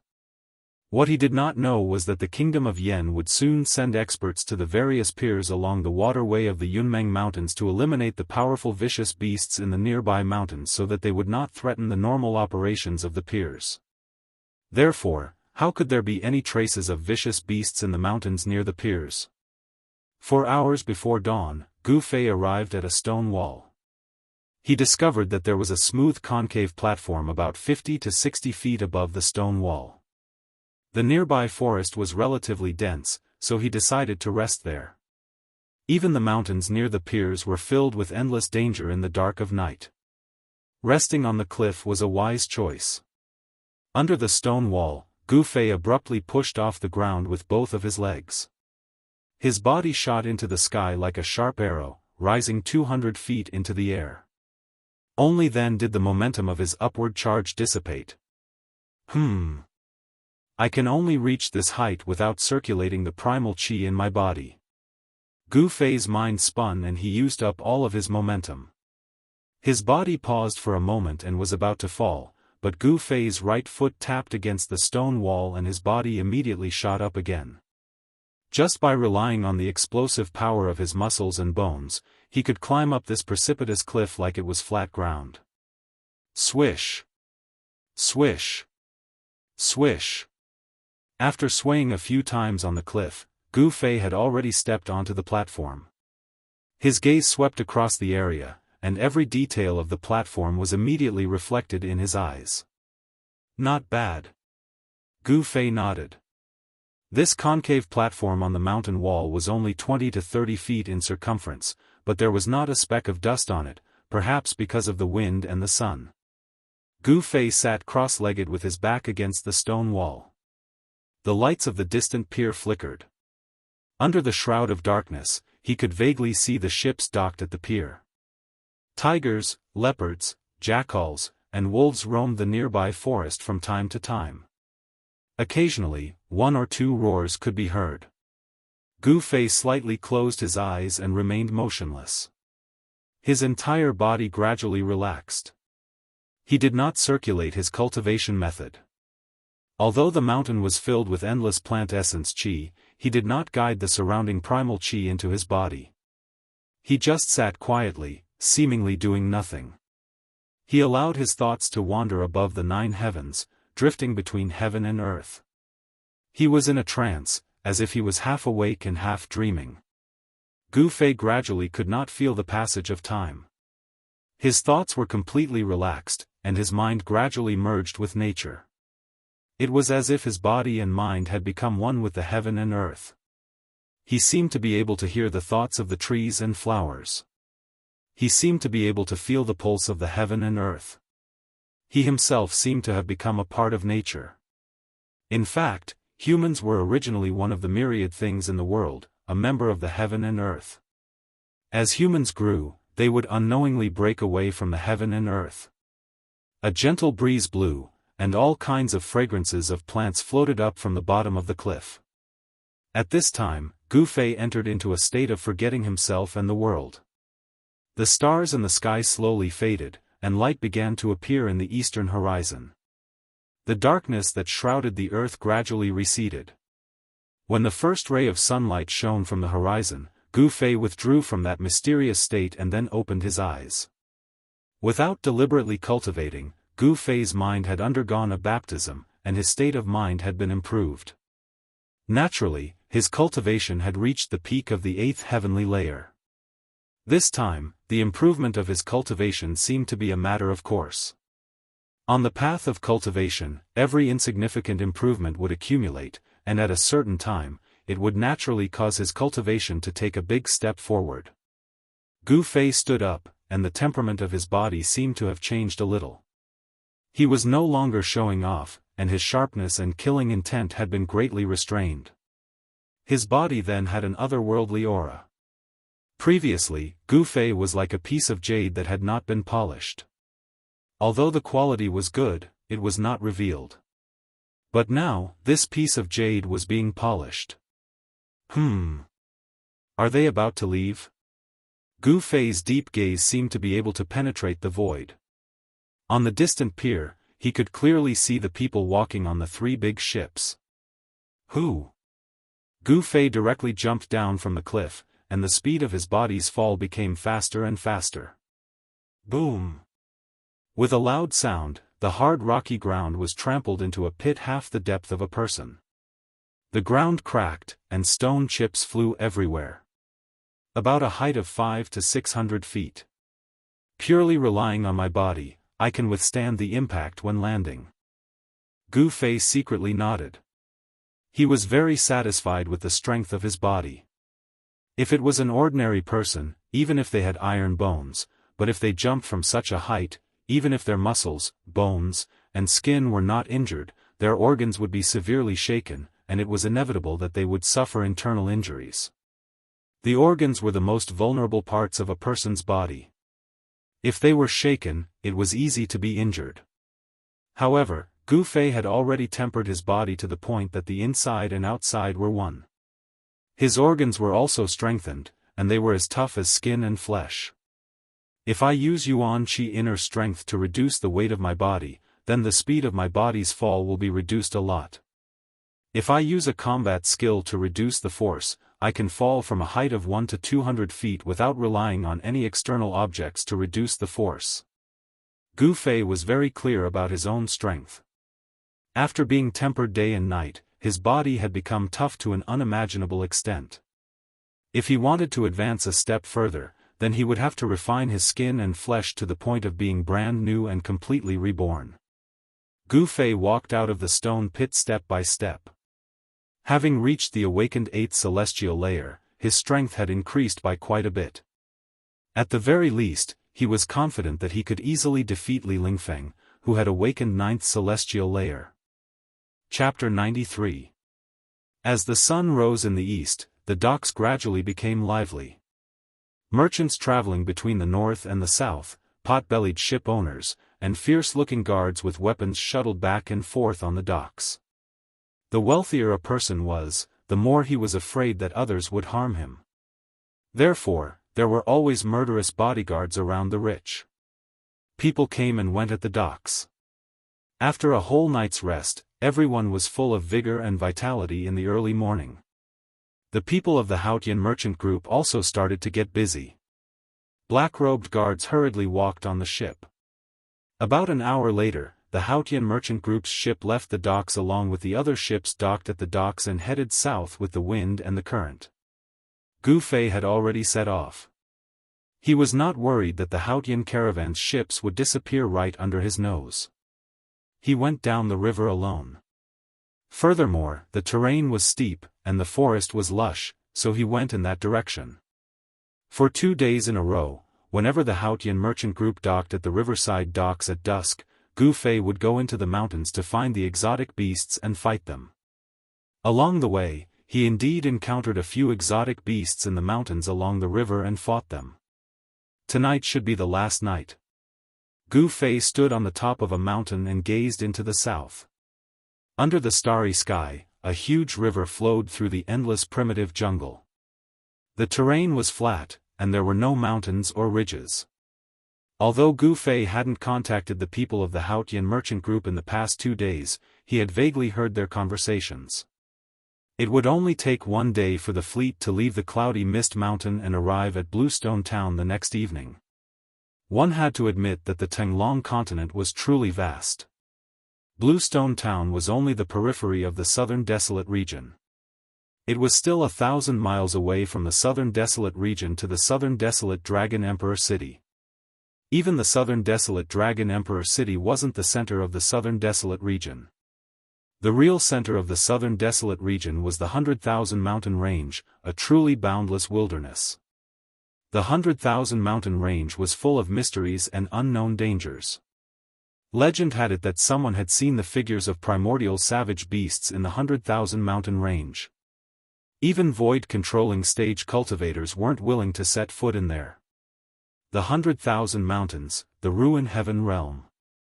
There's less than a month left until the Ruin Heaven Realm opens. When Gu Fei thought about this, he couldn't help but frown. He had been separated from his sect members. He hoped to join the others in Dragon Emperor City as soon as possible.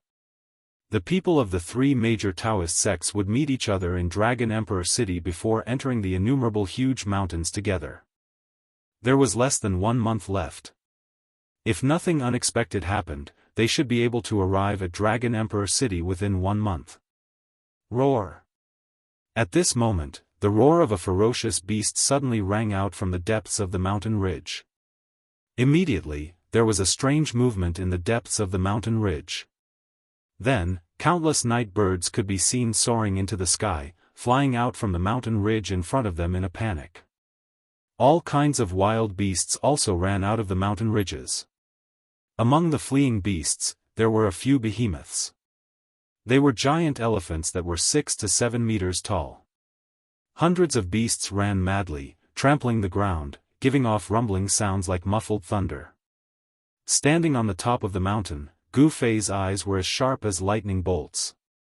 He had already seen everything. He had long known that there was an extremely powerful exotic beast in the depths of the mountain ridge in the distance.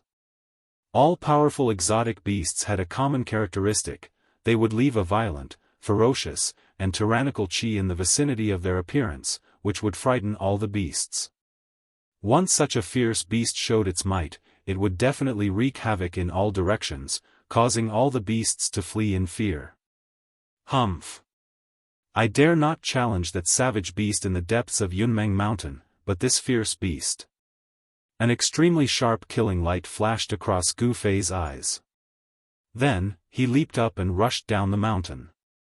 The distance of dozens of li seemed very short for Gu Fei. Soon, he appeared outside the mountain ridge. In front of him, there was a rumbling, muffled phenomenon. The ground was shaking as dozens of fierce beasts rushed out in a panic. With a smile, Gu Fei directly rushed up. Whoosh! He rushed into the herd of beasts in front of him like a gust of wind. Roar! A ferocious tiger pounced forward with its claws and fangs bared. However, it was only a foot away from Gu Fei when it was sent flying by a great force, crashing into the woods at the side. Bang, bang, bang.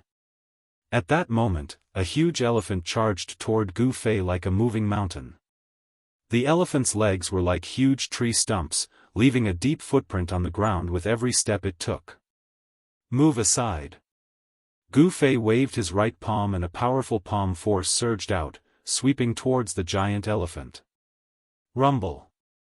The elephant let out a long hiss as it was actually flipped over by Gu Fei's palm. Its huge body tumbled to the side. Even its 2-meter-long tusks were broken during the tumbling, and many fierce beasts nearby were crushed to death. The herd of beasts was instantly thrown into chaos. The beasts roared and fled in all directions. However, the cause of all this, Gu Fei didn't care so much. Like a gust of wind, he rushed through the herd of beasts, knocking them all over the place, and directly rushed into the depths of the mountain ridge.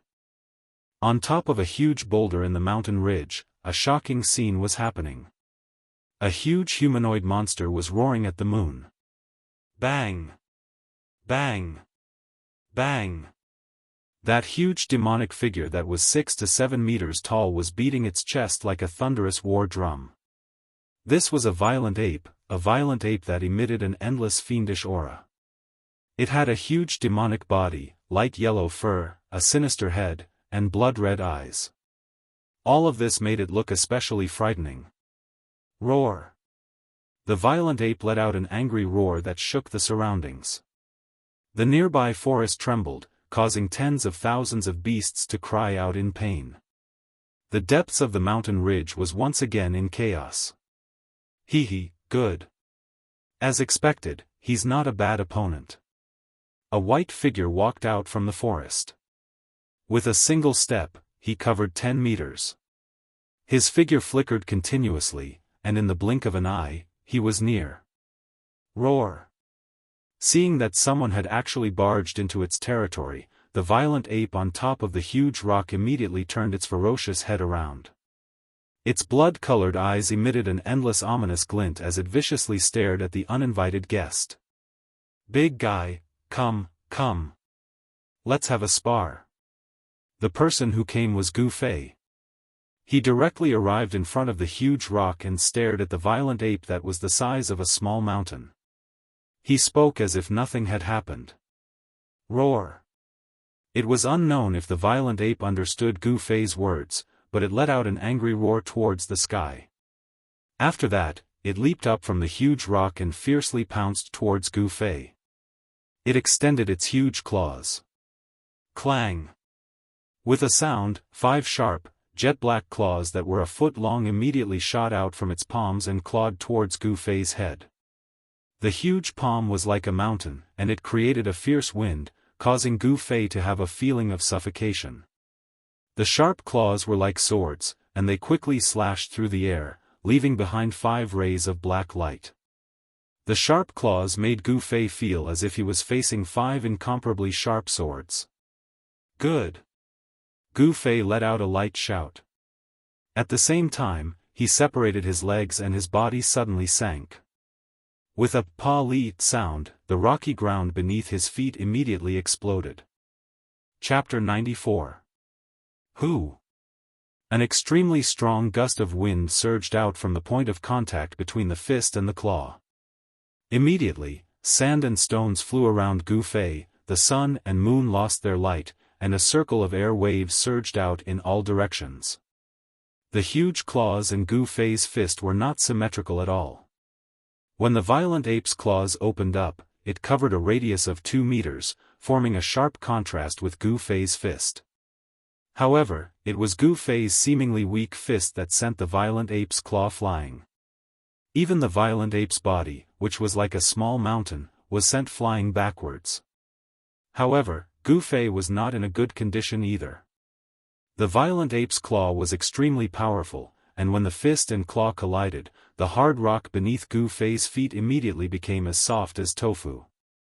Gu Fei's body directly sank into the ground, up to his waist. The violent ape's claw slammed Gu Fei into the ground like a wooden stake. The huge force caused the blood in his chest to churn. Roar! The violent ape that was sent flying by Gu Fei's fist somersaulted in the air, and actually nimbly landed on the huge rock it was originally standing on. This violent ape seemed to have gained intelligence, and was not like other fierce beasts that only knew how to instinctively pounce and bite. Its pair of blood-red eyes stared at Gu Fei below, and a fierce killing intent surged out from its body. It was actually a little hesitant. Ha! As expected, you did not disappoint me. Gu Fei sneered, and then, with a leap, he rushed into the sky from the ground. Pang! With a sound, the ground around him that had already been shaken into powder immediately exploded. Billowing smoke and dust swept out in all directions. 8 desolate steps, 8 steps, 8 kills. Gu Fei let out a cold shout. His body was like the wind and lightning as he rushed into the sky, reaching a height of 30 meters. Then, with a step, he arrived at the head of the violent ape in an instant. That step he took, directly stomped down on the violent ape's head that was as big as a water tank. It seemed like a casual step, but it contained astonishing power. The space beneath his feet immediately rippled, and a terrifying power wreaked havoc. Roar! The huge violent ape instinctively felt danger and quickly retreated, wanting to avoid Gu Fei's step. The violent ape looked huge and cumbersome, but it was extremely agile when it moved. In an instant, it jumped down from the huge rock. However, just as the violent ape was jumping down from the huge rock, Gu Fei had already taken his second step. Rumble! It was as if there was a wind and lightning rolling under his feet. An unfathomable power caused the space beneath Gu Fei to tremble. The 8 desolate steps could not only display the extreme speed of 8 steps, but it could also display the killing technique of 8 steps. This ancient martial art ability was enough to shock the world. At this critical moment, the violent ape let out a roar that shook the mountain forest. Then, a layer of earthy yellow light surged out of its huge body, and at the same time, it raised its arm to block. Bang! With a sound, Gu Fei's second step directly landed on the violent ape's arm. Boom! The violent ape, which was as big as a small mountain, was like an earthy yellow meteorite. It smashed down from the sky, and the ground immediately shook violently. Dust flew everywhere, and this terrifying violent ape directly smashed a huge pit in the ground. Roar! The violent ape crawled out of the pit.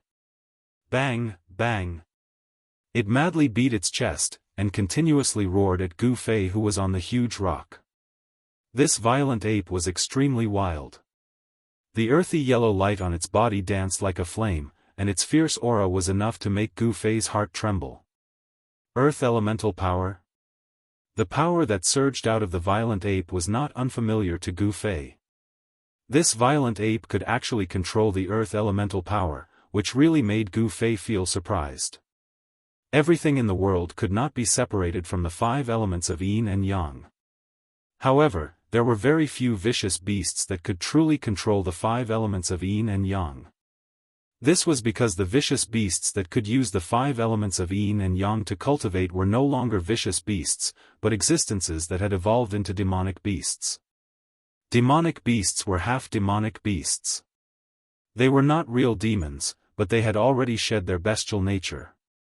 They were not simply vicious beasts, but a powerful variant that was between demons and beasts.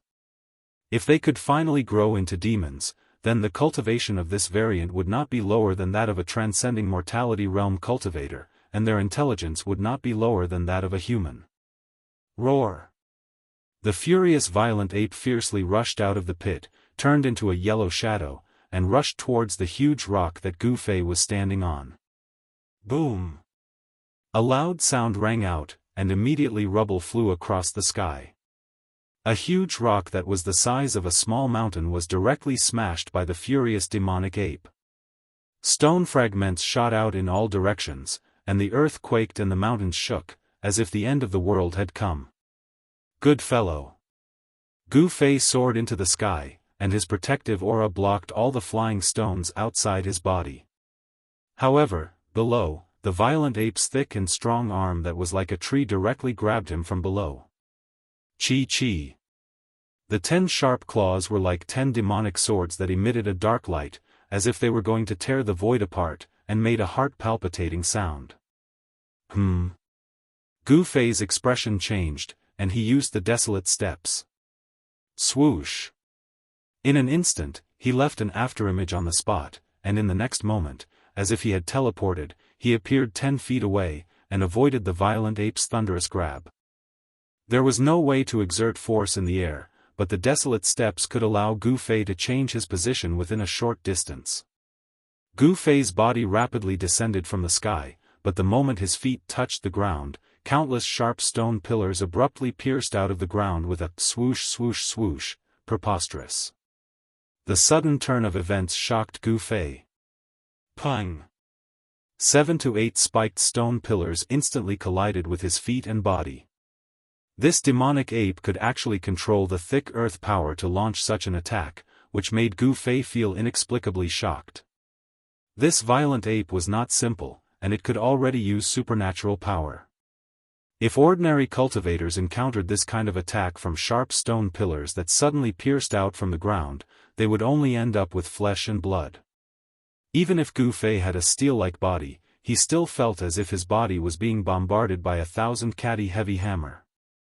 Although the stone pillars broke the moment they collided with his body, the force of the collision still knocked Gu Fei into the air. Oh no!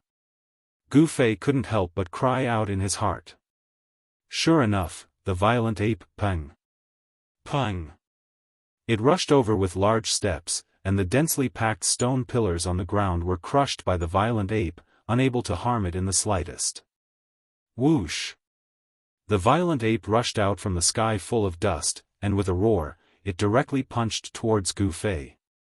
The huge fist was surrounded by a faint yellow light, and with the force of a thunderbolt, it heavily smashed onto Gu Fei's body. Even though he used both hands to block, he was in the air and had no way to exert force. Gu Fei was directly blasted hundreds of feet away, and directly smashed into the distant dense forest. Pang!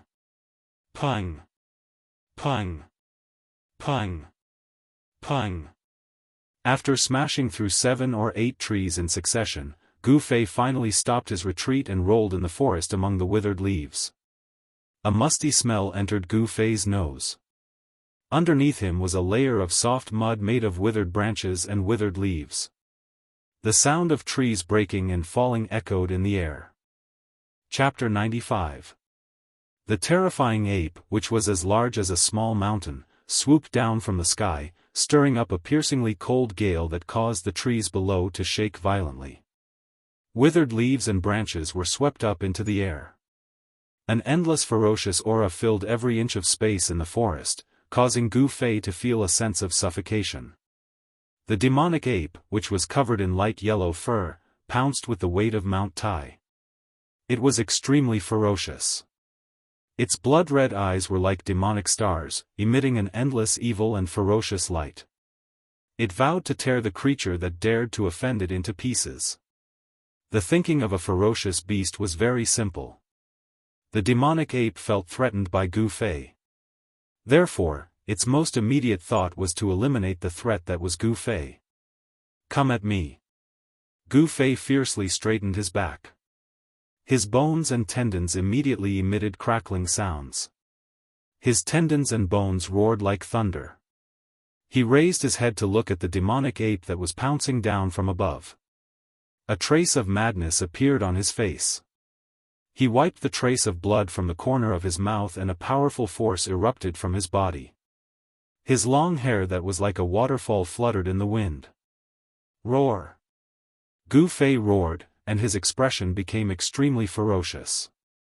He separated his legs, and, pang! The ground immediately exploded. At the same time, his right palm chopped upwards like a blade. Clang! Like a divine weapon being unsheathed, a dazzling blade light immediately shot out from Gu Fei's palm, and rapidly chopped towards the demonic ape that was swooping down from the sky. The deep cold blade light emitted from Gu Fei's body, and the trees within a 5 zhang radius suddenly collapsed without a sound. The entire forest shook, and the trees swayed crazily, causing leaves to fall to the ground. With Gu Fei at the center, huge cracks appeared on the ground. At this moment, Gu Fei's aura was enough to make the heavens and earth lose their color. He was like the reincarnation of the god of war and the martial ancestor, domineering and awe-inspiring. He used his blade to strike the sky, and an unparalleled sharpness rushed straight towards the demonic ape. A hint of fear immediately appeared in the devilish ape's crimson eyes, and it hurriedly stopped its downward momentum. It reached out with its claws and grabbed at the streak of saber light. Pang! The unparalleled saber radiance shattered under the sharp claws of the violent ape. Roar! The demon ape let out an earth-shattering roar. Its mountain-like body was sent flying the moment it grabbed the saber light. Blood splattered in the air, and the smell of blood filled the air. Boom! The entire ground trembled. The devil ape landed in the forest, and a part of the forest was immediately destroyed by the violent ape's feet. The violent ape's huge claws were already badly mutilated, and beast blood flowed out and dripped onto the ground. Who? The violent ape did something that Gu Fei found hard to imagine. It actually turned around and fled. Bang! Bang! Bang! The heavy footsteps caused the forest to tremble. Wherever the violent ape passed, the trees would fall and leaves would dance in the air. Where do you think you're going? Gu Fei was stunned for a moment, but he immediately leaped up and used the 8 steps extreme speed. His body was like a phantom as he chased after the violent ape. Gu Fei had recently gained some insight into the path of martial arts. As his strength increased, he also comprehended some practical martial skills from the martial path. Using the palm as a saber was one of them. Following the path of the predecessors was undoubtedly a shortcut. However, only by comprehending a combat skill that truly belonged to oneself could one surpass the predecessors and transcend the mortal realm. Therefore, when one cultivated to a certain realm, one had to forget all cultivation methods and combat skills, and create a world that belonged to oneself. Although Gu Fei was still far from the realm of creating a world, he had already begun to try to figure out a simple combat skill that was directly effective and shockingly lethal. Tonight's battle with the devil ape seemed to have a pretty good effect. Using the palm as a saber, the essence in his body condensed into saber chi and surged out, actually injuring the thick-skinned devil ape. 8 desolate steps, 8 steps extreme speed. Among cultivators of the same level, there were very few that could catch up to his speed. Gu Fei stepped on the top of the tree as his body flew past with extreme speed, leaving behind numerous afterimages in the air. In just a few breaths of time, he had caught up to the devil ape. Hey! Gu Fei gave a low shout as his right foot stomped on the top of the tree. Pang! The entire crown of the large tree beneath his feet instantly exploded apart. Amidst the fluttering branches and leaves, Gu Fei was like a sharp arrow piercing through the clouds as he leaped up. The index and middle fingers of his right hand came together as he pointed towards the back of the violent ape's head. The violent ape seemed to have sensed danger, and its head that was the size of a water tank suddenly shrunk back. Chi!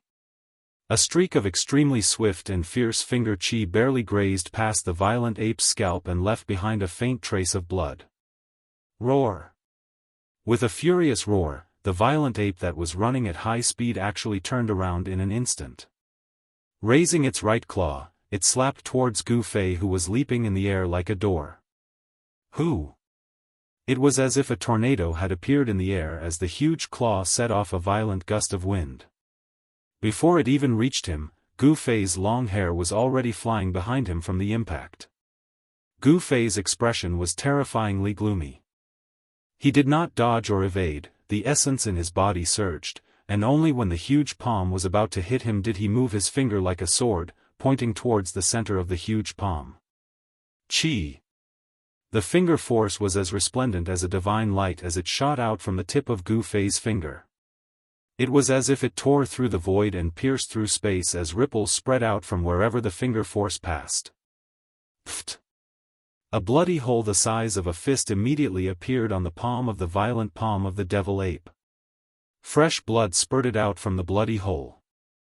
The indestructible finger force was as sharp as a divine arrow as it directly pierced through the palm of the devil ape, causing it to let out a painful roar.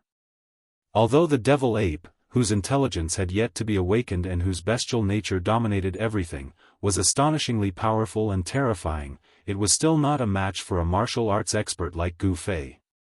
The devil ape roared and no longer dared to fight with Gu Fei.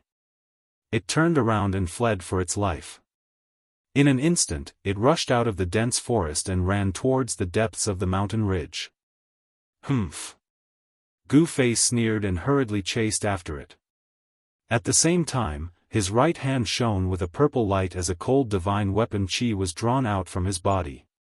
A dazzling longsword was condensed and gradually materialized. Clang! With a clang, a dazzling purple light beam shot out from Gu Fei's right palm. A purple light sword completely appeared, its brilliance dazzling and captivating. Trying to escape?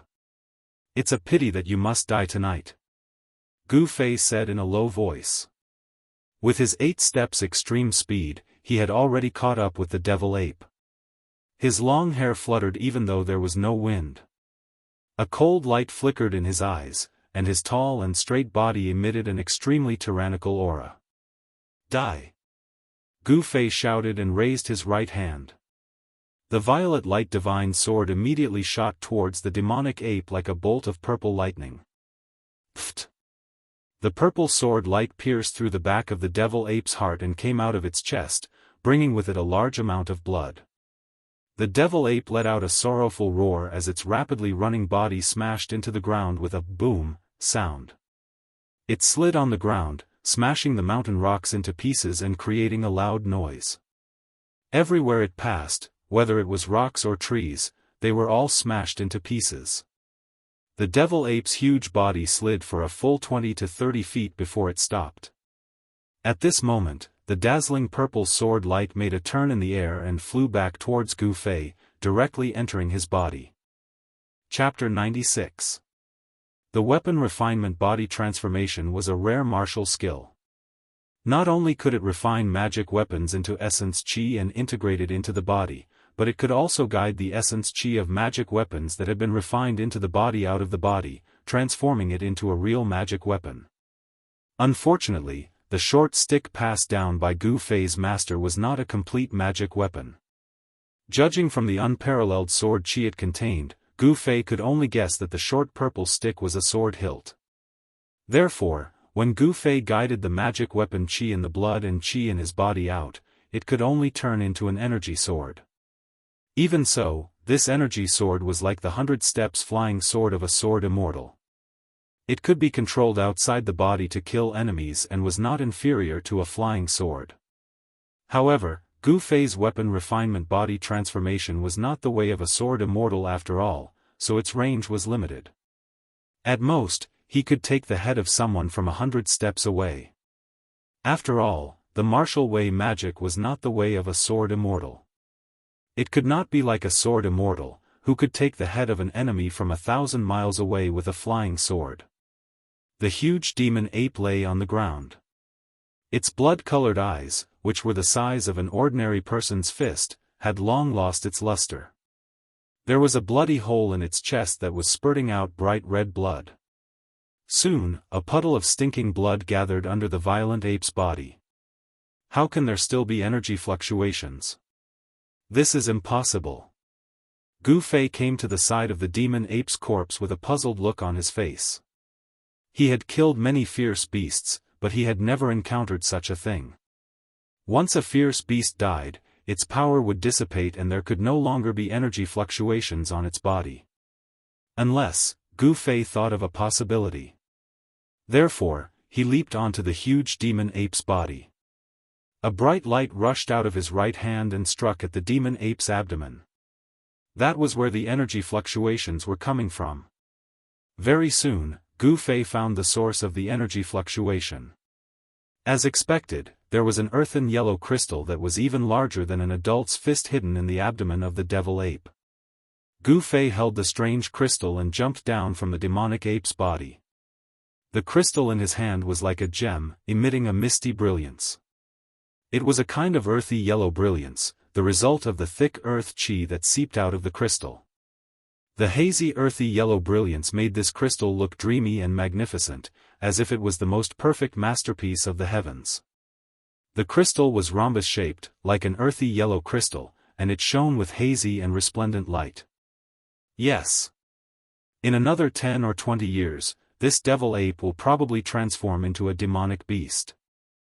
Gu Fei felt the huge spiritual yuan fluctuation in the earth-yellow crystal in his hand and felt a little regretful in his heart. After all, not every ferocious beast could transform into a demonic beast. It would be a pity to kill a ferocious beast that could grow into a demonic beast. However, killing it was killing it. Gu Fei did not care too much about it. This crystal was not the inner core that was condensed in the body of the demonic beast, but it contained a huge amount of spiritual yuan, which surprised Gu Fei. However, after thinking about it, he understood that this devil ape was probably at the critical moment of transforming into a demonic beast. Therefore, its body condensed a crystal that was similar to the inner core of the demonic beast. This kind of beast crystal should be the predecessor of the inner core of the demonic beast. Perhaps the body of other ferocious beasts also had this kind of crystal, but it had not reached the stage of transforming into an inner core, so he could not find it. Gu Fei was right. In reality, the body of an ordinary ferocious beast did not have this kind of beast crystal. Only ferocious beasts that were much stronger than ordinary ferocious beasts and could already rely on their instincts to cultivate would condense a beast crystal in their body. What Gu Fei did not know was that this kind of ferocious beast's crystal, although it was not a rare item in the Tenglong continent, it was not something that ordinary people could have. This was because the beast crystal contained pure spiritual yuan. When cultivators cultivated, they could refine the spiritual yuan in the beast crystal for their own use. When cultivating, they would get twice the result with half the effort. Therefore, in the secular world, this kind of beast crystal was very precious. Only some big clans or disciples of big forces could afford to use this kind of beast crystal. Of course, Gu Fei did not know about this. However, the huge amount of spiritual yuan that the beast crystal in his hand contained made him a little excited. The huge amount of earth elemental energy was much purer than the earth elemental energy in the outside world. After all, this beast crystal was condensed from the thick earth qi that the violent ape absorbed day and night. In other words, the thick earth qi in the outside world had already been refined by the violent ape once. Of course, it was much purer than the thick earth qi in the outside world. The impurities that the earth qi contained had even reached a negligible level. If this energy was guided out from the beast crystal and refined into the body, it would definitely be of great benefit to one's cultivation. Gu Fei looked around. Under the moonlight, the surroundings were silent. This was the territory of the violent ape. There were definitely no other beasts that dared to come close.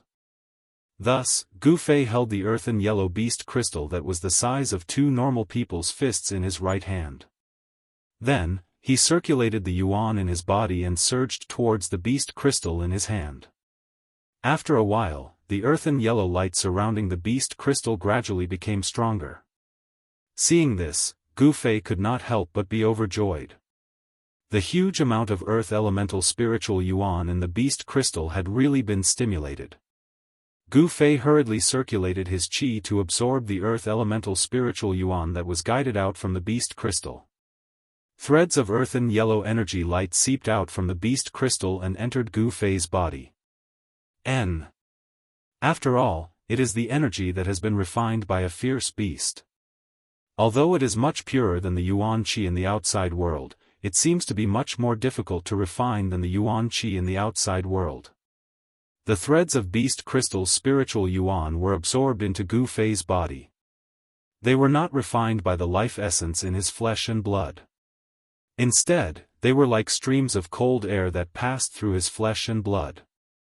Gu Fei hurriedly stopped absorbing the beast crystal's spiritual yuan. The brilliance emitted by the beast crystal in his hand gradually weakened.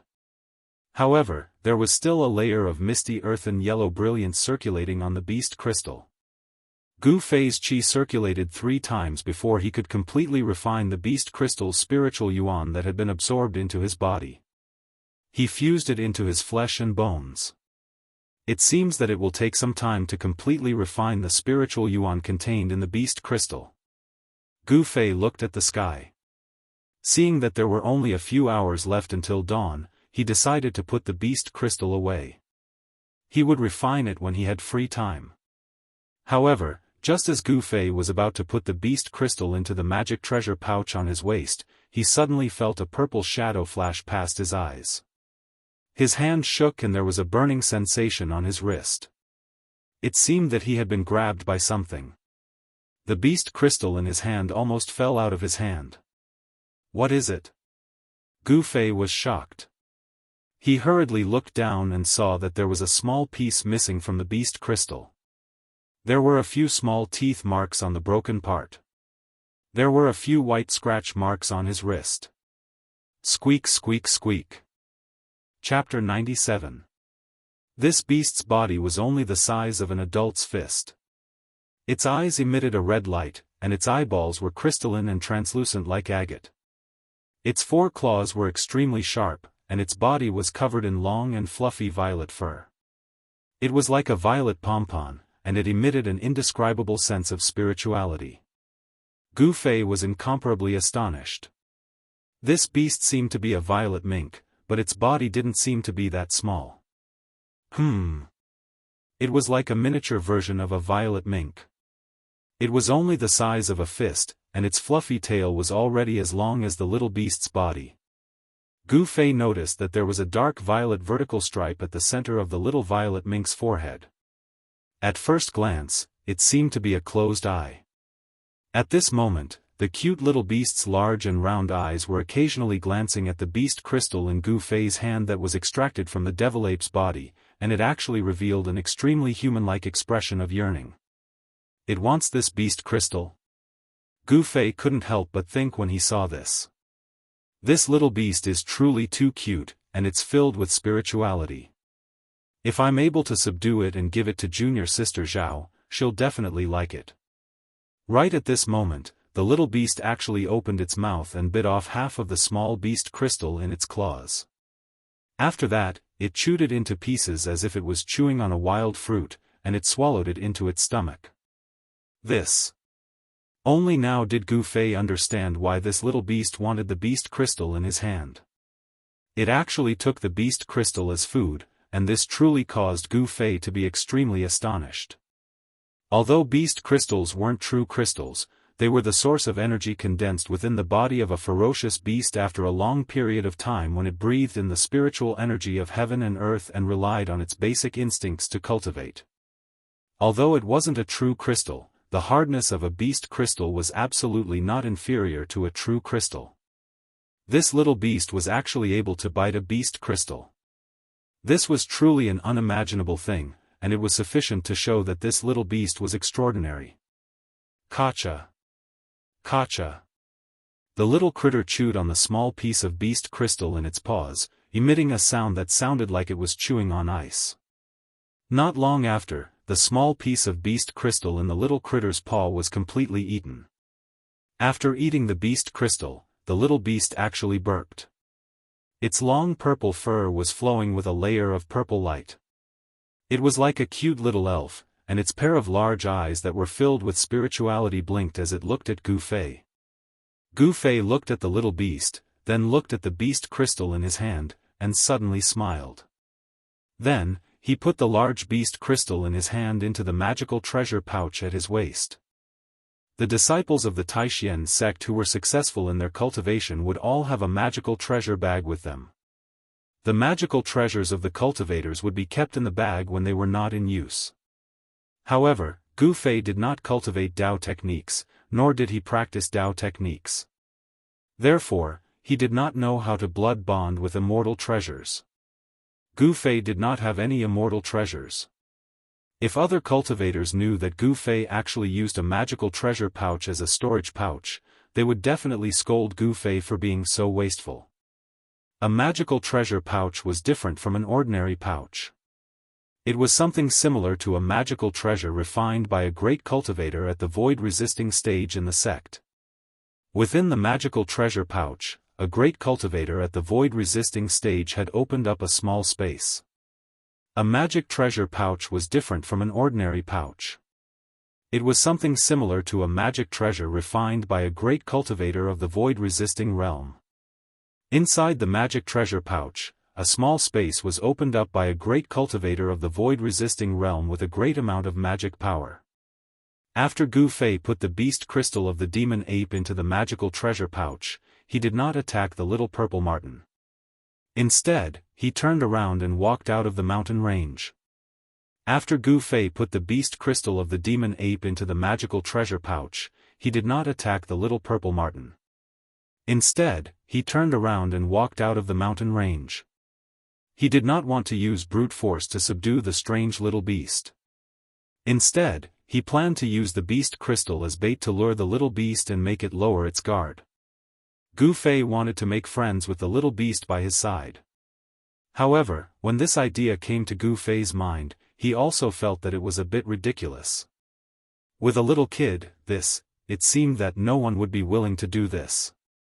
Whoosh! Gu Fei used the 8 desolation steps and quickly traversed through the barren mountains. He went back the way he came and headed toward the river. It was already getting late. There were still about 2 hours before dawn. Gu Fei did not want the Haotian merchant group's ship to disappear under his eyes at this time. For someone who was unfamiliar with the place and the people, following the Haotian merchant group to the Dragon Emperor city of the southern wasteland was definitely the wisest choice. Gu Fei paid attention to his back. As he imagined, the little purple marten really followed him. Like a purple lightning bolt, it flashed in the woods and followed him about 30 m away. This little beast seems very alert. Gu Fei couldn't help but think, this little purple marten really covets the beast crystal in Gu Fei's hand. As long as you are willing to follow me, I will have a way to subdue you. Gu Fei sniggered inside. Soon, Gu Fei appeared on a cliff on the riverside. Looking up the river, he saw a wharf dozens of miles away was still brightly lit. In the dark night, it was like a shining pearl being inlaid in the primitive woods, which was so eye-catching. As it was still early before daybreak, Gu Fei was sitting on a huge rock with crossed legs. Facing the cool breeze, he looked very calm. He knew that the little beast was nearby. He didn't care about it. Instead, he slightly closed his eyes and focused on cultivation. Of course, he dared not enter a deep state of meditation in this place at this moment. With a wisp of spiritual energy, Zhang Tai paid attention to everything around him. As long as there was something abnormal, he would immediately wake up from cultivation and make the most direct response. A misty glow started to appear on Gu Fei's body. Although he didn't purposely absorb the essence of the universe, various essences still gradually converged towards Gu Fei, causing him to be surrounded by glow. As time passed, the spiritual energy around Gu Fei's body grew denser and he exuded a sacred and peaceful aura. Suddenly, a purple figure jumped out from the bushes beside Gu Fei. A pair of agate-like eyes secretly looked at Gu Fei, who was surrounded by aura, full of curiosity. The little sable seemed to want to come closer, but it was a little afraid. Its pair of bright eyes carefully observed Gu Fei until it saw that Gu Fei was still absorbing the surrounding aura. Only then did it jump onto another big rock beside Gu Fei. Then, Gu Fei once again saw how extraordinary this little beast was. It squatted on the big rock, its claws scratched the ground, and stretched its neck towards the moon that was already setting in the west. It was actually absorbing the rich aura around it. Absorbing the essence of the sun and moon and gathering the aura from all directions, this little beast actually knew some simple cultivation methods. The little beast's small mouth opened and closed rhythmically. The light in its mouth was weak, but it could be seen clearly. Gu Fei, who was constantly paying attention to the movements in the surroundings, was really dumbfounded. He couldn't help but think of the legends about demons. Weren't demons cultivated by absorbing the essence of the sun and moon over a long period of time? Gradually, the moonlight in the strange beast's mouth condensed into a ball of light. As it breathed, the ball of light flickered. The purple sable's purple pompo-like body was also glowing. One could faintly see tiny rays of light flowing on the surface of its body. It was very obvious that it had already gained intelligence and a certain level of intelligence. The purple glow around the purple sable's body also became stronger and weaker according to the frequency of the purple sable's absorption of the moonlight. A small portion of the aura surrounding Gu Fei was also drawn out. The faint purple light constantly flickered. The little beast was really very mystical. Chapter 98. It was another early morning. The mountain was full of spiritual qi, which made people feel relaxed and happy. On the cliff beside the river, Gu Fei stood up, and his whole body suddenly burst out with a crisp sound, as if there was muffled thunder roaring inside his body. This was the realm of bones and tendons rumbling as mentioned in the ancient body refinement technique. The sound of the heavenly drum of thunder would refine the bones and tendons. Not only would the bones and tendons produce thunderous rumbles, but as Gu Fei's cultivation deepened, even his internal organs could produce thunderous rumbles. The inside and outside of his body became transparent, and he was completely reborn. This was the sign of entering the ninth heaven of awakening. Gu Fei vaguely felt that he was only a step away from the ninth heaven, and he could break through at any time. However, he also felt that there was a layer of light gauze in front of him. Although he could vaguely see the vague image behind the gauze, he couldn't tell what was behind it. "Don't force, don't be agitated, don't be discouraged," Gu Fei murmured. If others encountered this kind of untouchable but itchy cultivation bottleneck, most of them would be restless. This might be the so-called inner demon of cultivators, which came from the restlessness deep in their hearts. However, Gu Fei's current state of mind was as calm as a mirror. He didn't feel happy or sad because of external things. He just watched the flowers bloom and wither in front of the courtyard and the clouds in the sky. At this time, 3 large ships came into Gu Fei's sight from the upper reaches of the river. Behind the 3 ships were dozens of ships of different sizes. Humph! These people are very shrewd. They use the Haotian caravan's ships to intimidate others. In this way, no bandits dare to attack their ships, Gu Fei said lightly. The bandits who were active on the waterway of Yunmeng Mountain only dared to attack those stragglers or small groups of merchant ships. With dozens of ships sailing down the river, wouldn't the bandits avoid such a large fleet? On the bow deck of a large ship with a fluttering colorful flag in the lead of the Haotian caravan, a gorgeous young man with a face as white as powder was leaning against the railing. The reason why she used the word stunning was because this young master was indeed worthy of the title. Thin willow eyebrows, red phoenix eyes, red lips, eyes like the morning stars, holding a small white fan in his hand, wearing a light yellow robe, standing there like a thin willow in the wind, giving off an indescribable sense of charm. However, this peerlessly beautiful, young master was currently frowning deeply as if he'd lost his soul. His gaze was dull and blank, and it was unknown what he was looking at. This absolute beauty was the Ling family's 13th Miss, Ling Luoyan, who was disguised as a man. In the short time that she had spent with Gu Fei, Ling Luoyan seemed to have deep feelings for Gu Fei. Now that Gu Fei had left, she couldn't eat or drink, feeling haggard for him.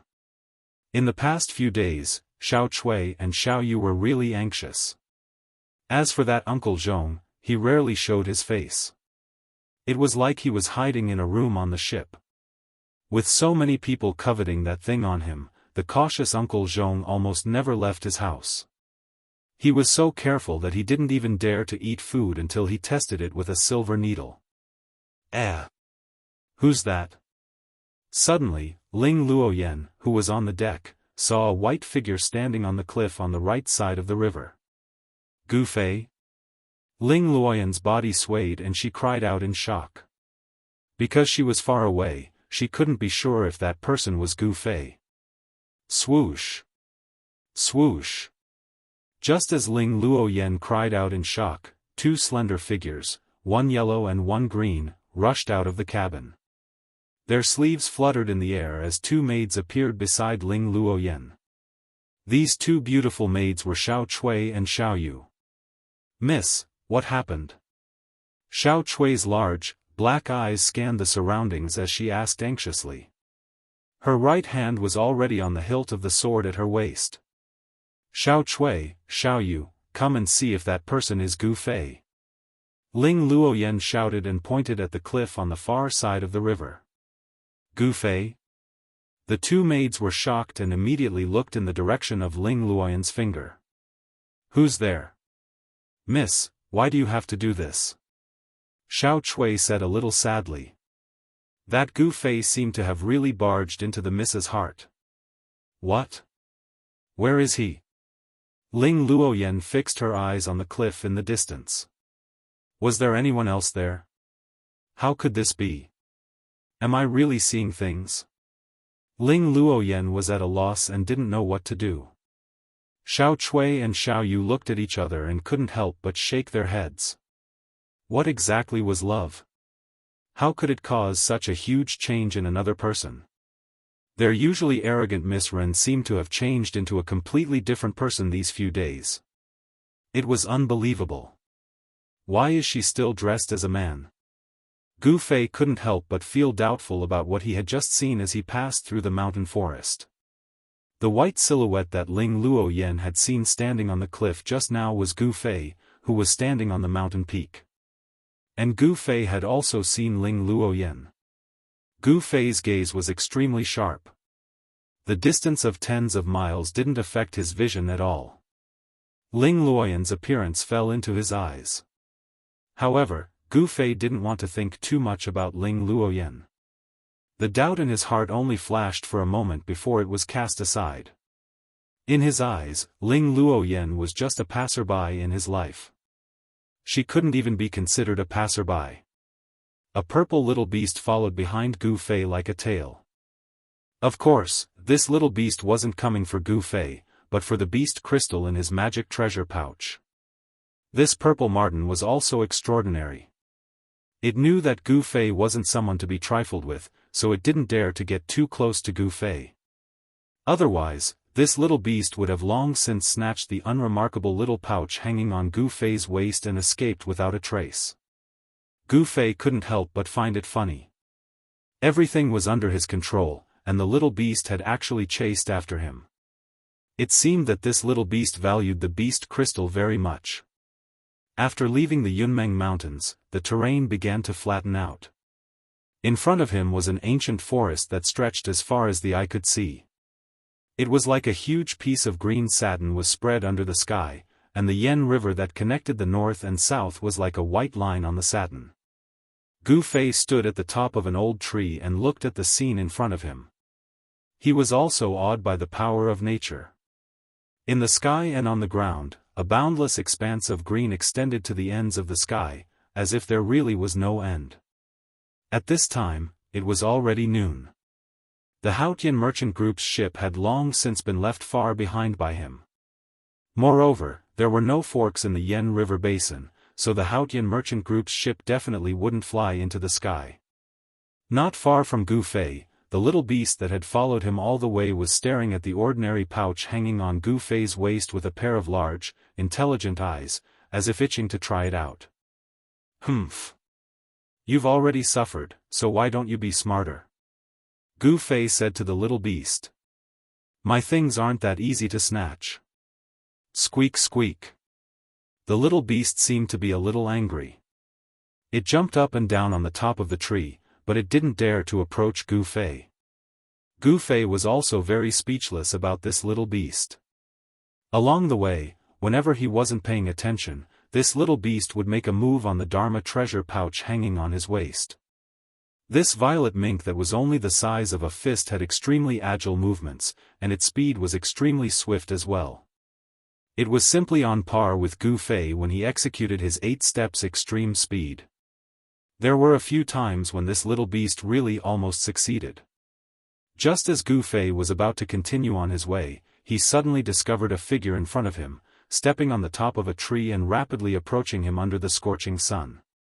That person quickly closed in. He saw that this person was a handsome young man with long eyebrows, eyes like cold stars, and a face as sharp as a knife. He wore a tight black suit.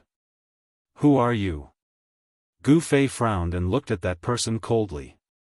His pupils couldn't help but contract. "Someone who wants your life." The black-clothed young man elegantly floated down to the top of a tree in front of Gu Fei. His feet stepped on the leaves, but his body was as steady as a mountain. His entire body emanated an incomparably fierce aura. Chapter 99. In a boundless oasis, Gu Fei was intercepted by a black-clothed man who had suddenly appeared. This was a young man with incomparable confidence and unparalleled strength. "You want to kill me? Why?" Gu Fei frowned. It seemed like he did not offend anyone. Apart from the 5 ghostly cultivators of Plentiful City, he did not have any enmity with anyone else. The 5 ghostly cultivators of Plentiful City had their ghost Dao formation set up by the 5 ghost banner destroyed by the sword Immortal senior of the Guangcheng Immortal sect. They must have been severely injured. How would they dare to come out and do evil? Moreover, it was noon, the time of day when Yang Qi was the strongest. There would not be any ghostly beings who would dare to walk around at this time and risk their souls being destroyed. The black-clothed man standing on the top of the tree laughed and said disdainfully, "You already know the answer, but you are still asking. We have already noticed you." "Humph. I didn't expect the old man from the Ling clan to be so cunning. He sent 2 experts, one in the open and one in the dark, to protect that thing. I am a little surprised." "Huh?" Upon hearing this, Gu Fei could not help but be startled. He looked at the black-clothed young man in front of him and said indifferently, "Is there some misunderstanding here? I am not from the Ling clan. This guy actually thinks that I am from the Haotian Trading Group's Ling clan. This is outrageous. Do you think I will believe your words?" The black-clothed young man's face was gloomy. His eyes flickered with murderous intent. An invisible force had already shrouded Gu Fei.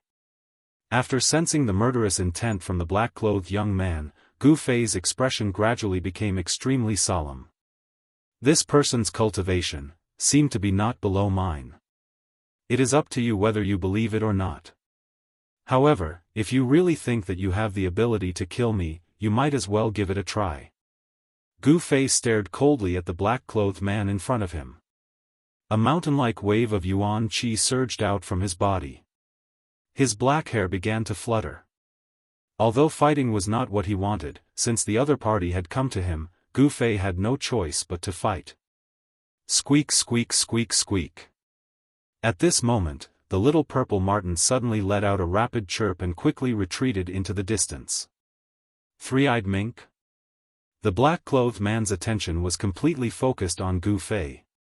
It was only at this moment that he noticed the little beast's existence. However, when the black-clothed man saw the little beast, he immediately cried out in surprise. The black-clothed youth said in surprise, "I didn't expect to encounter such a strange beast here. I'm really lucky." He paused for a moment before he looked at Gu Fei and sneered, "It doesn't matter if you're from the Ling family or not. You have to die today. After I kill you, I'll go and subdue this three-eyed divine mink." The little critter seemed to have a great background. The black-clothed youth attached great importance to it. the little marten did not go far. It stopped at the top of a large tree a few hundred feet away. It straightened its body and sat on a branch, vigilantly watching the two of them. The two experts were at each other's throats. The little critter instinctively sensed danger and dodged far away. How arrogant! I hope you have the strength to back up your arrogance. Otherwise, your fate will be miserable. Gu Fei countered with equal harshness. The yuan qi in his body surged violently. A layer of sparkling splendor circulated on his skin, giving off a powerful and invincible feeling. Humph. Thanks for the reminder. I'll leave your corpse intact. The black-clothed youth exuded unparalleled confidence. His gaze was like lightning and an extremely obscure and dangerous aura pervaded from his body. The black-clothed youth took a step forward. His body suddenly appeared 2 feet away from Gu Fei like a phantom. Then, he directly threw a punch at Gu Fei. Strong wind suddenly rose and surged mightily. It was a simple and unadorned punch, but it had an unbelievable power that could turn something rotten into something magical.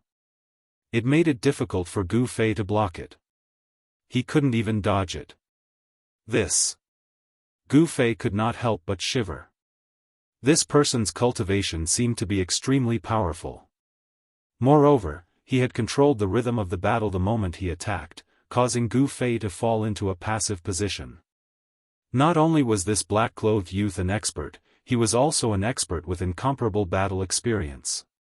It was no wonder that he dared to find Gu Fei. Roar!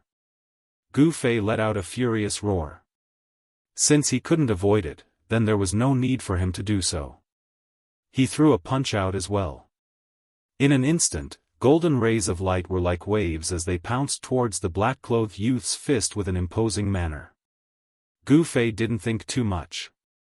He immediately used the golden element fist. As soon as he punched, the golden light suddenly rushed out from his body, making him look like he was wearing a golden armor. It was so powerful that people couldn't look at him directly. Bang! The two fists collided in an instant. A circle of transparent ripples that was visible to the naked eye spread out from the point of the collision. The entire space seemed to shake a little. The trees under the feet of the two suddenly exploded, and broken branches and leaves flew all over the sky. The two figures flew out like lightning. Then, they collided again like 2 bolts of lightning. Boom! The two directly punched each other again. There were no fancy moves. This was purely a collision of strength. Continuous bombardment, like the dull sound of thunder that shook the forest, sounded in succession. The two experts were like phantoms, emitting a vast and terrifying energy wave. They moved quickly in the forest, fighting fiercely. Everywhere they passed, the trees were all shattered by the power of the two. Gu Fei was extremely shocked. He never expected that there would be someone who trained his body to be so strong. He could actually fight with him with just the strength of his body. It's really hard to imagine. Is this person also a martial artist? But the aura on his body doesn't belong to a martial artist. It's really strange. Golden element fist. With a low shout, Gu Fei threw another punch at the black-clothed youth. The dazzling power of the metal element seemed to cover the whole world. Waves of qi swept towards the black-clothed youth with earth-shattering force. Reversal of heaven and earth. The black-clothed youth's hands moved. Mysterious and strange waves appeared between his hands. A strange wave followed the trajectory of his hands and emitted out. The black-clothed youth no longer fought with Gu Fei. Instead, he displayed his unfathomable magical power. The unfathomable power turned the world in front of the black-clothed youth into a black hole. In an instant, it completely swallowed the unparalleled golden element fist force that Gu Fei blasted out. I'll return it to you. The black-clothed youth shouted softly. As he moved his hands, the world seemed to be reversed. The swallowed fist force gushed out and was hit back by the black-clothed youth. How is this possible? Gu Fei was shocked. The magical power of this black-clothed youth was really strange. He actually gave him a taste of his own medicine and reversed his attack. It was really terrifying. With such a magical power, wasn't he already in an invincible position? The reversed fist force surged like a rolling river. It was unstoppable. The golden light was dazzling, and in an instant, it rushed in front of him. How dare you! Gu Fei's long hair fluttered in the wind as if he had gone insane. This black-clothed man was actually using his own power to attack him, which infuriated him. He didn't dodge or evade, but instead sent out another punch. This punch was also the golden element fist. However, it was different from the previous punch. This punch seemed to draw the endless power of the metal element in the world. All of it surged forward with earth-shattering force. It was majestic and unstoppable. Boom, boom, boom, the two monstrous forces collided. The forest within a radius of 200 feet was suddenly destroyed by the mighty and terrifying force. One part of the forest suddenly turned into a desert. The other part of the forest shook violently. Terrifying cracks appeared on the ground. Countless birds in the nearby forest were startled. Some fierce beasts nearby also fled in panic. It was as if doomsday had come. Chapter 100. The black-clothed youth was incomparably powerful. As soon as he used his magical power, he immediately suppressed Gu Fei. Reversing heaven and earth, no technique could touch him. Not only was Gu Fei's fist strength shifted by the black-clothed youth's unfathomable magical power, but it was also reversed to attack Gu Fei. This made Gu Fei's heart tremble. With such a magical power, the black-clothed youth was already in an invincible position. It was difficult for cultivators of the same level to compete with him. It was really terrifying. Don't resist pointlessly. Obediently accept your death. The black-clothed youth was incomparably arrogant. He pressed forward step by step. As his hands moved, a layer of strange power shrouded his body, causing the space around him to seem to turn into a bottomless black hole.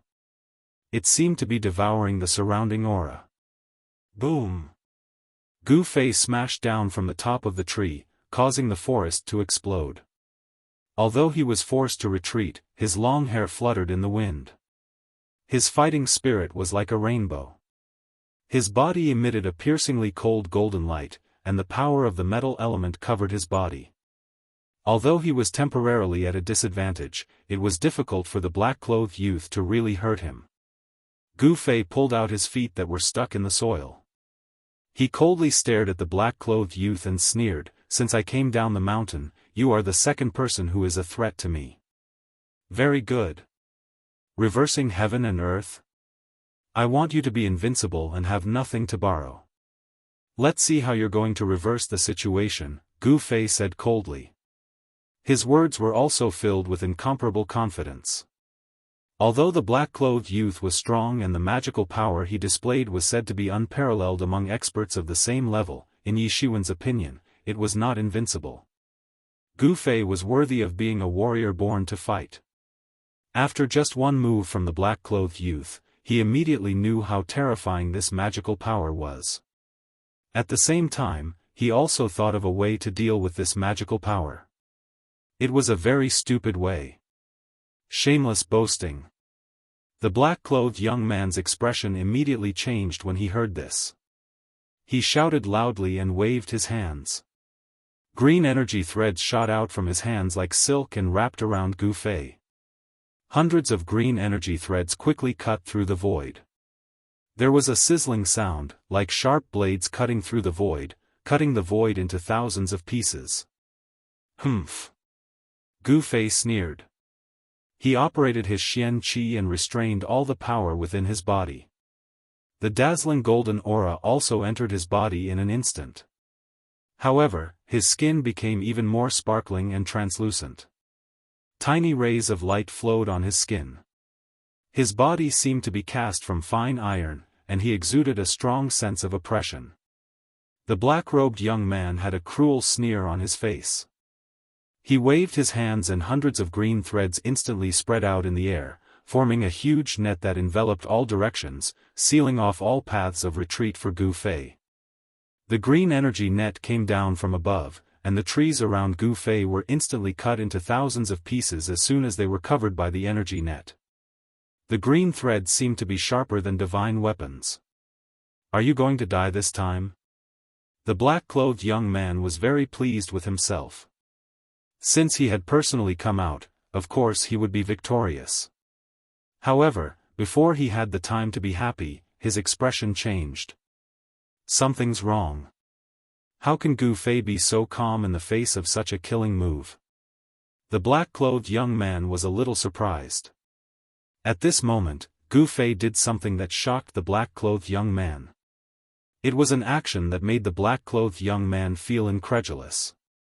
Gu Fei, not only did he not dodge, he pushed his feet on the ground, and with an indomitable momentum, he soared into the sky and punched towards the energy net that enveloped him.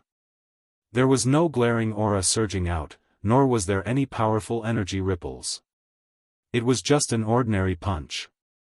However, under the disbelieving gaze of the black-clothed young man, the energy net formed by the interweaving green threads collapsed the moment it came into contact with Gu Fei's fist. The razor-sharp energy threads did not hurt Gu Fei at all, but a large hole was torn open in the energy net. Gu Fei's body was like a phantom, and with a punch, he broke through the razor-sharp energy net and pounced towards the black-clothed young man on the treetop. His movement technique was as fast as lightning, and in an instant, he appeared in front of the black-clothed young man. Ha! Gu Fei let out an angry roar, and the bones in his body crackled. A strong wave of yuan qi exploded from his body, and he directly punched towards the black-clothed young man's chest. Reversal of heaven and earth. The black-clothed young man was shocked. He knew that he had made a mistake. He had underestimated the opponent in front of him who was younger than him. The black-clothed young man was a young expert, and his cultivation had already reached the peak of the 9th level. He was just one step away from the transcending mortality stage. On the other hand, Gu Fei was just a young expert. There was a gap in age, and his cultivation time was also shorter than the black-clothed young man. Therefore, when he faced Gu Fei, the black-clothed young man had the capital to be arrogant. Unfortunately, he did not expect that Gu Fei was not an ordinary cultivator, but a martial artist. The black-clothed young man was indeed a young expert with incomparably rich combat experience. His hands moved, and waves of unpredictable divine power were produced, trying to reverse the power of Gu Fei. However, his divine power, which had always been successful, failed this time. He could not shift Gu Fei's fist force at all. No matter how he tried to block or shift, Gu Fei's fist still struck forward. This. The black-clothed young man was shocked. He realized that Gu Fei's fist did not emit any fist force at all. The cleverest housewife could not cook without rice, and there was no energy for the black-clothed young man to block or shift. Bang! Gu Fei's fist blasted on the black-clothed young man's hands that were crossed in front of his chest. At this time, the fist force still did not burst out. The fist was like a heavy hammer, fiercely smashing on the black-clothed young man's arms. The power was distributed throughout the whole body, and it did not leak out. It was all restrained within the body, between the muscles, bones, blood, and flesh. Although it did not leak out of the body, the power of Gu Fei's fist did not diminish because of this. Instead, it just happened to restrain the black-clothed young man's divine power. Wah! The black-clothed young man's eyes protruded out. How can this be? The black-clothed young man was blown back 20 feet by Gu Fei's punch. He staggered on the top of the tree and almost fell from the tree. On his arms, where Gu Fei punched, the bones in his arms felt like they were about to break.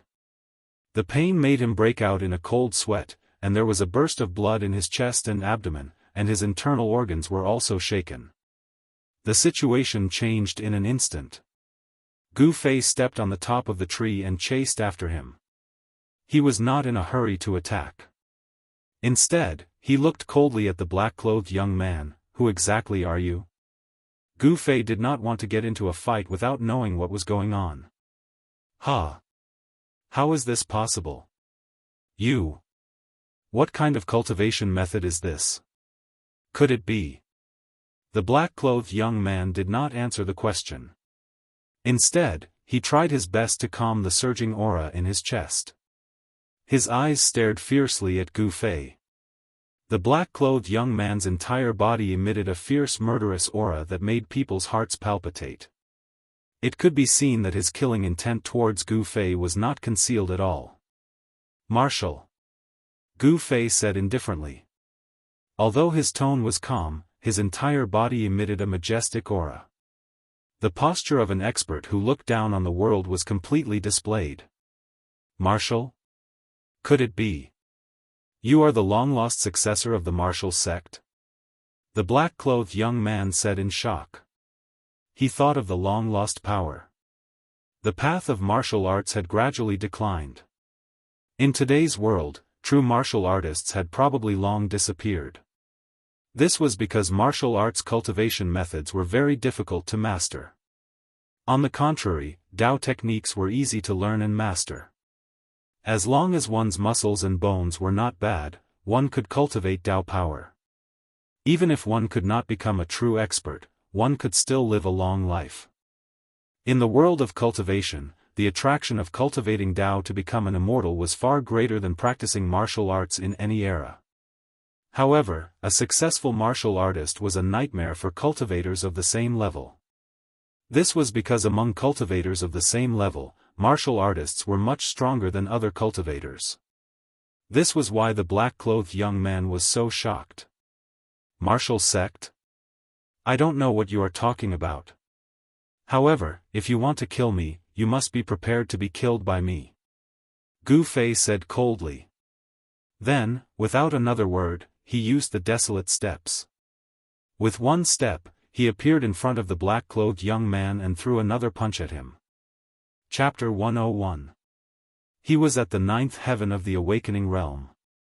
Even among the young experts in the cultivation world, he could be ranked among the top. However, this black-clothed young man with the strength of the 9th heaven was completely suppressed by Gu Fei. He seemed to have no strength to fight back. Gu Fei punched fiercely. He used the 8 desolation steps at an extremely fast speed, leaving a series of afterimages in the air, bombarding the black-clothed young man and forcing him to retreat. This was a clash of pure physical strength. Every punch landed on his flesh. Boundless yuan qi surged within Gu Fei's body. Every inch of his flesh contained a vast amount of energy. His entire body was like a piece of divine metal that had been tempered hundreds and thousands of times. His skin flickered with a sparkling brilliance. Aren't you very arrogant? You want to kill me? You are not qualified. Gu Fei said coldly. Loud noises kept erupting. Gu Fei's body movement technique was like wind and lightning. The power of each punch was stronger than the one before. By the 9th punch, the black-clothed young man finally could not bear it anymore. A trace of blood flowed out from the corner of his mouth. Gu Fei's words deeply pierced the arrogant black-clothed young man, causing him to be enraged and roar incessantly. However, in a battle, strength determined everything. How is this possible? How can there be a young expert like you in the Haotian trading group? It's really hateful. The black-clothed young man's eyes turned red. He madly struck out with the power of magic power, trying to reverse the outcome of the battle. Unfortunately, Gu Fei was like a huge mountain that could not be moved at all. Gu Fei's whole body's strength was converged in his body, surging under his skin. There was no power at all outside his body. The magic power of this black-clothed young man had no effect on him. If it was an ordinary cultivator, perhaps this black-clothed young man would have the advantage. Whether it was Tao technique or magic power, if he wanted to use it, he would need to use the power of his body to mobilize the essence of the world. In this way, the black-clothed young man's magic power of reversing heaven and earth could reverse Tao technique and magic power. He used the power of the caster to attack the caster, and he was like a bystander. However, no matter how profound and inconceivable this black-clothed young man's ability was, it was absolutely impossible for him to create a second Gu Fei out of thin air. Therefore, he turned from a spectator to a participant. He had to endure all of Gu Fei's attacks. Once again, I'm not a member of the Haotian trading group. Gu Fei pressed forward step by step, and his moves were swift and fierce. His attacks were broad and large, and he didn't give the black-clothed young man the chance to dodge at all. A punch, a palm, a kick, a finger. All of the fierce attacks were linked together, wave after wave, and the black-clothed youth could only defend, unable to dodge. Unless he risked his life and forcefully took on Gu Fei's terrifying attack. Pang! Gu Fei's right leg was like a long whip as it fiercely swept towards the black-clothed youth. The black-clothed youth roared in anger. Finally, he could not hold on any longer. His body was swept away, and he spat out a large mouthful of blood.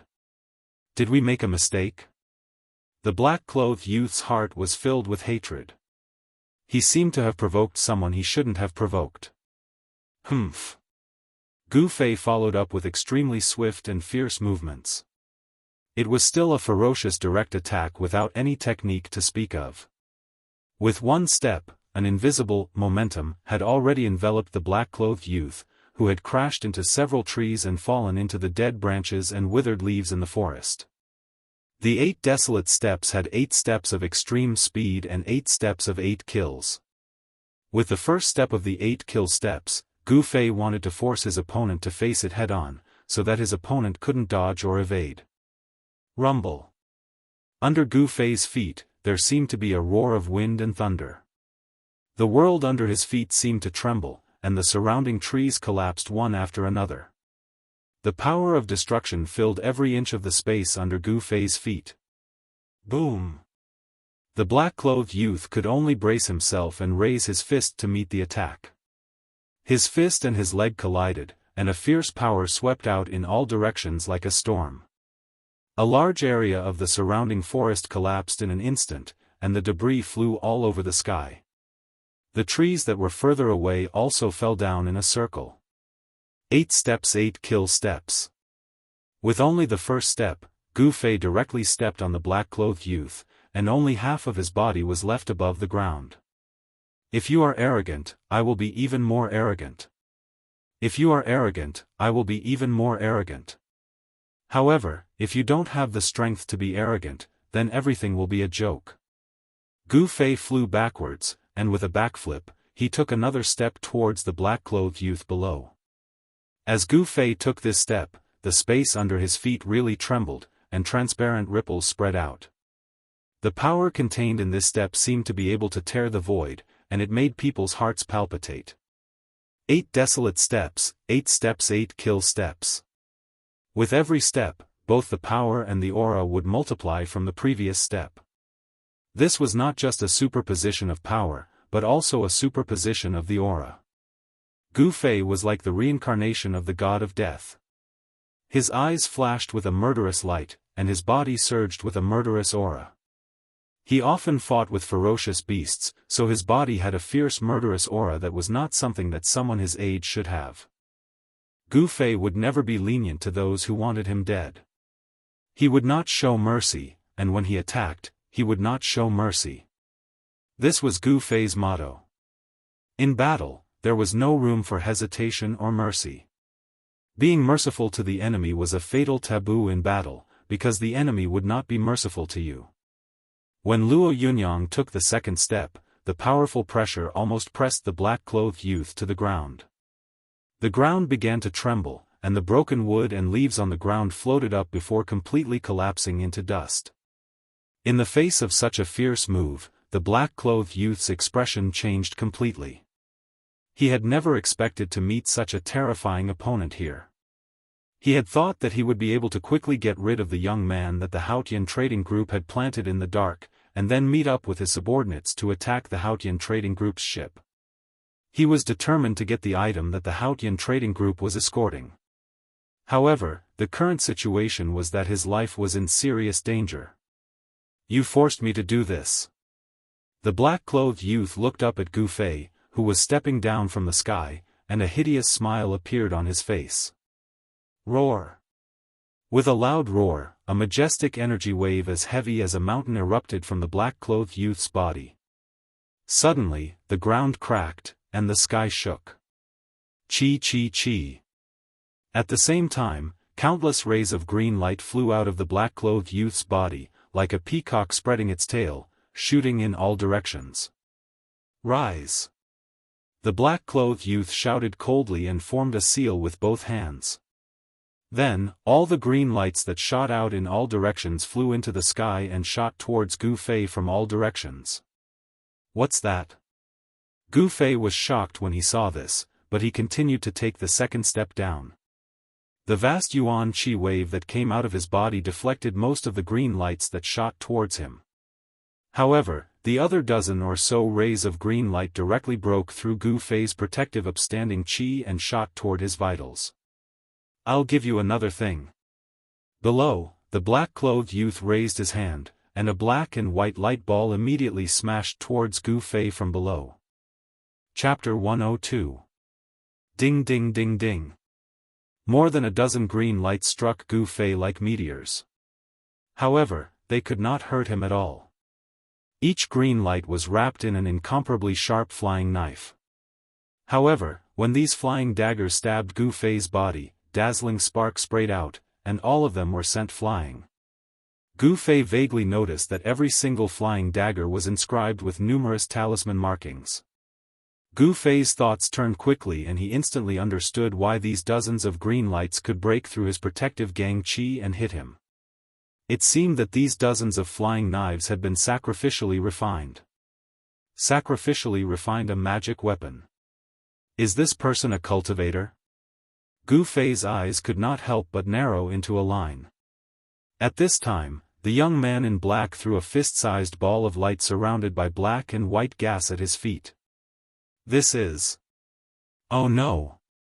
Gu Fei suddenly thought of something, and all the hairs on his body stood on end. Without thinking, he immediately retracted his second step. Gu Fei's power had long reached the realm of being able to withdraw and withdraw at will. He withdrew his second step without any hesitation. Swoosh! Gu Fei was frightened. The second step of the 8 steps 8 kills instantly turned into the 8 steps extreme speed. He rushed forward at an extremely fast speed, leaving a series of afterimages in the void. In an instant, he had rushed more than 10 feet in the air. Just at this moment, the ball of light that was surrounded by black and white gas suddenly began to spin. After that, a violent energy that was so terrifying that it caused everyone's heart to palpitate violently burst out after a strong flash of light. Rumble. It was as if thousands of horses were galloping, or as if the Milky Way had burst its dike. 3,000 streams of weak water poured down from the sky, and the world seemed to collapse. Black and white, thousands of thunder and fire instantly enveloped the space of about 500 feet. Black lightning and white-black fire filled every inch of the space.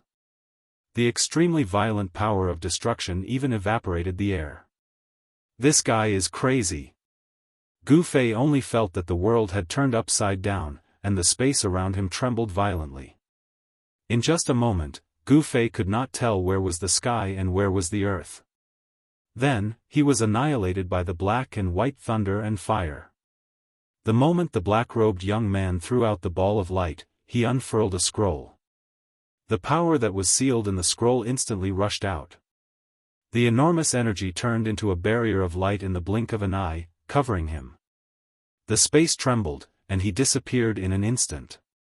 Almost at the same time, in a dense forest several miles away, there were waves of ripples.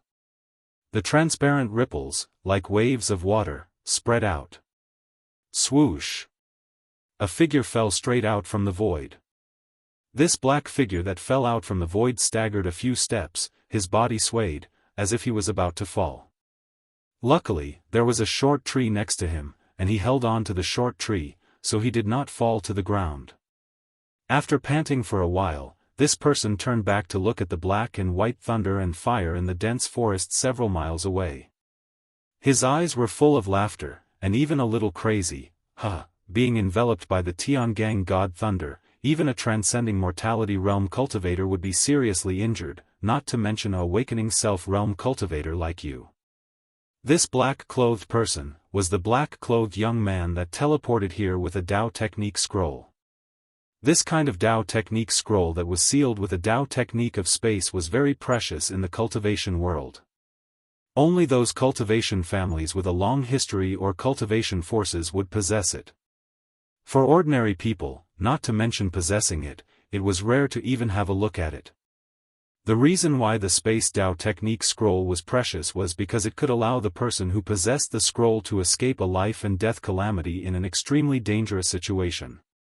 And the Tiangang God Thunder that the black-clothed young man spoke of was also very famous in the cultivation world. It was a powerful lightning bead that was refined by a Dao Technique expert with supreme Dao power, using the astral lightning of the 9 heavens and the yin lightning of the earth, one hard and one soft, one yang and one yin, using the power of yin and yang lightning to refine a powerful lightning bead. When this Tiangang God Thunder bead was released, it was a black and white ball the size of a fist, and the yin and yang qi condensed within it instantly turned into thousands of yin and yang lightning. The heavenly lightning and the earth interweaved, and a terrifying power of lightning erupted. Moreover, this sort of energy of lightning was the bane of all evil spirits. No matter how formidable a spirit was, so long as it was struck by it, it would instantly disperse its profound yin ghost body and perish in both body and spirit. It was truly formidable to the extreme. Even a cultivator at the transcendence realm that had already cultivated a Dao core would have a slim chance of survival if they were struck by this Tiangang God Thunder bead, and if they were unlucky, they would be directly blasted into ash by the yin and yang lightning flames. If they were lucky, then even if they managed to escape with their lives, they would still be heavily injured, and their bodies would be damaged. What a waste of a Tiangang God Thunder bead, and a waste of a Dao Technique scroll. The black-clothed young man muttered to himself as he indifferently wiped off the bloodstain on the corner of his mouth, and then he turned around and walked into the dense forest behind him, swiftly disappearing into the distance. As far as he was concerned, Gu Fei was dead for sure. Yin and yang lightning enveloped an area of 150 m, and enormous bolts of lightning that were as thick as a child's arm ceaselessly struck and flickered. A myriad of lightning flames blasted the ground to the point dust flew into the air, and the ground trembled violently as numerous enormous cracks spread out in all directions. The terrifying power of lightning tore through space and caused enormous explosions that swept through the dense forest with a radius of 1 kilometer. Numerous towering trees were torn into sawdust by the raging chaotic flow of energy, and then the intense friction caused them to transform into monstrous flames. Dense smoke and dust rose 3 kilometers into the air, and countless balls of flames shot out in all directions. In just a short moment, the primitive ancient forest had turned into hell. The forest within a radius of a few miles had disappeared, and what replaced it was a huge pitch-black pit. It was black, and it was the burnt soil. The phenomenon caused by the Tiangang God Thunder could be clearly seen even from 100 miles away. Thunder rumbled, lightning flashed, and heaven and earth trembled. Dozens of miles away, the fleet that was traveling downstream also noticed the abnormality in front of them. "Miss, what is that?" On one of the Haotian trade caravan's ships, a servant in an emerald dress pointed to the front and said to a beautiful young man with white teeth and red lips who was waving a folding fan in his hand. The faint sound of thunder came from the front. A ball of strange black and white lightning flames was gradually weakening in the dense forest dozens of miles away, and thick smoke billowed into the sky. Everyone on the ship looked at this scene in shock. Could it be, there are cultivators fighting? As Miss Ling 13th of the Haotian trade caravan, Ling Luoyen more or less knew some secrets that ordinary people did not. White lightning flames and black lightning. Under normal circumstances, such a strange power of thunder and lightning would definitely not appear in nature at noon when the sun was high in the sky, unless a cultivator was using thunder techniques. Pass down the order. Everyone, be on guard. Although Ling Luoyen had not completely recovered from the fact that Gu Fei had left, she was still an outstanding figure in the Haotian trade caravan. She could vaguely sense that something was wrong. Yes, miss. Xiao Chui immediately left to pass down the order. Soon, the 3 Haotian trade caravan ships were shrouded in a tense atmosphere. Groups of green-clothed guards patrolled back and forth with serious expressions, as if they were facing a great enemy. The other merchant ships also seemed to feel the tense atmosphere on the Haotian trade caravan. The merchants who traveled between the north and the south were all shrewd fellows, so they followed suit. The ship owners also told their subordinates to be on guard. The terrifying power of yin and yang lightning wreaked havoc for a while before gradually dissipating. When the world returned to its calm state, the ground that was shrouded by the power of thunder and lightning was already riddled with holes. A pitch-black pit in the middle was especially conspicuous. Although the power of thunder and lightning had dissipated, the ground was still smoking, as if it had been burned by heavenly fire. The air was filled with a burning smell. A charred arm suddenly stretched out from the edge of the pit. Then, a black person, whose body was still emitting smoke, climbed out of the pit and stood up shakily. Although they had not yet stepped into the southern wasteland, there was still no sign of human habitation in the endless forest. A large river passed through the endless primitive forest and extended southward until the end of the horizon. On both sides of the river was an unbroken stretch of primitive mountain forest. In a beautiful valley, a waterfall emitted a deafening sound as it fell straight down from the cliff, forming a deep pool in the valley. The valley was green and the valley was green. The valley was full of flowers and strange grass. Outside the valley, the roars of wild beasts lingered, and the figures of fierce beasts flashed from time to time. On a big rock next to the waterfall, a ragged man with fluffy hair was sitting cross-legged. This man's body was charred black like charcoal. His clothes could no longer be called clothes, but a tattered rag draped over his body. This black man was Gu Fei, who had been plotted against by the black-clothed man with the celestial thunder bead. Although he had defeated the black-clothed man, he had also been injured by the crazy guy with the celestial thunder bead, and his injury was very serious. The celestial thunder of the 9 heavens and the yin thunder of the earth, these 2 kinds of thunder and lightning could be said to be extremely terrifying. Moreover, they were extremely unstable. To refine them into a thunder bead, one could imagine the amount of energy needed. Moreover, once the 2 kinds of thunder and lightning inside the thunder bead were stimulated, it would be out of control. The 2 kinds of thunder and lightning would repel and collide with each other, and the power would be much more terrifying than a single kind of thunder and lightning.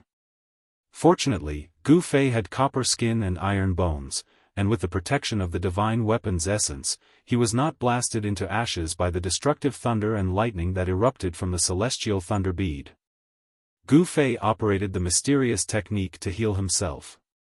A misty glow emitted from his body, and his skin, which was burnt black by the thunder and fire, began to flicker with a sparkling luster.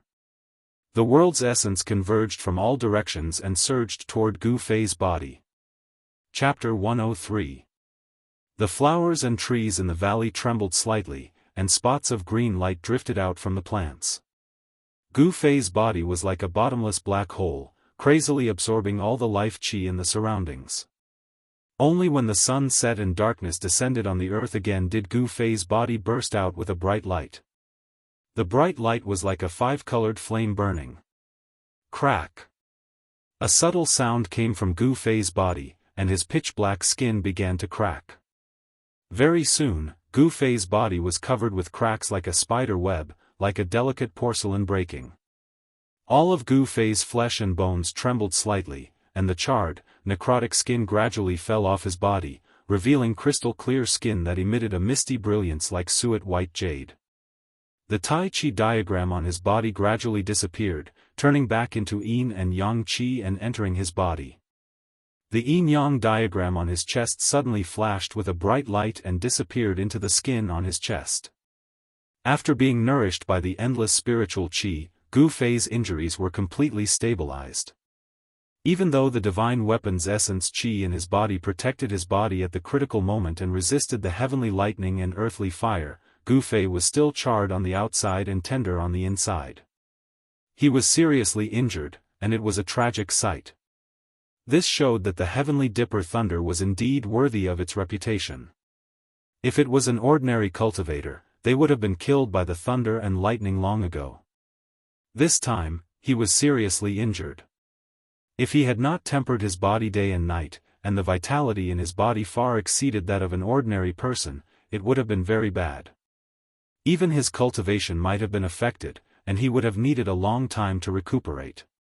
Where did that guy come from? He seems to be targeting the Haotian merchant team. Gu Fei opened his eyes, and a bright light flashed in them. He seemed to have become the target of a force that wanted to eliminate him. Gu Fei stood up from the boulder. The waterfall beside him rumbled like a white chain pouring down from the peak of the mountain. Waves of water vapor blew against his face, making Gu Fei feel refreshed.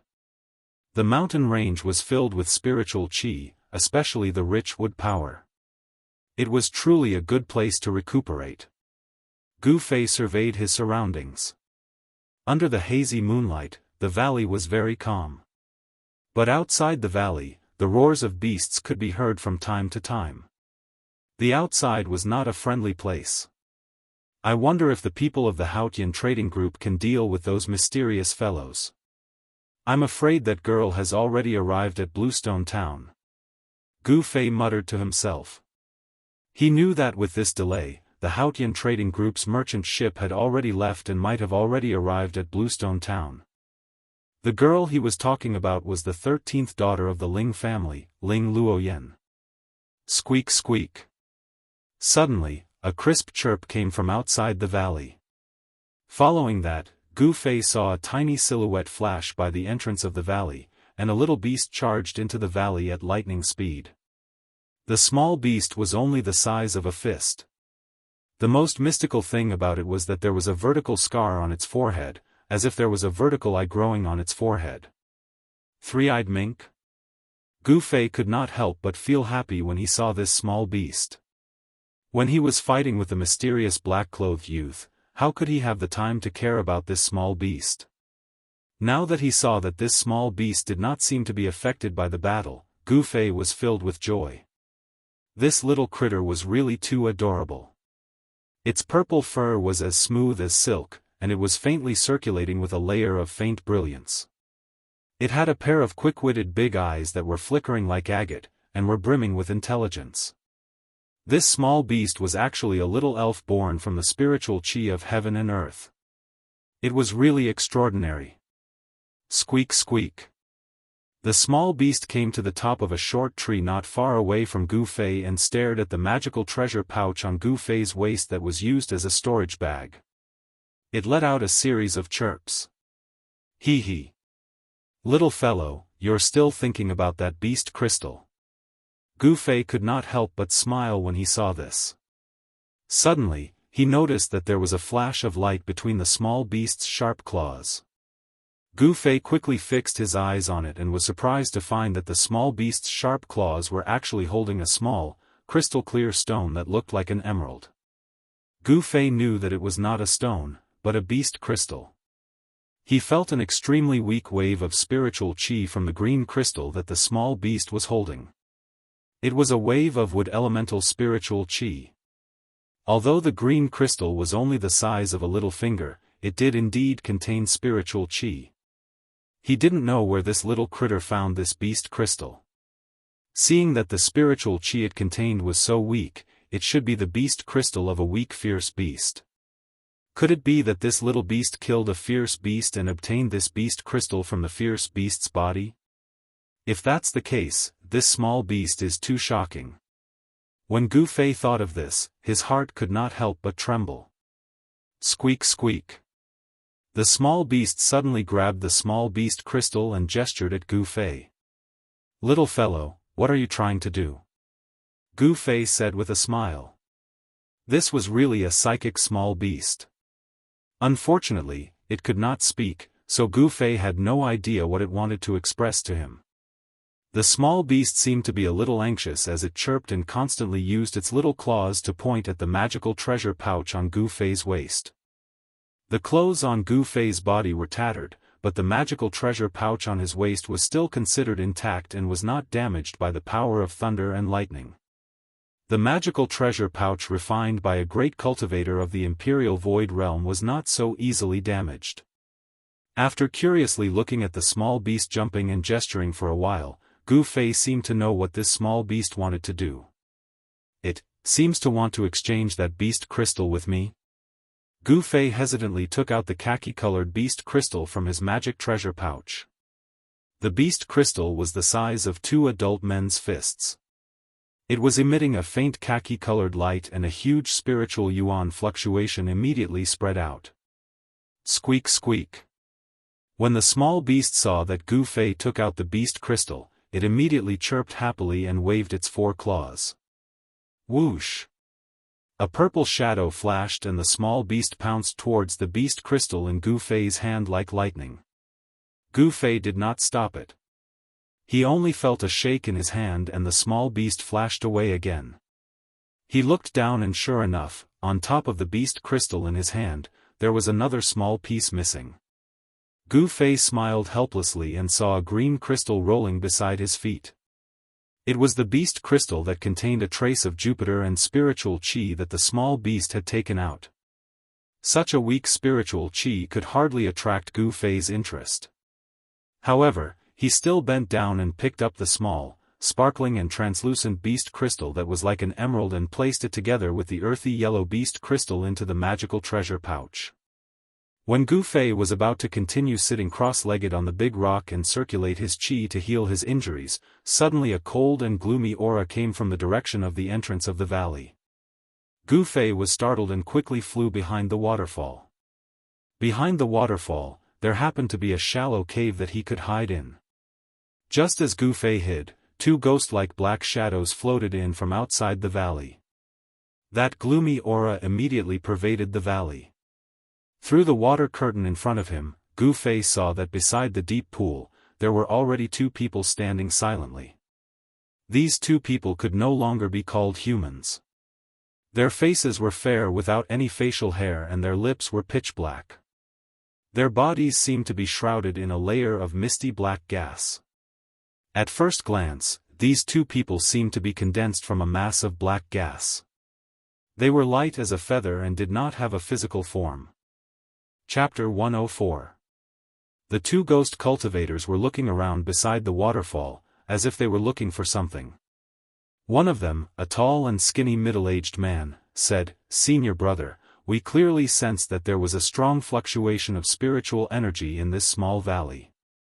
Why did the fluctuation suddenly disappear here?" "You ask me, but who should I ask?" The other slightly short and fat middle-aged man, who had a deathly pale face, said angrily. While these 2 fellows were talking, a pair of green eyes that were like will-o'-the-wisps were constantly scanning the surroundings. This small valley seemed to have a circumference of 100 or 200 feet. Other than a deep pool formed by the waterfall that hung down from the mountain peak, there seemed to be only some flowers and trees. It could be said to be clear at a glance. After Gu Fei, who was hiding in the shallow cave behind the waterfall, heard the conversation between these 2 people, he already understood that when he took out the earthen yellow beast crystal from his magic treasure pouch, it had let these 2 old ghosts sense the energy fluctuation that was spreading from the beast crystal. Gu Fei subconsciously touched the magic treasure pouch on his waist that contained the beast crystal, and sneered in his heart, "These 2 ghost cultivators have very sensitive noses. It's good that they don't find me." Gu Fei was secretly on guard. Judging from the huge demonic aura emitted from these 2 ghost cultivators, their strength was not inferior to his. Moreover, he was currently injured, so it was not suitable for him to fight with others. "Who is it? Come out." Just as Gu Fei was holding his breath and carefully hiding behind the waterfall, suddenly a loud shout came from outside. "No way, I'm so unlucky. I've been discovered." Gu Fei was immediately shocked. With a thought, he was about to rush out from behind the waterfall. Humph. You two ghost things, you can actually discover me. Not bad, not bad. Just at the moment when Gu Fei was about to rush out from behind the waterfall, suddenly, there was a clear and melodious voice coming from outside. That voice was like big and small pearls falling on a jade plate. It was pleasing to the eye and sounded very comfortable. Who is it? Come out quickly. The two middle-aged ghost cultivators at the side of the pool couldn't help but be greatly shocked when they saw that there really was someone hiding nearby, and they shouted out furiously. You two don't know the difference between life and death. There's only one ending for anyone who dares to scold me in this world. The pleasant voice rang out again. Gu Fei's gaze pierced through the water curtain in front of him. He saw that outside the valley, under the moonlight, a person floated in like a cloud of smoke. A peerless beauty was like a flickering light and a passing shadow, nimbly flitting past the flowers, grass, and trees. She was elegant like a fairy that had descended to the mortal world. Under the moonlight between the mountains, she was simply like a fairy that had strolled out of a painting. Stunning, that's right, stunning. In Gu Fei's mind, there was only the word stunning when he saw this woman. It had to be said that this woman was truly beautiful, but her beauty was somewhat soul-stirring. That was because a terrifying murderous aura instantly enveloped the entire valley the moment this woman appeared. The two middle-aged ghost cultivators couldn't help but be stunned when they saw that the person that had arrived was actually such a devastatingly beautiful young woman, but they immediately prepared themselves for battle. Murderous aura. The two middle-aged ghost cultivators sensed a murderous aura that caused their hearts to palpitate from this young woman. Obviously, this murderous aura was directed at them. Who are you? We don't seem to have any enmity between us. The short and fat middle-aged man was unable to maintain his composure at this moment. Because even though the other party was a young woman, she made him feel the threat of death. Even though they had already become ghosts, if they were to die again, then their souls would scatter, and they would completely disappear from this world forever. The peerless and mysterious young woman arrived nearby in an instant, and she stood gracefully on a short tree at the side of the pool. She stepped on a few leaves, and her body seemed to be weightless. A gentle breeze blew by, and it fluttered her fine black hair that hung at her temples and fluttered her dress that was like light muslin. Every single move she made revealed an elegant and refined bearing. The young woman glanced at the two nervous and vigilant ghost cultivators, and a trace of a cold smile appeared on her beautiful face. She said, "What are you waiting for? Aren't you going to kill yourselves? Don't tell me you want me to do it myself." The short and fat middle-aged man looked at the beautiful young woman standing on the top of the short tree in front of him and said coldly, "We're from the Ghost Palace of Plentiful City." At the same time, the two of them flipped their right hands at almost the same time, and a small flag that was about a foot long and covered in ghostly runes appeared in their hands. The two of them were tightly holding a small evil flag that was shrouded in black chi, and a faint ghostly shadow could be faintly seen. When Gu Fei saw the two small flags appear in the hands of the two ghost cultivators, he couldn't help but be shocked. The two small flags were actually the 5 ghost flags. A few days ago, he, Lu Yunhe from the Guangqing Immortal sect, and Ling Luoyan from the Haotian trading group were all trapped in the 5 ghost formation. They were almost refined by the ghost fire and lost their lives. How could Gu Fei not be shocked when he saw the 2 ghost flags for the first time? Humph. So what if you're from the Ghost Palace of Plentiful City? Since you're not willing to kill yourselves, then I have no choice but to reluctantly send you on your way. After the young woman finished speaking, she pressed her right hand forward. At the moment when the young woman's palm pressed forward, the 2 middle-aged ghost cultivators looked at each other and waved the 5 ghost flags in their hands at the same time. Suddenly, as a cloud of black chi swept out in all directions from the flags, it instantly drowned the figures of the 2 ghost cultivators. Immediately, waves of sharp ghost howls that made one's hair stand on end resounded in the valley. It was mournful and ear-piercing. Following that, the black chi and ghost fog spread out in the blink of an eye. The valley was immediately filled with a violent storm, and the sun and moon lost their light. This side of the world seemed to have fallen into the netherworld. The rolling black clouds were as fast as galloping horses, and they covered the sky and the earth as they surged toward the young woman. Amidst the black clouds, thousands of dark green sparks shot out, and the sound of explosions could be faintly heard. It was as if a sky was raining stars. It was the extremely and poisonous ghost flame lightning. If an ordinary cultivator were to come into contact with one of these dark green sparks, their bones and flesh would immediately melt and turn into a pool of yellow water.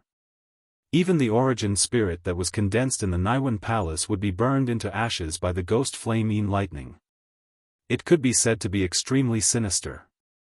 Behind the waterfall, Gu Fei, who saw this scene, couldn't help but break out in cold sweat for the beautiful young woman. These two ghost cultivators had obviously been waiting for a long time. Once they attacked, they used their full strength, and they hoped to kill this mysterious young woman in one go. However, the wishful thinking of these two ghost cultivators was destined to fail. The young woman's right hand that pressed forward erupted with a vast wave of energy. After that, a large hand of raging flames rushed out from the young woman's palm, and it instantly enlarged to the size of a house. The vast and mighty raging flames burned the surging black chi and ghost fog into light smoke, and the thousands of ghosts and spirits in the ghost fog dispersed at the same time. Chapter 105. The surging black smoke and ghostly mist were caught by a faintly discernible and seemingly transparent fire net. The fire net spread out in all directions, and the black smoke and ghostly mist were immediately wrapped up like dumplings. The sharp and ear-piercing ghost howls shook the entire valley. Only now did the two ghost cultivators who were hiding in the black mist realize that they had provoked someone they shouldn't have provoked. They roared again and again in the ghost mist, releasing layers of Xianyin ghost chi, wanting to break the seal of the fire net. A myriad of ghastly green ghost flames shot out from the roiling ghost mist and collided with the flaming net, causing a myriad of dark green specks of ghost flames to spread out, and the sounds of explosions were dense like a string of pearls. The dark baleful energy that erupted out was like a raging sea that pounced towards the flaming net in unison. Chi! Chi! As soon as the green ghost flames and Xianyin ghost energy pounced on the fire net, they immediately emitted bursts of green smoke and dissipated into nothingness. Gu Fei, who was hiding behind the waterfall, couldn't help but be shocked when he saw the scene outside. He had tasted the power of this Xianyin ghost flame. It was extremely sinister and powerful. However, when the thousands of ghost flames hit the fire net didn't even have the slightest tremble. It was still gradually shrinking inwards. It was actually refining the thousands of ghosts with its unpredictable firepower. That beautiful girl actually had such a magical ability. This made Gu Fei couldn't help but look at her in a different light. Roar! Why did you attack us? Aren't you afraid of offending my plentiful city ghost palace? A mournful roar came from the ghost mist that was trapped in the fire net. The girl standing on the top of the short tree next to the pool smiled indifferently. There was a trace of disdain on her face. She opened her red lips and said, "Others are afraid of your plentiful city ghost palace, but I am not. Even if the ghost emperor of plentiful city came, he wouldn't dare to do anything to me." This girl's background seemed to be not small. She actually dared to look down on the plentiful city ghost palace. The ghost emperor of plentiful city was a terrifying expert who had cultivated the immortal ghost body. Gu Fei was secretly shocked. Although it was his first time going down the mountain, it didn't mean that he hadn't heard of the name of the ghost emperor of plentiful city. This old ghost was extremely legendary in the cultivation world.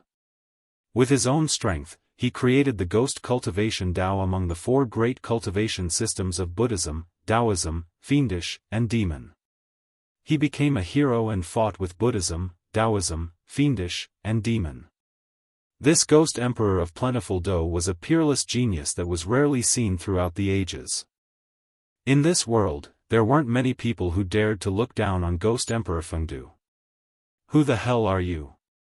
The two ghostly cultivators who were trapped in the fire net were startled and asked hurriedly. The five-ghost pennant was actually unable to break through the fire net. It seemed that they were doomed today. The fire net was miraculous. It was still gradually shrinking inwards. The flames emitted from it were very different from ordinary flames. They seemed to be transparent, faintly discernible, and not fierce at all. They seemed to be a kind of divine flame that was in between existence and non-existence, between tangible and intangible. But what was certain was that the divine flame emitted from the fire net was definitely not the Buddhist demon refining fire, nor did it seem to be the Daoist three true fire. However, the power of this divine flame was definitely not inferior to the Buddhist demon refining fire or the Daoist three true fire. It might even surpass them. You have eyes but can't see. Who can you blame? The corner of the girl's mouth rose and she smiled disdainfully. Then, she formed a mysterious spell with both of her hands. The fire net suddenly burst into flames. The unpredictable fire power surged out and burned everything around it. There wasn't any terrifying heat wave, but the flowers and trees in the valley began to wither. The water in the pool began to bubble and evaporate. All the fish floated on the surface with their white bellies. Gu Fei, who was hiding behind the waterfall, didn't feel any heat. However, he felt that his blood and qi were actually boiling. The fire seemed to be burning inside his body. It made him sweat profusely and his whole body was boiling hot. It was really strange. "Spare me, miss, spare me." In an instant, more than half of the surging black gas and thick ghostly fog were refined. The fire net had shrunk to less than 10 feet. Vaguely, one could see two figures shrouded in ghostly fog under the fire net. They were faintly discernible in the ghostly fog, waving a large banner in their hands anxiously. Layers of dark ghostly qi surged out from the two large black banners. In the hazy ghostly fog, there were thousands of ghostly shadows wandering and howling. It was a creepy sound. "Humph! How dare you offend me? Death cannot wipe out your crimes. Obediently accept your death." The beautiful girl's face was as cold as ice. The coldness in her words was suffocating. She formed a spell with both of her hands and shot out a vast amount of fire origin power at the fire net. Sizzle! The ghostly fog that was shrouded by the fire net was refined into wisps of light smoke. The thousands of ghostly creatures in the ghostly fog screamed as they were burned to death by the divine flames. The fiery net was still shrinking. The two ghostly cultivators were frantically begging for mercy. However, the young lady turned a deaf ear to the pleas of the two ghostly cultivators. She was unmoved and continued to manipulate the fiery net to refine the layers of ghostly mist. Thousands of malicious ghosts were instantly turned into nothingness. The two ghost cultivators who were shrouded in the fire net begged for mercy again and again. Just because of a disagreement, they'll fight to the death. This girl. Gu Fei couldn't help but be secretly shocked. This girl killed people at the slightest provocation. She was really arrogant and overbearing. If she knew that I was invisible, would she also attack me? Thinking of this, Gu Fei suddenly had an idea. He quickly restrained his breath and stood quietly in the shallow cave behind the waterfall. He didn't even dare to breathe loudly. Just when the two ghost cultivators were about to be refined together with the five ghost streamer by the fire net that emitted the strange divine flames, a few squeaks suddenly came from the dense forest outside the valley. The sound was so faint that it seemed to be the cry of some kind of beast. After hearing these cries, the girl's face lit up. "Count yourself lucky." The girl pointed at the fire net impatiently. Whoosh! The fire net that was shrouding the two ghost cultivators immediately flew toward the girl. The fire net shrank rapidly. The girl leaped up and grabbed the fire net that had shrunk to the size of a fist in her hand. Then, she rushed out of the valley like the wind. In an instant, the girl's figure disappeared into the dense forest outside the valley. The two ghost cultivators didn't expect that the girl would suddenly leave. The two ghost cultivators who had escaped with their lives waved the big streamer in their hands repeatedly and retracted all the black chi and ghost mist that lingered around them. Then, the two ghost cultivators collapsed to the ground as if they had exhausted all the ghost energy in their bodies. However, their faces revealed the joy of surviving a disaster. "Senior brother, where did that girl come from?" The tall and thin ghost cultivator asked the short and fat ghost cultivator with lingering fear. "I don't know. This is not a good place. Let's leave quickly. If that girl comes back, we won't be able to escape death."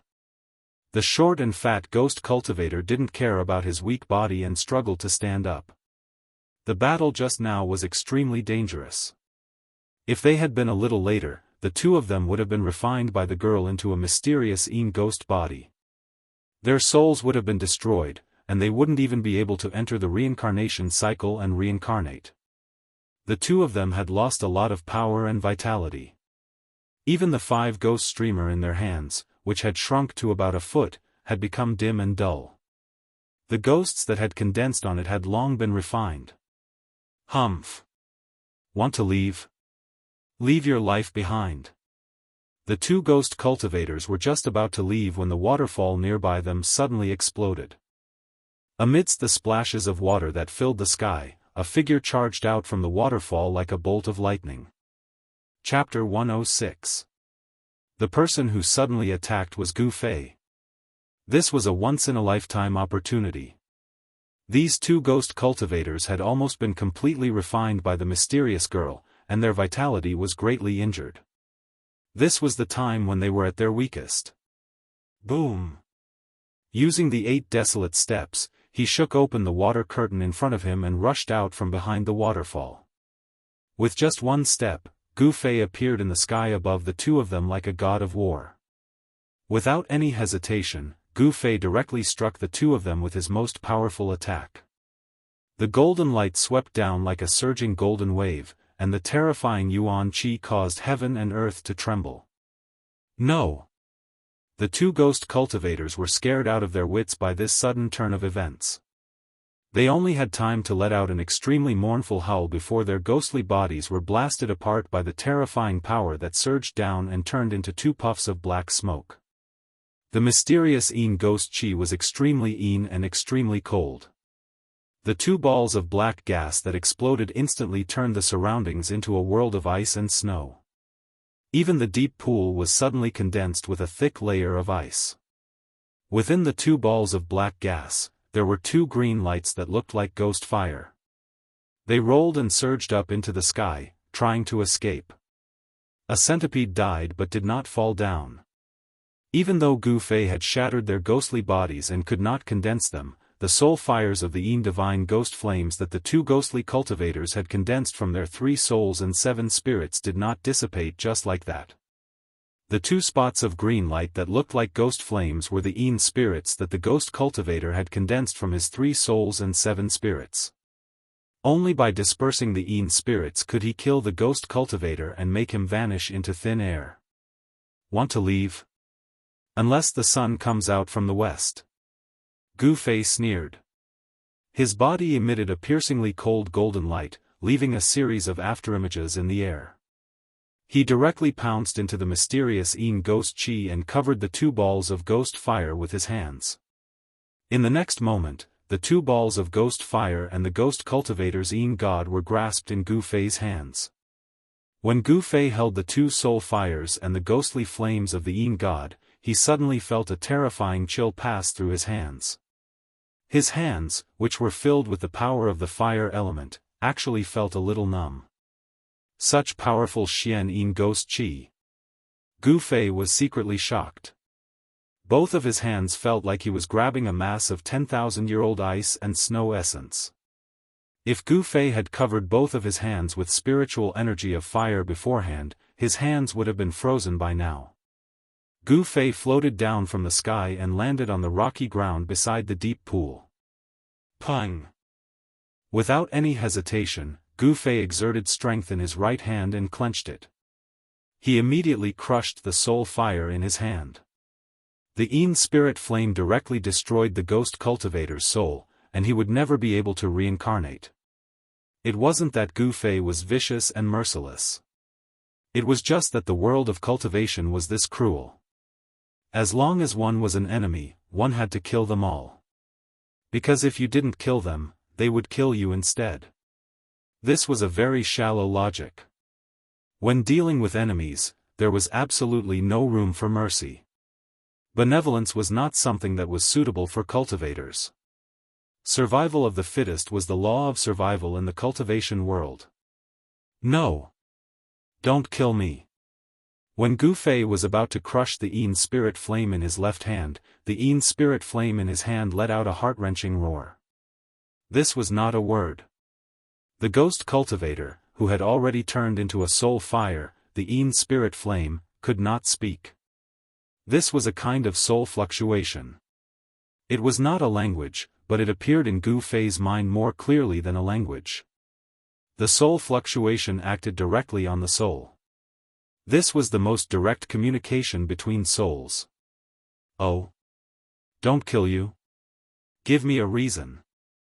At this time, Gu Fei's body was still surrounded by thick Xian ghost qi. Waves of cold air constantly surged towards him, but not a trace of cold air could penetrate his protective upstanding qi and attack his body. The dazzling aura kept the ink-black profound Yin ghost qi at bay. The soul fire flickered rapidly. The ghost cultivator was anxious. If there was nothing that could move Gu Fei, then he would follow in the footsteps of the previous ghost cultivator and end up with his soul dissipating. Go on your way.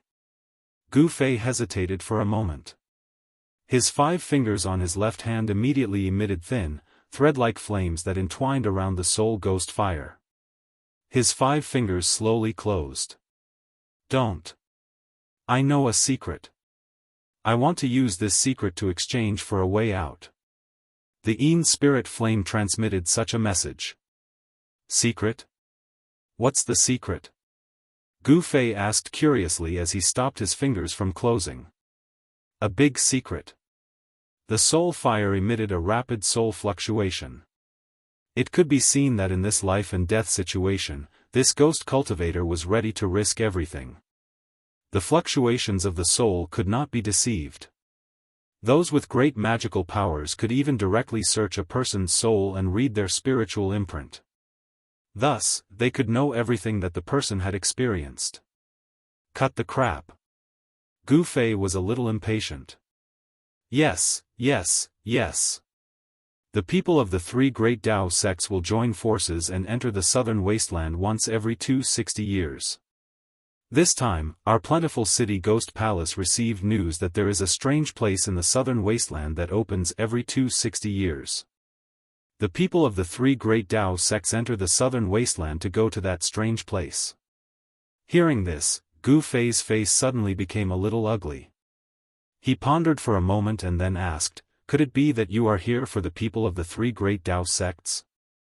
It's not just our plentiful city Ghost Palace. The people of the Buddhist, demon, and demon forces have also sent their outstanding successors to the southern wasteland to make things difficult for the 3 great Dao sects. This ghost cultivator wanted to exchange for a chance of survival, so he told everything he knew without holding anything back. The Buddhist, demon, and ghost forces have all come. It seems that this trip to the ruined sky realm will not be simple. Gu Fei couldn't help but frown. Even in the 3 great Daoist sects, the ruined sky realm was highly confidential. Ordinary disciples had no idea what kind of place the ruined sky realm was, and outsiders had no idea where it was. How did the 4 great forces know that the ruined sky realm was in the southern wasteland? It seemed that there was a problem with the 3 great Dao sects. Could it be? Gu Fei couldn't help but think of Zhao Xuanji, who had forced him into a desperate situation twice and almost lost his life to the Li Fire flying sword.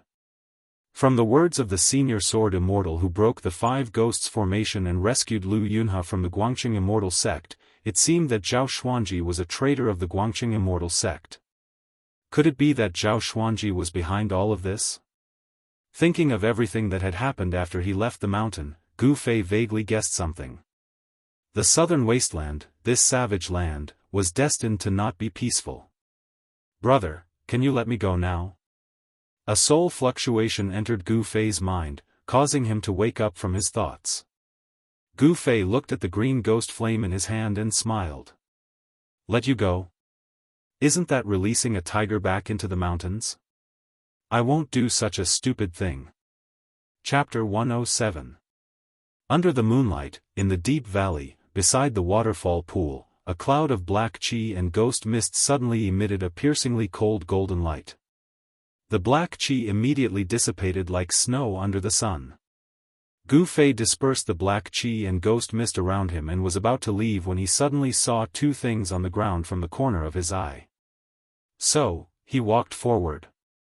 On the ground, there were two black bags that were the size of a palm and seemed to be woven from some kind of hair. "What's that? Could it be?" Gu Fei hurriedly picked up the two bags and opened them.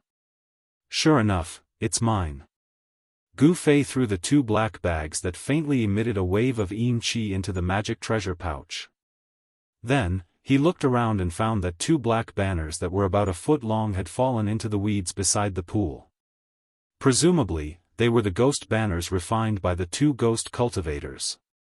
Gu Fei had also suffered under the ghost banners that could control thousands of ghosts and release the mysterious yin ghost fire. He knew that these two small banners were really powerful magic treasures in the ghost Dao. "Although I don't need these ghosts, I can't let others benefit from them," Gu Fei thought as he picked up the two ghost banners from the weeds and threw them into the magic treasure pouch. At this time, a vast energy fluctuation suddenly came from outside the valley. Gu Fei hurriedly rushed out of the valley and climbed to the top of a mountain beside the valley. In the southeast corner, a vast and mighty fire net that was faintly discernible and transparent divine flame spread out rapidly. Soon, it covered half of the sky. What surprised Gu Fei was that on the fire net, there stood a young girl in clothes whiter than snow. Under the light of the faint fire, the young girl seemed to be dyed with a layer of faint golden luster. She was like a fairy that had descended from the ninth heaven. As her clothes fluttered, it seemed that she would fly away with the wind at any time. She stepped on the fire net and covered all directions. As she descended, the trees around her were all turned into flying ashes. What he saw in front of him caused Gu Fei to be extremely shocked. Vaguely, he heard a few indistinct cries coming from the dense forest that was covered by the fire net. She's capturing that three-eyed divine mink? Gu Fei was apprehensive. For the sake of capturing a small beast, she actually destroyed an entire mountain forest. This woman's methods were truly formidable. She didn't have any misgivings. The forest that was enveloped by the fire net was being destroyed. Countless beasts were fleeing, but regardless of whether they were extremely powerful beasts or weak and docile animals, all of them could not escape death. Suddenly, the young girl seemed to sense something and turned her head to look in Gu Fei's direction. Gu Fei was startled and hurriedly turned to leave. The young girl only saw a blurry figure flash by. She was operating the fire net with all her strength to capture that mystical little critter. Even if there were people spying on her from the side, she wouldn't pay any attention to them. No one dared to interfere with her matters. This was the absolute confidence born from her formidable strength. Gu Fei had seen the domineering behavior of the young girl. She wanted to take someone's life without saying a word. This kind of person was absolutely not someone he wanted to provoke. Moreover, in order to kill those two ghost cultivators, he had used all his strength. His injuries that had just stabilized seemed to be showing signs of flaring up again. After identifying the direction and listening to the sound of the flowing water, Gu Fei followed the river and passed through the dense forest for dozens of miles. Then, he stopped at the bottom of a cliff by the river. On the cliff, there were many caves that looked like honeycombs eroded by the wind and rain. Gu Fei used a huge rock to seal himself in one of the caves. Then, he took out the sparkling and translucent beast crystal from his magical treasure pouch and held it in his hands. He began to operate the mysterious technique and used the ancient body refining technique to absorb the pure spiritual yuan contained in the beast crystal. Although the spiritual yuan in the beast crystal was harder to refine than the heaven and earth yuan qi, the spiritual yuan in the beast crystal was much purer than the heaven and earth yuan qi. In order to quickly heal his injuries, Gu Fei had to think about this beast crystal. The beast crystal, which was half the size of a human head, was held in Gu Fei's hands. The earthy yellow light shone brightly and illuminated the cliff cave. This was the pure thick earth qi. The misty yellow light, as if it had a life of its own, was constantly stimulated and then integrated into Gu Fei's body. As the earth energy in the beast crystal was continuously absorbed, the beast crystal slowly shrank. The pure and majestic spiritual yuan continuously surged into Gu Fei's body. The spiritual yuan in the beast crystal, after the initial refinement of the five-colored natal qi in his dantian, spread to every part of his body. All the muscles, bones, and flesh in his body unconsciously trembled slightly, slowly refining the spiritual yuan that was transported to every part of his body, and then melting it into his own yuan qi. Gu Fei was shrouded in the misty yellow light. The earth energy flowed ceaselessly and finally gathered in Gu Fei's body. After one night, the beast crystal had shrunk by more than half, and it looked to be the size of a child's fist. When the night receded and the sun rose, the beast crystal had shrunk to the size of an egg, becoming a big crystal clear bead. Until then, Gu Fei stopped absorbing the spiritual yuan and opened his eyes. As expected, with the nourishment of the spiritual yuan in the beast crystal, Gu Fei's injured body was no longer a problem. Of course, the amazing healing power of Gu Fei's body was also a big reason why his injured body could recover so quickly. After refining his body day and night, it was of course very fast for him to recover from injuries. When Gu Fei walked out of the cliff cave, climbed up the cliff, and looked south, he was surprised to find that in his field of vision, there was a dark wall at the end of the green field. Is that the Bluestone town? Gu Fei was shocked. The river that was flowing south had changed its course. It no longer flowed south, but southwest. That pitch-black wall stood beside the river that had been diverted. I can't act rashly. According to the ghost cultivator, other forces in the world of cultivation have also sent people into the southern wasteland. The Bluestone town is a place that must be passed to enter the southern wasteland. The situation in the southern wasteland has become very complicated. I should completely recover from my injuries before going to the Bluestone town. This was not cowardice, but caution. All the major forces had already sent their outstanding disciples to the southern wasteland. Gu Fei had to be careful. The disciples of other forces were no worse than the younger generation of the three major Taoist sections. Wasn't there a disciple of the younger generation in the demonic path who used a demonic saber to fight against Li Lingfeng? The world was big, and there were many capable people. One could not underestimate the people of the world. Gu Fei urgently needed time to recover from his injuries. In the next few days, he operated the mysterious technique in the primeval forest. He absorbed the yuan qi from all directions and tempered his injured body. The closer he got to the southern wasteland, the fewer ferocious beasts in the forest. However, these ferocious beasts became more and more terrifying. Gu Fei found traces of many huge beasts in the area beside the river. Many of them were terrifying ferocious beasts. Gu Fei was too lazy to pay attention to these ferocious beasts. Apart from looking for something to fill his stomach when he was hungry, he spent the rest of his time sitting cross-legged in the cliff cave and operating the mysterious technique. The spiritual energy of the plants converged, and a green brilliance flickered continuously in the cliff cave. The spiritual energy around Gu Fei was dense, and a hazy green radiance enveloped his body. Wisps of pure spiritual energy of the plants flowed into his body, and his injured body was constantly nourished by the gentle green glow. Traces of clotted blood were discharged from his pores. After another 2 days, Gu Fei's injuries were completely healed. His entire body was filled with a vast amount of yuan qi. Every inch of his flesh and blood contained great power. Chapter 108. The southern wasteland had a vast territory. Unlike the central plains, more than 90% of the southern wasteland was covered by primeval forests. Greenstone Town was located in the middle of the endless forest. Instead of calling Bluestone Town, it would be more appropriate to call it a city. The city wall was 200 feet high, isolating Greenstone Town from the forest outside.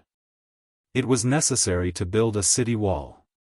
The city wall was 200 feet high, enough to stop most of the beasts from entering the town. Of course, if there were some rare flying beasts, the city wall would not be able to stop them.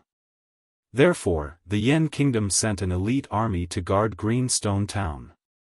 Apart from maintaining order in Greenstone Town, they could also prevent the beasts from attacking. There were 4 city gates in the east, west, south, and north of Bluestone Town. The northern city gate faced the ferry several miles away. The Bluestone Road was wide enough for a dozen horses to run side by side. People came and went, but it was the busiest place among the 4 gates. There was an endless stream of merchants coming and going from the south to the north. Compared to the north and south gates, the east and west gates were deserted. Occasionally, some hunters or herb gatherers would come and go. The primeval forest outside of Greenstone Town was a natural treasure house. There were all kinds of rare birds and beasts, and all kinds of spiritual herbs. As long as one was not afraid of death and was lucky enough to hunt 1 or 2 beasts and pick 1 or 2 herbs, it would be enough for an ordinary person to eat and drink for a lifetime. At noon, a young man in ragged clothes came from the ancient path on the east side of Bluestone Town. Even though his clothes were ragged, he was clean from head to toe. Especially the skin that was exposed, it was fair and translucent, and it seemed to be enveloped in a layer of precious splendor. Although it was outside of Greenstone Town, ordinary people would not dare to walk on the east and west roads alone. Because on both sides of the ancient road was the primeval forest. From time to time, beasts would jump out of the forest, threatening the safety of passers-by. But this did not affect Gu Fei. Greenstone Town was located at the border between the Central Plains and the Southern Wasteland. It was a transit station. The population was at least more than 100,000, almost comparable to a medium-sized city. This was the characteristic of the Southern Wasteland town. Because the area was too vast, the primeval forest was dense, and the beasts were rampant. Therefore, there were usually many people living together. Additionally, Bluestone Town was an important city connecting the north and the south of Yen country.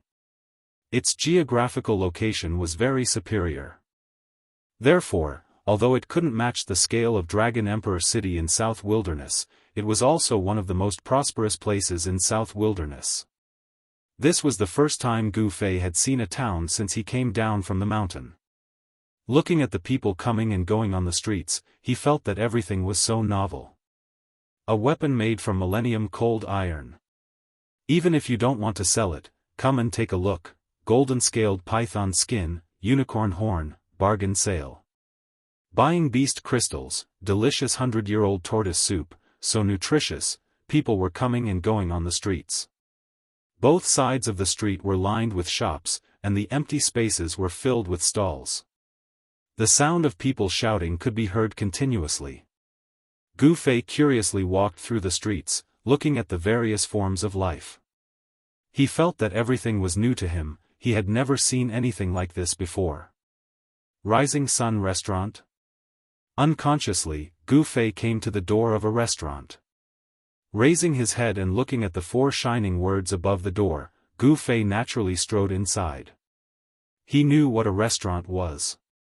It was a place where people dined in the secular world. He was a bit hungry now. Stop! When Gu Fei was about to step into the restaurant, he heard a shout from inside. After that, he saw a young servant in cyan walking out quickly. "You beggar, where are we? Get out of here." The young servant in cyan stopped Gu Fei. Not only did he not let him in, he even pointed at Gu Fei's nose and scolded him with a disgusted look. What did you say? Gu Fei's eyes widened in anger. 2 rays of sharp light shot out from his eyes. He was actually treated as a beggar. How could this be? You, what are you trying to do? The young servant in cyan was immediately intimidated by Gu Fei's imposing manner. He couldn't help but take 2 steps back with a panicked look on his face. Who are you calling a beggar? Gu Fei took a step forward and stretched out his right hand. He grabbed the clothes in front of the young servant's chest and lifted him up. The commotion at the door immediately attracted the attention of the people in the restaurant. A middle-aged man who looked like a shopkeeper quickly walked out from behind the counter. This is a restaurant under the name of the Rising Sun Trading Company. Who are you? How dare you make trouble here? The middle-aged man who looked like a shopkeeper said in a stern voice. At this moment, a few men dressed in yellow tights rushed out of the restaurant and surrounded Gu Fei. Humph. The tattered clothes on Gu Fei's body fluttered even though there was no wind. His long hair danced in the wind, and an enormous imposing manner spread out from his body. At the same time, in a private room on the 2nd floor of the restaurant, a black-clothed young man who was raising his wine cup suddenly stopped in mid-air. His expression became very ugly, causing a purple-clothed young man who was sitting opposite him to feel very astonished. Brother Bei Tang, what's wrong? The young man in embroidered clothes hurriedly asked. Humph. I didn't expect that I would actually meet an enemy of mine here. The black-clothed young man heavily placed the wine cup on the table in front of him and said fiercely. A murderous glint flickered in his eyes. The purple-clothed young man couldn't help but frown when he felt the obscure murderous aura emitted from the black-clothed young man. Outside the restaurant. At this moment, a powerful ripple of energy surged out from inside the restaurant. A figure silently appeared at the entrance of the sand restaurant. Young lord. Step back. Yes. The middle-aged man who looked like a shopkeeper did not hesitate or say anything else. He hurriedly retreated with the few yellow-clothed guards. His attitude was extremely respectful. Gu Fei felt pressured. He stared at the figure that suddenly appeared. His instincts told him that this person was an expert that could not be underestimated. It was a young man in his 20s. He was tall and slender. He was dressed in white and had an elegant demeanor. However, his appearance was not very outstanding and could even be said to be slightly ordinary. However, this person's eyes were extremely sharp. As they flickered with light, his gaze was like a blade or a sharp sword. His ordinary appearance, when paired with a pair of eyes like that, he seemed to stand out from the masses. Without a doubt, this person's cultivation was extremely powerful. Gu Fei was rather shocked. He did not think that he would meet such an expert in a restaurant. This person was only a few years older than him, but his cultivation made Gu Fei feel that it was unfathomable. He put down the green-clothed manservant who was still in the air, and the manservant immediately scrambled to escape. The servant already knew that he probably offended someone that he should not have offended today. I have failed in disciplining my servants and have offended you. I hope that you will not lower yourself to the same level as those servants. I have prepared some water and wine as an apology. I wonder if you will do me the honor? The young man had a faint smile on his face as he spoke in a manner that was neither servile nor overbearing. That's great. Gu Fei smiled and strode into the Rising Sun restaurant. Chapter 109. The small commotion only attracted the attention of a small portion of the people in the Rising Sun restaurant. The young master of the Rising Sun led Gu Fei straight to the 2nd floor. Gu Fei found that even on the 1st floor, there seemed to be many Xiozha exchanging toasts and talking loudly. There were many Xiozha in this important town of the south that traveled north and south. When Gu Fei ascended to the 2nd floor, he immediately felt a few extremely obscure divine senses sweeping towards him. This was definitely something that only an expert could do. Gu Fei was slightly surprised that there were so many hidden experts in this small restaurant. The few divine senses flashed past and disappeared. It was difficult to identify the source of the divine senses. Gu Fei couldn't help but frown. The feeling of being spied on was very bad. As for the young master of the rising sun, it seemed as if he didn't notice anything wrong. He led Gu Fei to a private room. This was a private room by the window. It could clearly see the endless stream of pedestrians on the street. I am Chu Tian of the Rising Sun Trading Company. I apologize to you again. My subordinate was reckless. Brother, please don't be offended. After the two of them sat down, the young master of the Rising Sun cupped his hands and apologized to Gu Fei again. Don't mention it. I am Gu Fei. I am just an ascetic cultivator. Gu Fei said indifferently and revealed his identity. An ascetic cultivator? When Chu Tian heard this, he couldn't help but feel secretly happy. This kind of practitioner who didn't belong to any sect was the easiest to rope in. He could already see that Gu Fei was extraordinary. The young master of the Rising Sun, Chu Tian, immediately wanted to rope in Gu Fei. It is really a great thing to be able to befriend Brother Gu. I wonder where Brother Gu is cultivating now. And where are you heading to? Chu Tian asked. Gu Fei took a sip of the fragrant tea, then said, people like us, the 4 seas are our home, we go wherever we go. Now, I want to go to the southern wasteland to see for myself. Now, Gu Fei was more cautious. The current situation in the southern wilderness was complicated, and there were many people who were against the 3 great Daoist sects. If people knew that he was a disciple of the Taishan sect, he was afraid that it would cause unnecessary trouble. There were still over 20 days before the opening of the ruins' heavenly realm. Gu Fei didn't want to cause any trouble on the way to Dragon Emperor City in South Wilderness. To the southern desolate land? Chu Tian said happily, our Rising Sun Trading Company is also going to the southern desolate land. Aren't we going the same way? Brother Chu is also going to the southern wasteland? I see that the people of the Haotian merchant group are also heading to the southern wilderness.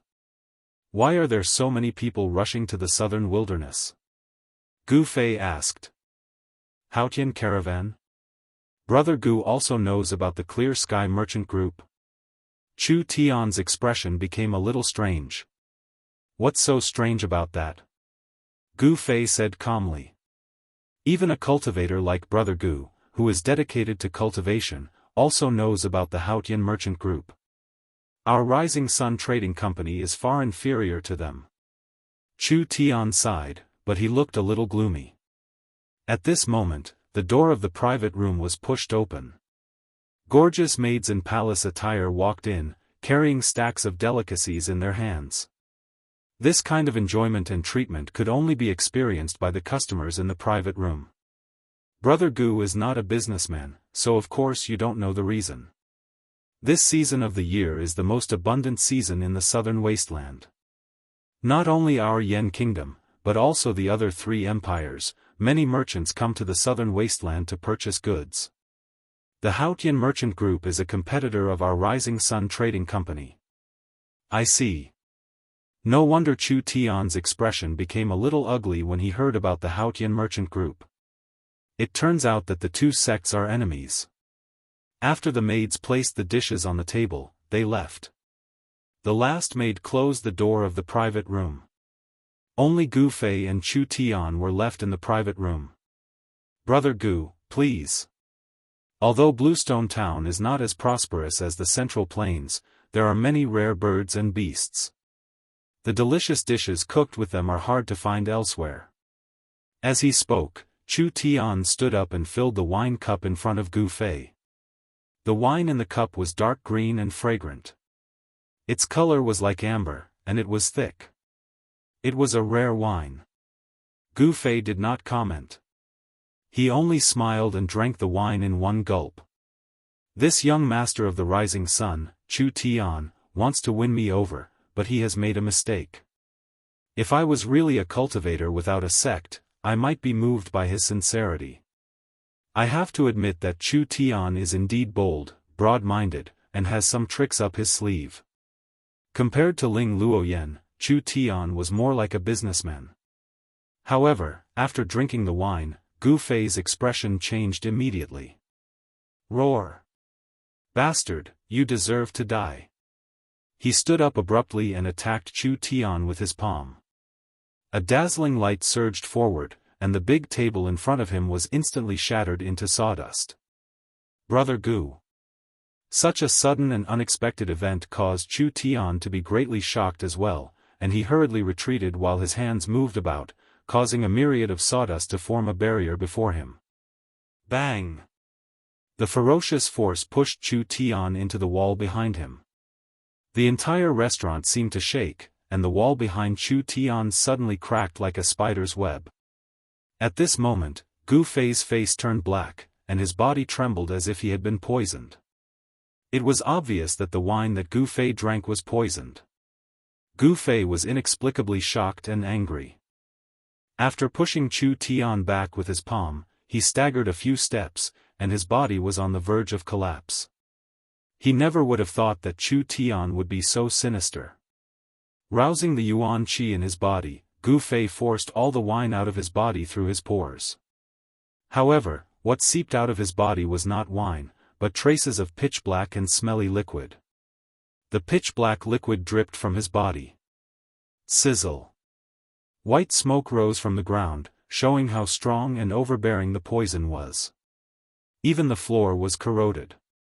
Gu Fei took a deep breath, and the muscles, bones, and internal organs in his body immediately let out a muffled explosion. His muscles, bones, and organs all released all the yuan qi in his body without reservation, suppressing the spread of the poison. Seeing Gu Fei in such a state, Chu Tian was also dumbfounded. Pang! At this moment, the door to the private room was suddenly smashed, and two people walked in from outside. It's you. When Gu Fei saw the young man in black, his eyes immediately turned red, and the muscles on his face could not help but twitch. The two people who came in were two young men, one dressed in black, the other in white. Both were handsome and elegant, and their eyes were like cold stars. They looked at Gu Fei and Chu Tian with a faint smile. The young man in black was the mysterious young expert who thought that Gu Fei was from the Haotian trading group and tried to kill Gu Fei in the dense forest by the river. Chapter 110. Gu Fei's eyes, which had turned blood red due to his anger, swept a glance at the three people in the private room. Then, without thinking, he smashed through the window and leaped out with a pang. His blood-red eyes revealed an incomparably fierce light. The three people felt as if they were being stared at by a poisonous snake, and they actually had a kind of feeling of fear. The three people were stunned, and Gu Fei had already broken the window and escaped. "Hurry up, don't let him escape." The young man in black shouted loudly, and his body rushed out from the broken window like a phantom. As he raised his hand, countless green threads shot out, like a big net, and enveloped the escaping figure in front of him. Although Gu Fei was poisoned, his body movement technique was still extremely fast. His figure flickered, and he avoided the green threads, crossed the street, and rushed out of Bluestone Town.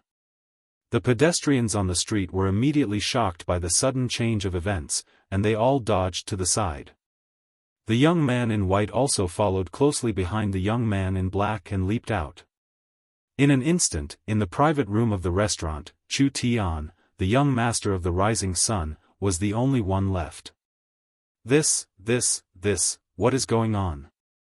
Chu Tian still had not recovered from the shock, and he stared blankly at the broken wine pot on the floor. The wine pot broke, and the wine that splashed out actually corroded a part of the floor. The toxicity of the strong poison was really shocking. Even the young master of the rising sun, Chu Tian, who had traveled extensively and was used to seeing the world, was secretly shocked. At this moment, a burst of rapid footsteps came from outside the private room, and a group of yellow-clothed guards, led by the middle-aged shopkeeper, rushed up from downstairs. Gu Fei was poisoned, and then the two young men appeared and forced Gu Fei away. All of this happened in a short time, but the unusual movements in the private room still alarmed many people. Moreover, in this restaurant, there were many cultivators with extraordinary cultivation, and some busybodies had already followed Gu Fei and the other two from afar. "Young master, what exactly happened?" the middle-aged shopkeeper asked carefully.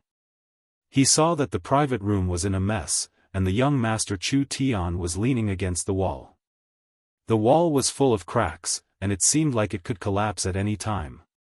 The shopkeeper was so nervous that he was already sweating profusely. "Hurry up and investigate the background of those two young men in white and black respectively." Chu Tian's words were squeezed out from the gaps between his teeth. He was also incomparably furious. "Yes, young master." The middle-aged shopkeeper immediately received the order, and was about to turn around and leave. "Wait, immediately send someone to arrest those servants who served the dishes. This is really outrageous." Chu Tian was so depressed that he almost vomited blood. It is not hard to imagine that the two young men tricked him. They actually wanted him to get rid of Gu Fei. It would be best if Gu Fei died just like that. If he died, Gu Fei would definitely think that he conspired with those two bastards.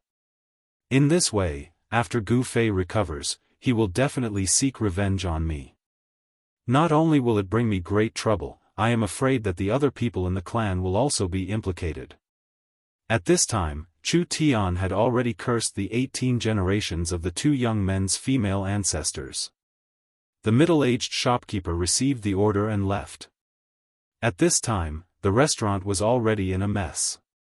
Chu Tian walked out of the messy private room, and his face was so gloomy that it seemed as if it would drip water. He said fiercely, "Those two bastards, they actually dared to force me to eat such an unforgivable grievance in my territory. Don't let me know who you are.